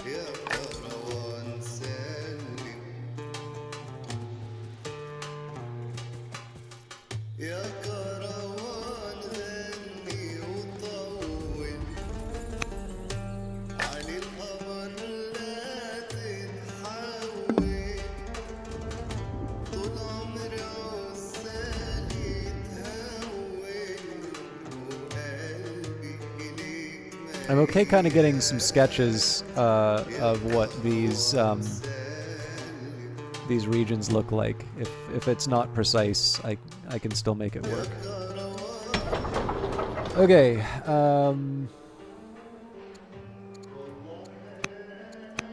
Let's deal with the ranchers first. They don't actually have any other improvements to make right now, so maybe we do another Jewish disciple?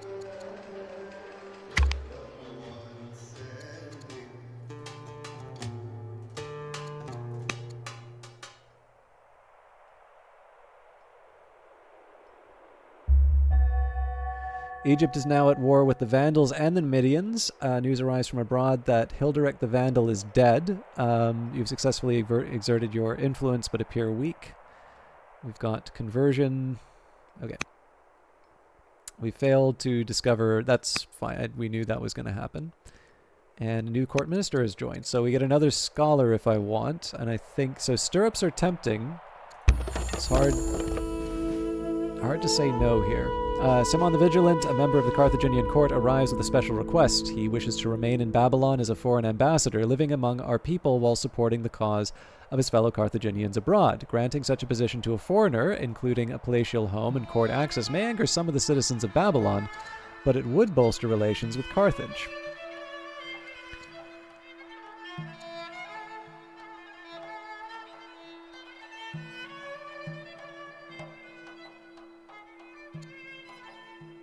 Refuse. This foreigner is much too eager to help us. Tax surplus. Ashuna's treasury overflows with gold. The city's leaders call for immediate funding of key projects.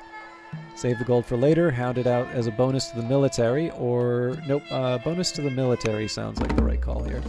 An address to young minds. Hammurabi tells you that Cohen Edanthir's has been making speeches to the students of the academy, telling them the ways that the classical curriculum can be adapted and incorporated into Jewish teachings.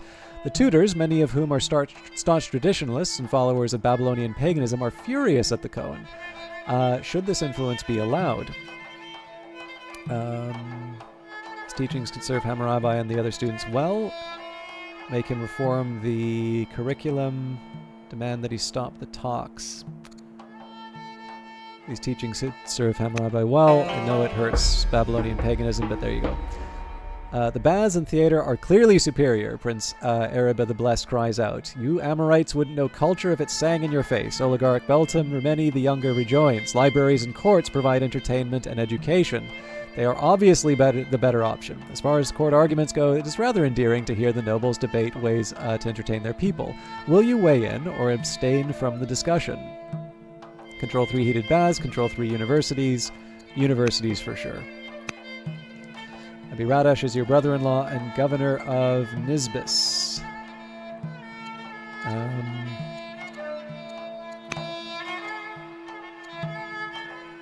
I don't see groves being developed here, so let's make him righteous.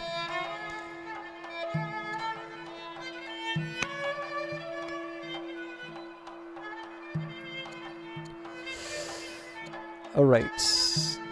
Let's take a look at our cities. Again, we want to organize them by culture first. So Dur Athra is the top one. Yeah, everybody else is occupied, so my queen is idle, so we will make nice again. Governors first.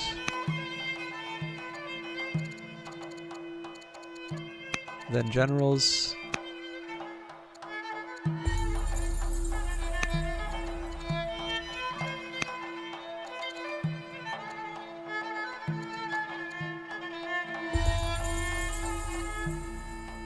Too many conversions. All right. Work time.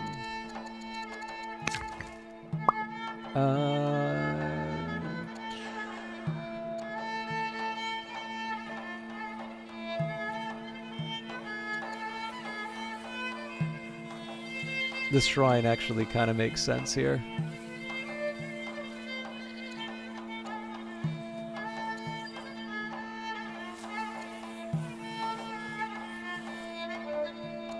Well, before that, let's get the citadel down. Okay, you...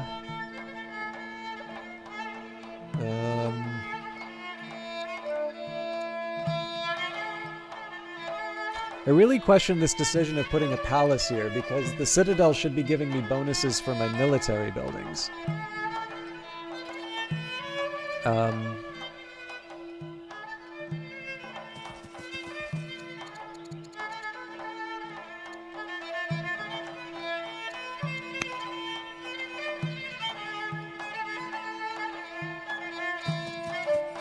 I'm going to settle for a quarry here instead. This guy needs to spread the good word.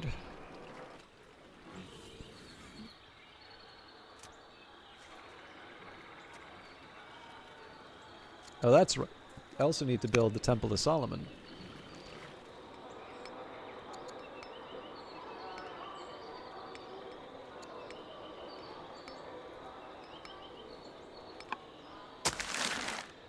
Okay,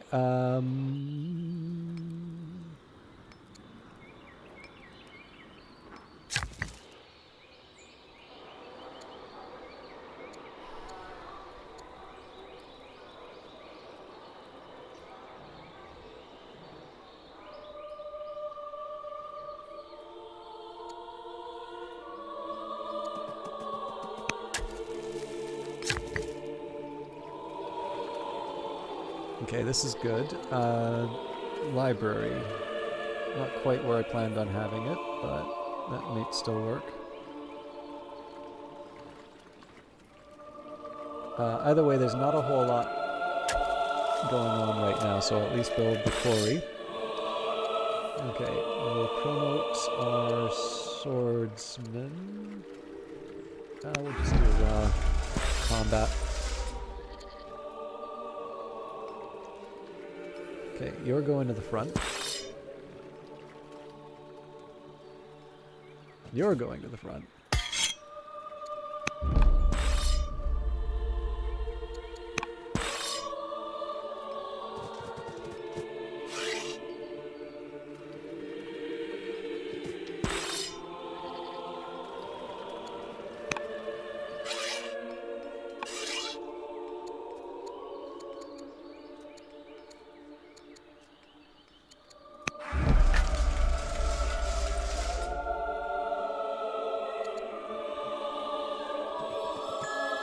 Oh, that's interesting. I didn't even think we'd find any of those still around.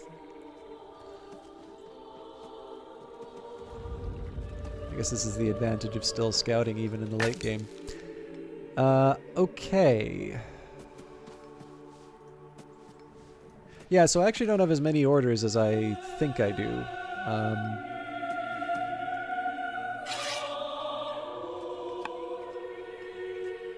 But yeah, this works for me.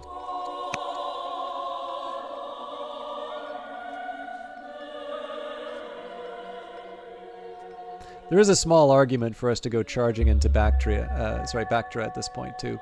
Prince Ereba the Blessed has proven his good sense and insight. He's gained +1 wisdom. Oligarch Beltim Remeni the Younger has successfully intercessed upon Neriglissar of Babylon.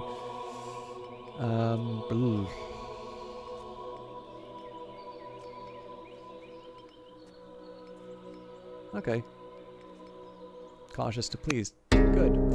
Demand tribute. Ambassador Labshi Marduk the Orator and Spymaster Shuma approach you together, speaking in furtive whispers. The combination of your ambassador and spymaster together is a worrying sign that something is seriously wrong.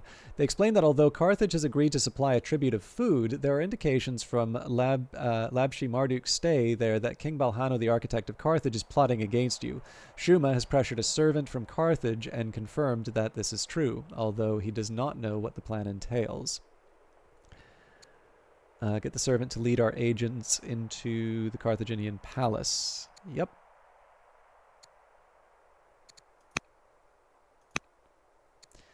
New court scholar Gandash has joined the court. His curiosity and insight will aid Babylonia in unraveling the mysteries of the world. So I think... Windlass was going to be how we got Chain Drive. So we'll go for stirrups to get martial code.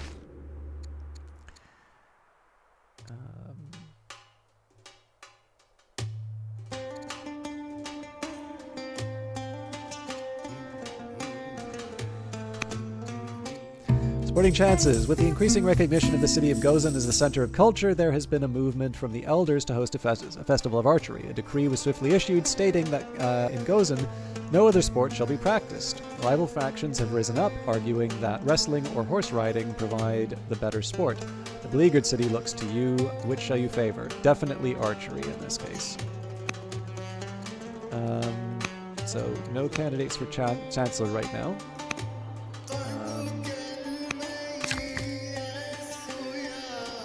Back to our old tricks.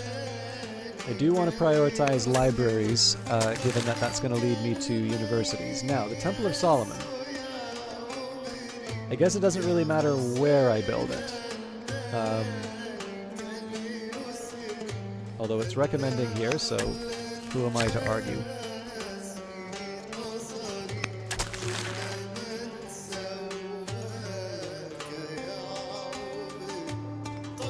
Now, I would have guessed that he would have been able to spread, yeah.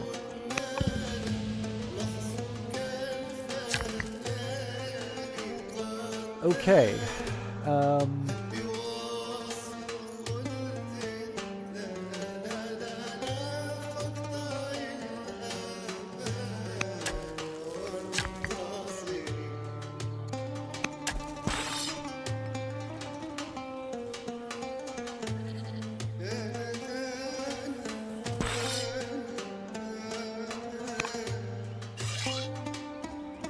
This one I'm actually going to put to sleep just so that we can take advantage of the training.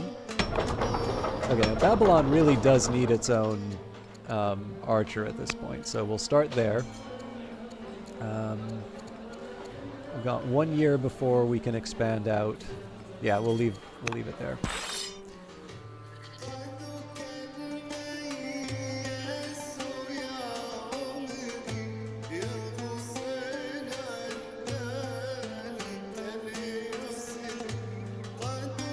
I'm thinking we're probably going to need to hold the line here, so we'll just leave that be.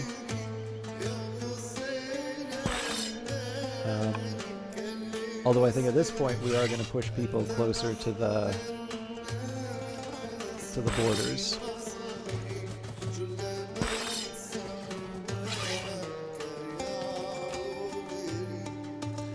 So this is preparing for a fight in Bactra.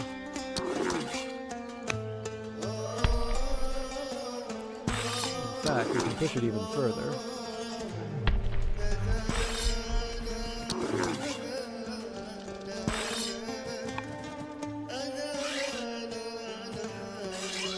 Like, to a certain point, like, what are we really gaining by keeping these people in reserve, right?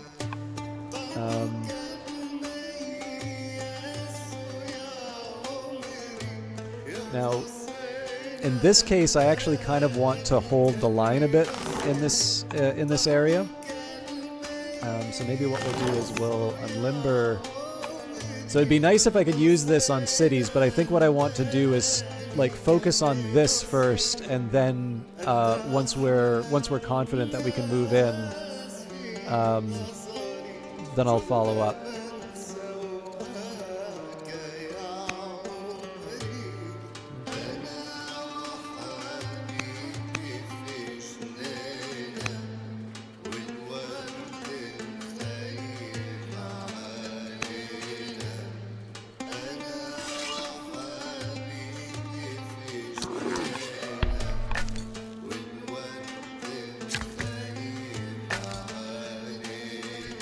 Figure this is probably a point that I want to keep an eye out.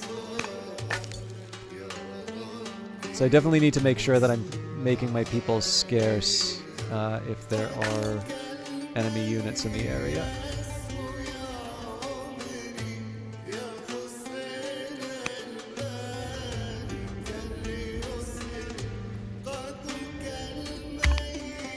So I'm going to lose a lot of my free turns very quickly. But we'll be in good shape. Spymaster Shuma has successfully infiltrated the rival's territory but was exposed in the process. Influence meshes led to an event. Nadintu the Uncouth has died in the field. Okay. You corner General Nissi Inishu the Younger in a hallway of the palace late at night. She has proven a tough woman to track down. Beads of sweat dot her face as you pressure her into a personal alliance.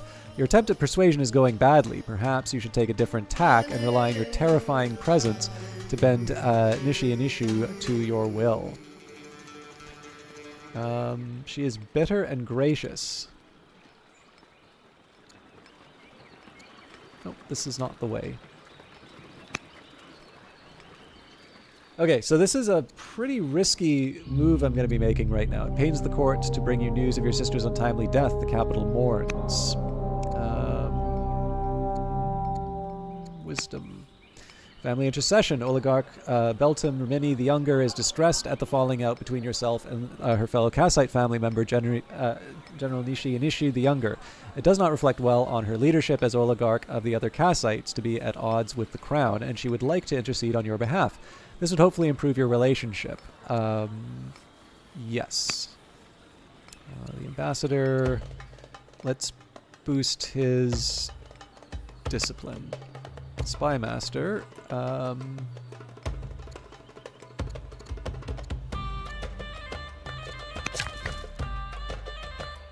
Trying to get everybody on good terms.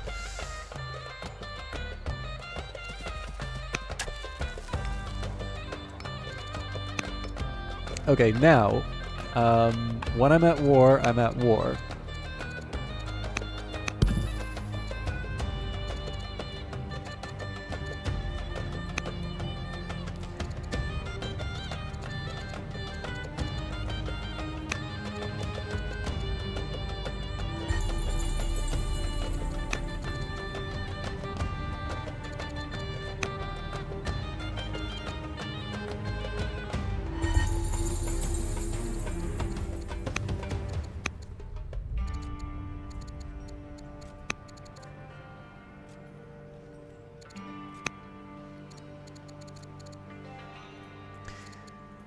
We've got 42 actions ready. Declare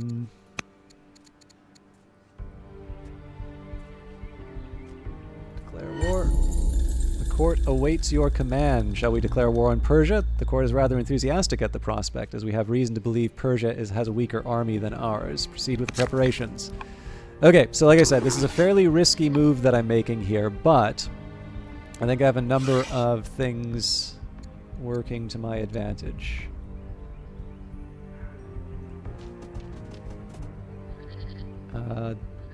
I feel like this is a time when I'm justified in force marching because I get a bonus from trees.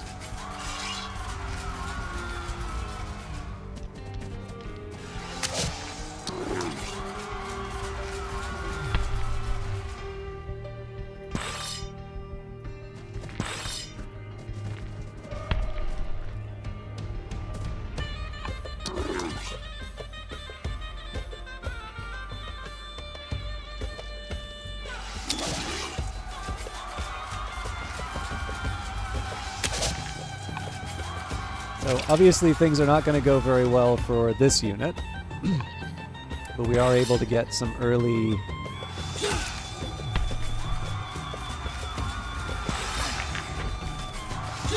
wins on the city.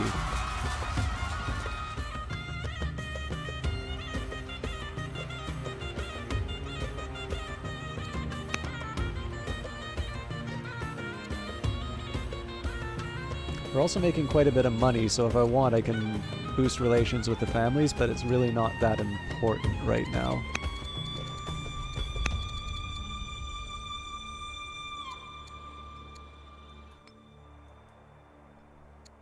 Okay, so let's see what the workers... So again, remembering that there are things that I can be doing in this region, but I want to be focused on, like, keeping everyone... I want to focus on keeping my stuff safe.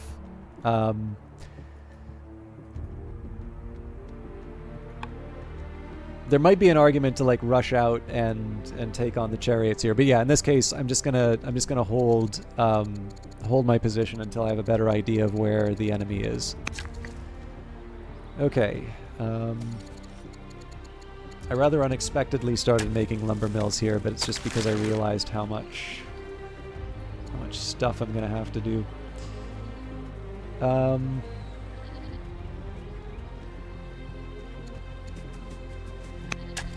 that has its own sense. Skip you for now.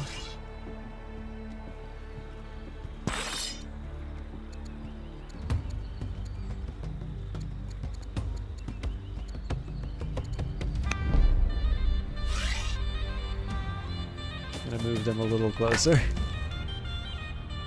Alright, now there's a couple priorities here. So number one, I do want to get eyes on the Persians, but I want to do so in a safe way.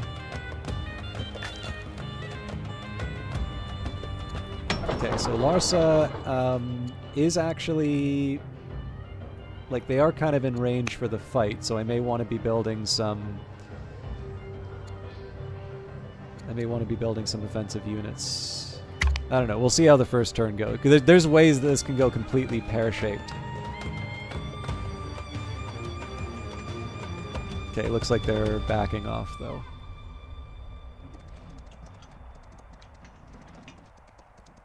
This is basically playing into exactly what we wanted. So, there's going to be some discontent that comes as a result of that, but... as long as we can get our first stage finished, then we've kind of got it in the bag. All right, we've got a governor dead. We've got some conversions to paganism. I'm a little surprised to see Manor targeted.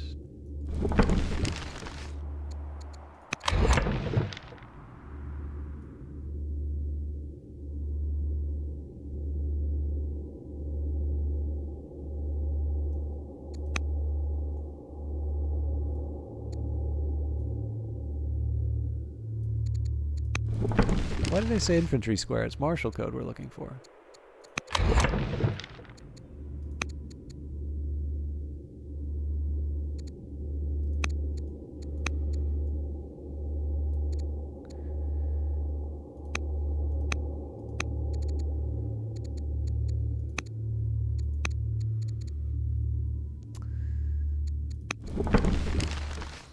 Okay, so the game's recommending architecture, Bath philosophy. Well, we've already got philosophy, I think, so...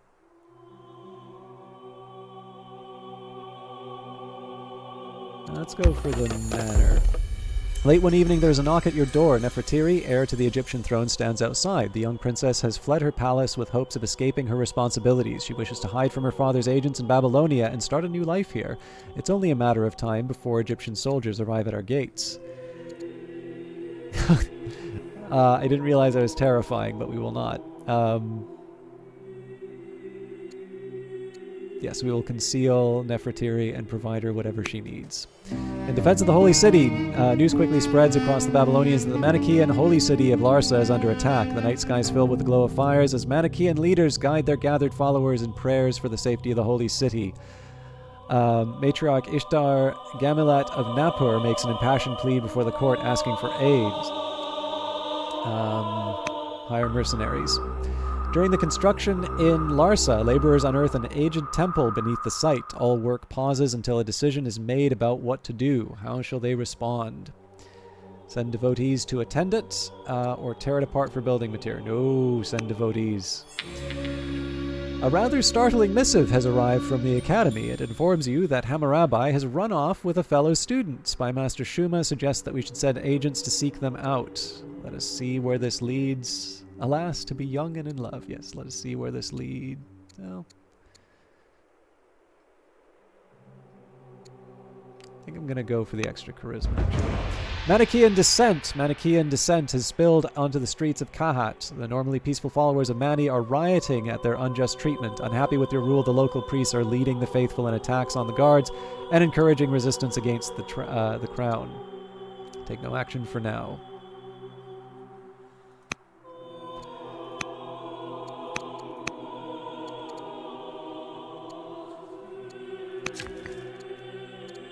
Okay. So as always, our first priority is to focus on the war.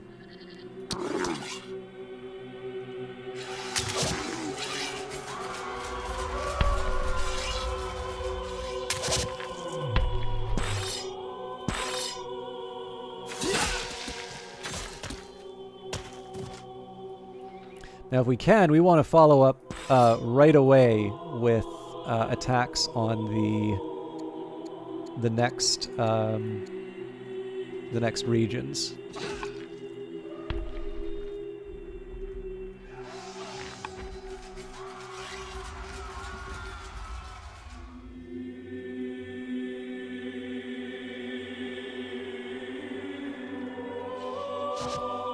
So part of the priority on the polearm unit is because I'm worried about the elephant.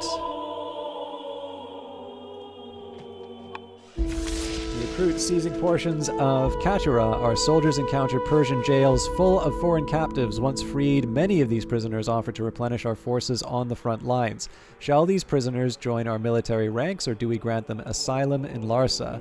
I will actually bring in... I need more bodies for the fight, so...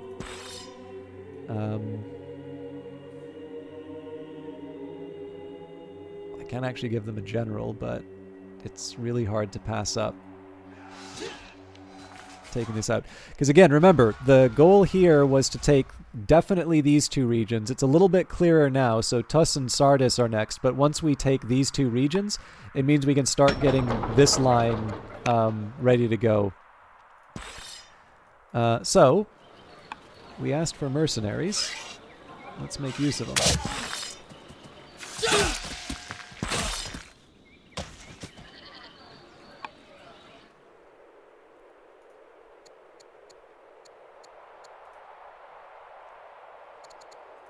And now we can start focusing on other matters. Before I do that, is there a chance to build a university somewhere yet? Won't say no to a citadel.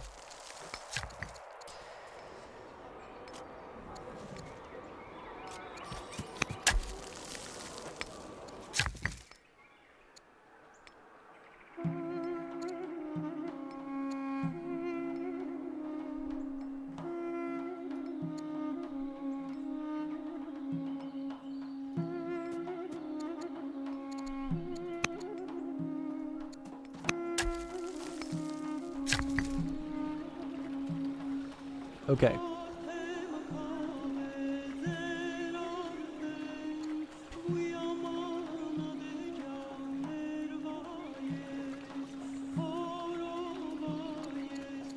I will confess I was expecting to build a few more lumber mills.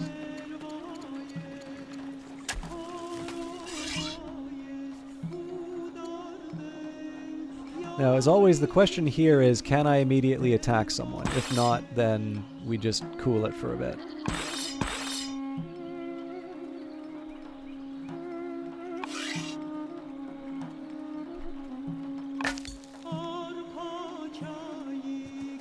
Okay, so I don't mind leaving this unit. I definitely want to get an idea in terms of what's going on in Parsa.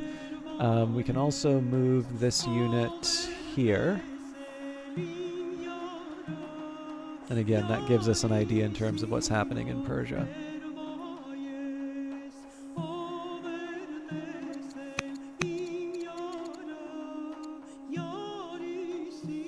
Ah, they are at peace with Persia. That is a worry.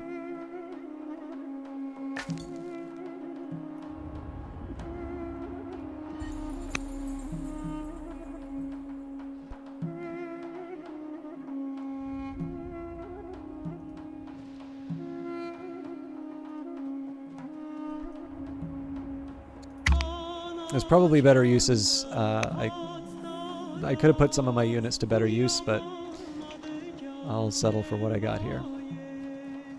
So again, I want to keep an eye on their movements, because the drawback here about holding my units back like this does allow them to mass their forces. So we are assuming on a very aggressive path to them. Self-assured and assertive, Duke Emiram of Larsa exudes an aura of confidence. He has gained 1 charisma. Intercession has led to an event. I've successfully exerted my influence on Governor Gandash. We've converted... So the conversions aren't really doing what I want them to do, so I may have to reconsider that. Scythians have converted to Manichaeanism. The prophet Mani is now the head of Manichaeism. And the lighthouse has been completed in Babylonia, so we're very close to overtaking Persia. A rededication ceremony is held at the ancient temple that you ordered restored, and in attendance you feel almost overcome with a strange sense of lightness and vigor. As time passes, you have no doubt you have been truly blessed.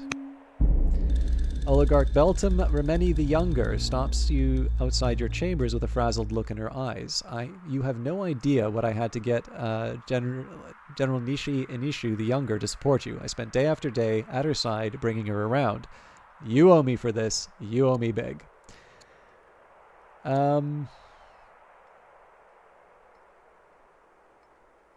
Would it help you if if you found a few bags of money outside your villa? This is a lot, but I don't want to worry about the favor. Poetry contest. Patrons of culture in Assur plan a poetry contest to sing the praises of the remarkable city. They would like their governor, Princess Consort Lamasani, the diplomat, to participate. What should she do? Definitely getting over timidness, overcome her fears, and recite her own poetry. The lighthouse, it is done. Navigating the seas of the world is a perilous undertaking. The ports that can afford to use lighthouses to help navigation. But none are as magnificent as the lighthouse of Izala. It stands on an islet opposite the city harbor, over 100 meters of whitewashed stone with stairs winding up around the outside near the base and inside further up. At the tip is an oil lamp, as wood can be scarce, that is reflected across the sea with mirrors. This beacon will stand as a testament to our people for all time, a symbol of our accomplishments today and the glories yet to come. With this wonder, my legacy will endure. Osunu is your niece and governor of Nippur. Affable, frugal, or we'll go for charismatic. Okay, as always, we need to make sure that we are pressing our advantage in terms of the war. There's a couple things I want to do here. So I don't like wasting things on forced marches, but I do like surrounding cities. Now, it does feel like a little bit of a waste to have this swordsman babysit the city, but I gotta work with what I've got here.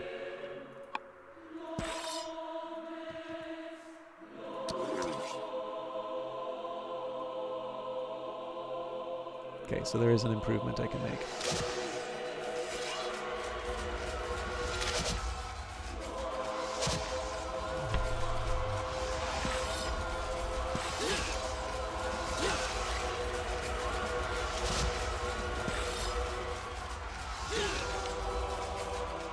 There might have been a different order I could have done that in, but I don't want to spend too much time focusing on that. So, we've got the military matters out of the way. Next priority are the workers. This is a stronghold, so a library is not an obvious choice to follow that up.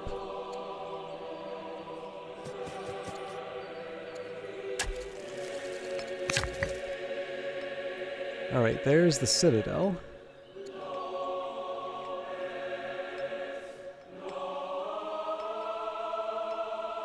Okay, if I have to build the academy there, I will. I'm just mad that they're making me. Well, not making me, they're strongly encouraging me.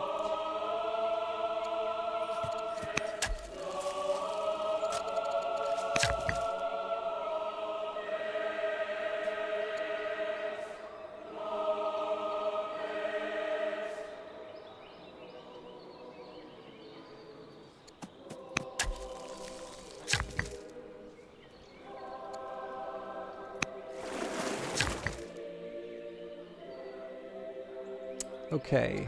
I'm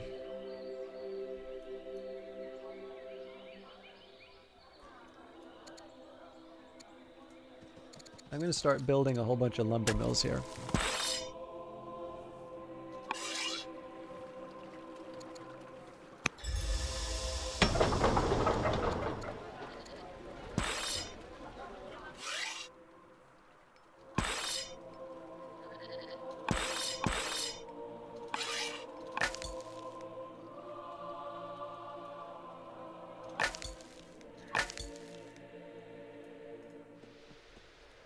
I figure there's still exploration that we can do. I just want to make sure that everything else is sort of squared away before I worry too much. This may be a time I want to consider automating exploration, though.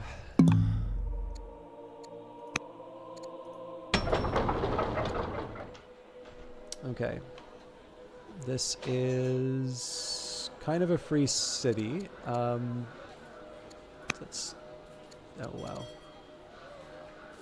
Okay, so we got 2 years, then we have another 3 after that, so we'll give them an archive. Yep, that's good. I do have the option, if I want, of just leaving Bactra after we finish with it. I'm not sure how I feel about that overall. It does look like they're getting ready to make a move on us in... Oh, there we go. So, it's belated, but... General Sin Mubalat the Younger, your brother-in-law, General of the Swordsmen, has died in the field. Professor Labshi Marduk the Orator, our ambassador, has died in office. Matriarch Anbar of Sika now is the head of Zoroastrianism. Governor Luktri of Izala has converted to Judaism. Patriarch Marduk Nadin Ahi the Younger is now head of Judaism. And Governor Ublanu the Robust has converted to Judaism. Babylonia has won the double victory. So this is what we were trying to go for quite a while ago. About 5 hours ago, actually, where basically, as long as you are past the halfway point in terms of score, and you are you have twice as many victory points as the other nation, that is another way of winning. Essentially, it's just saying you've sort of run away with the game. It's a little, for those of you that are fans of Twilight Struggle, this won't be news. So, like, one of the things that's kind of cool about Twilight Struggle is you have to kind of keep the game in something of a narrow so there's like a few conditions under which the game can sort of end, and they all sort of wind up being points of tension that are in line with the historical event. So for instance, if you max out the DEFCON meter, if you go down to DEFCON 1, that's sort of the nuclear war scenario, and it is best thought of as a loss for the player whose turn it is. So the idea here is if you perform an action that allows the other player to move the DEFCON meter, you've screwed up because they can get an instant win off of that. But it is also true that given the restrictions that DEF CON places on certain things, it is actually a very good idea to take actions that will move the DEF CON meter, because they are quite rare to do. So again, the world sits on the precipice, but skilled players will... I mean, there's also something to be said, right, that it's skilled players that avoid the DEF CON end. But yeah, skilled players tend to avoid that outcome because they know of the cards that'll do that. But it's also fair to say there's a card called War Games, which is somewhat notorious. And what it does is the effect that it has. I won't worry about the rule because, like, if you don't know the rules of Twilight Struggle, it doesn't really matter. But in the late stage of the game, it has this outsized effect, which effectively makes the window for the number of points that you can be ahead by. It narrows that significantly. It's not so much that it's an instant win card or something. It's an instant win under certain conditions, in which case I guess it's not really an instant win there. But like basically, the presence of that card, the fact that it can be sort of shuffled in and someone can play it, means that every turn that you fall outside a certain parameter is a turn when you may be you may be faced with a loss. Actually, you know what? It might be more helpful. Let me just see if I can bring up the text of the card.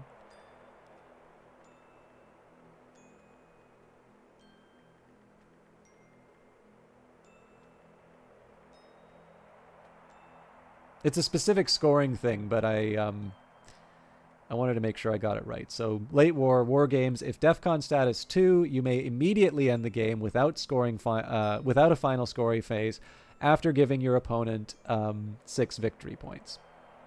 So, we already kind of talked about how the DEF CON level is normally going to be very, very, tightly managed because it's what enables you to do certain things. But if you think about how that card works, right? Give your opponent 6 victory points and then immediately end the game. Well, this means that if you're more than 6 points ahead, of course you're going to play War Games.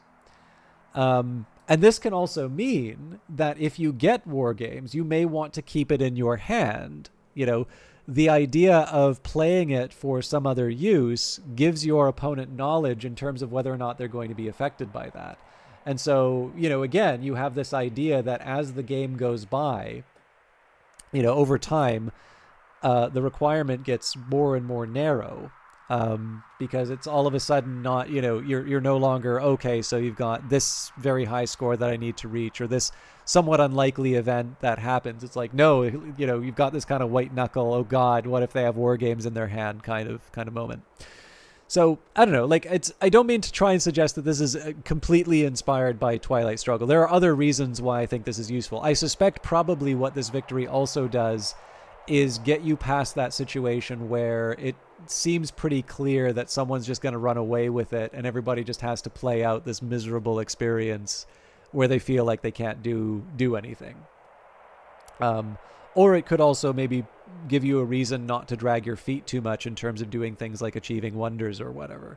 But in this case here, it was very clear that we were starting to run away with it against Persia, and that all we would need to do is knock off a couple of cities. Almost exactly what we talked about. There was just one city that we didn't ultimately take. But then again, we'd also built a couple of wonders I wasn't expecting there. So it's actually the first double victory I've gotten in this as well. So double victory. Your cities are known and admired the world over. People look in awe upon the wonders you have built. The Babylonian armies have won battle after battle against our foes. No one questions the supreme domination of Babylonia on the old world. Congratulations, you have won a double victory by doubling the victory points of your nearest rival. We can take a quick look at how this came to pass.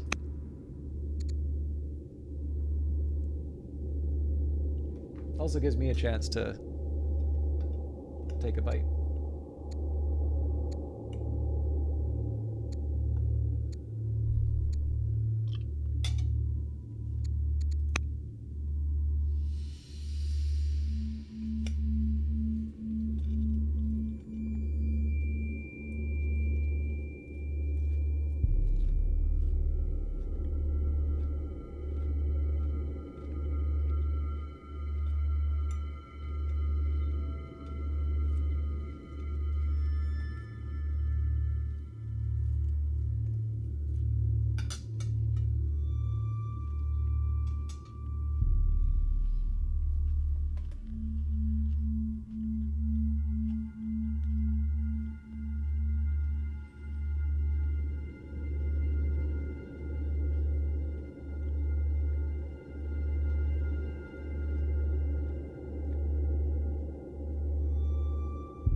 The really funny thing about this,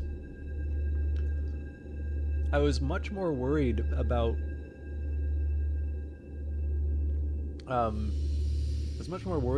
the enemy powers than I needed to be. Like Assyria was just simply not a big deal here. This feels so weird. Okay, so I'll take a second here and show you the achievements.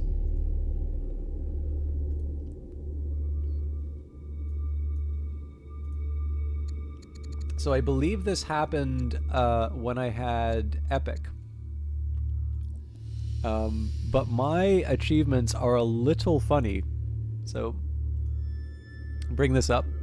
So yeah, one is the Hunters. Haven't done that before.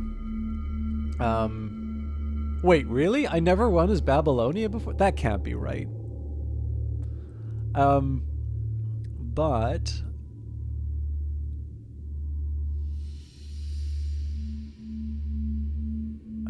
where is it?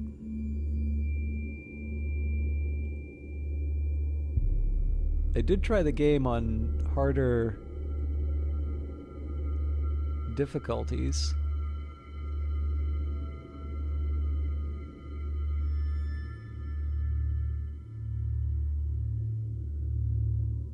This isn't the same though.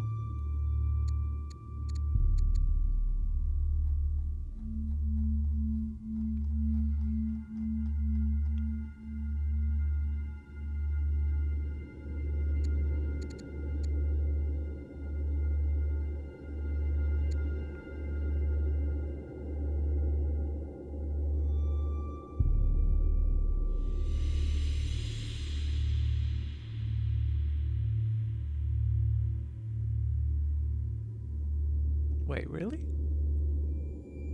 Huh. I've actually gone a little higher than I thought.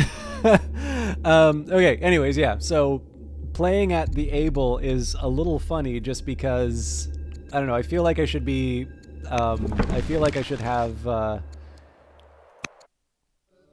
bigger ambitions at this point.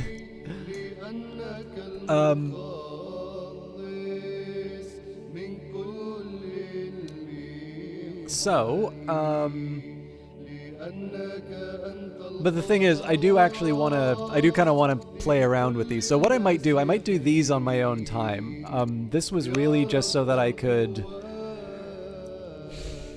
I don't know, like this was just so I could have a bit of a break from the scenarios, but I don't know, I don't feel like putting people through like the just, the good, and the strong is really, I don't know if I want to subject people to that for the next couple of weeks. I definitely wanted this to be the last day that I was doing that particular scenario, so that's why I went later.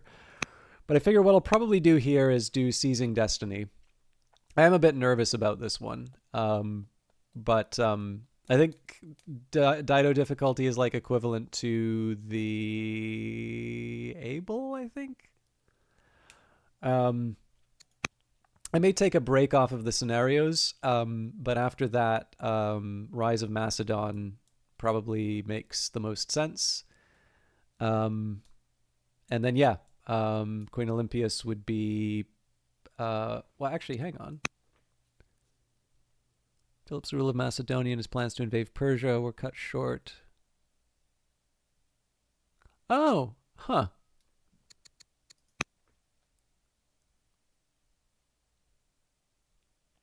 Megas Basileus is pretty clearly going to be, pretty clearly going to be Alexander. Yeah, I don't know. Like, there's definitely something about being able to do all. Like, as much as I like the Rise of Carthage scenario, I really feel like Heroes of the Aegean adds some really cool stuff to this. So, I'm definitely looking forward to. I'm definitely looking forward to going through this. Although I did find Rise of Macedon very difficult the last time I played it. But again, hopefully I've gotten a bit better. And like I said, I mean, I've played this game in waves, and it's weird how much I fall into Civ thinking, which does not serve me well sometimes. But yeah, I don't know. I think the plan is next week I'm going to do Seizing Destiny. I might take some time on my own to do the learn by playing scenarios, just because I feel like the thing I'm worried about now is if I do the just, the good, and the strong all in one go, this is just going to drag me back in terms of relearning bad habits. And then, I don't know, maybe we put Old World on the shelf for a little while and go back to Against the Storm or something along those lines. I need to figure out how I'm balancing out my weeks. But you've all been very patient with me, putting up with a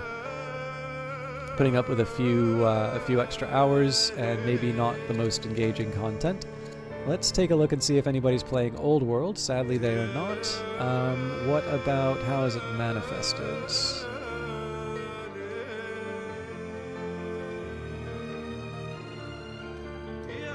Sorry. I think I might have said I was looking for Off-World Trading Company, and I was talking about How Is It Manifested. I think How Is It Manifested has closed requests for tonight.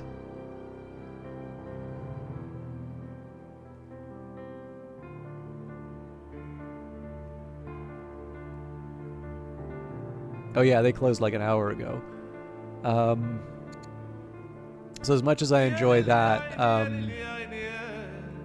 let's host Ellen Ripley. How you doing? I'm actually wrapping up for tonight, but I will host Will Shand tonight. Sorry, I was just not on the ball today, but I appreciate you hanging out. I'm sure most of you are familiar with Will Shand at this point. He is a variety broadcaster, tends to play a lot of unusual, sort of low-budget horror games and the like. Definitely friendly guy. As for me, I will be back. Yeah, I'm sorry. I was actually supposed to wrap up 2 hours before. I got a ton of stuff that I need to do. And I don't want to... Okay, let me put it this way. I happen to know there was at least one member of the dev team that was watching tonight, and I suspect probably they won't hear this by the end, but I did just want to take a second to say, actually, thank you very much for stopping by. I did see your email. Hopefully you saw the reply, and it's absolutely no problem. I figured to a certain extent I also kind of need to chill out a little bit. But, yes. For those of you who happen to be attached to Mohawk or Hooded Horse, I'm very grateful that I get to play and share this game with people. And I know some days are better than others, but I am a huge fan, so thank you very much for the opportunity to share such a wonderful game with people. There's some other stuff that I can talk about the game, but let's save that for another week, because it's related to what I'm reading. Have a lovely evening. We'll see you all in Shands, and I'll see some of you on Wednesday for Brace Yourself game. Bye.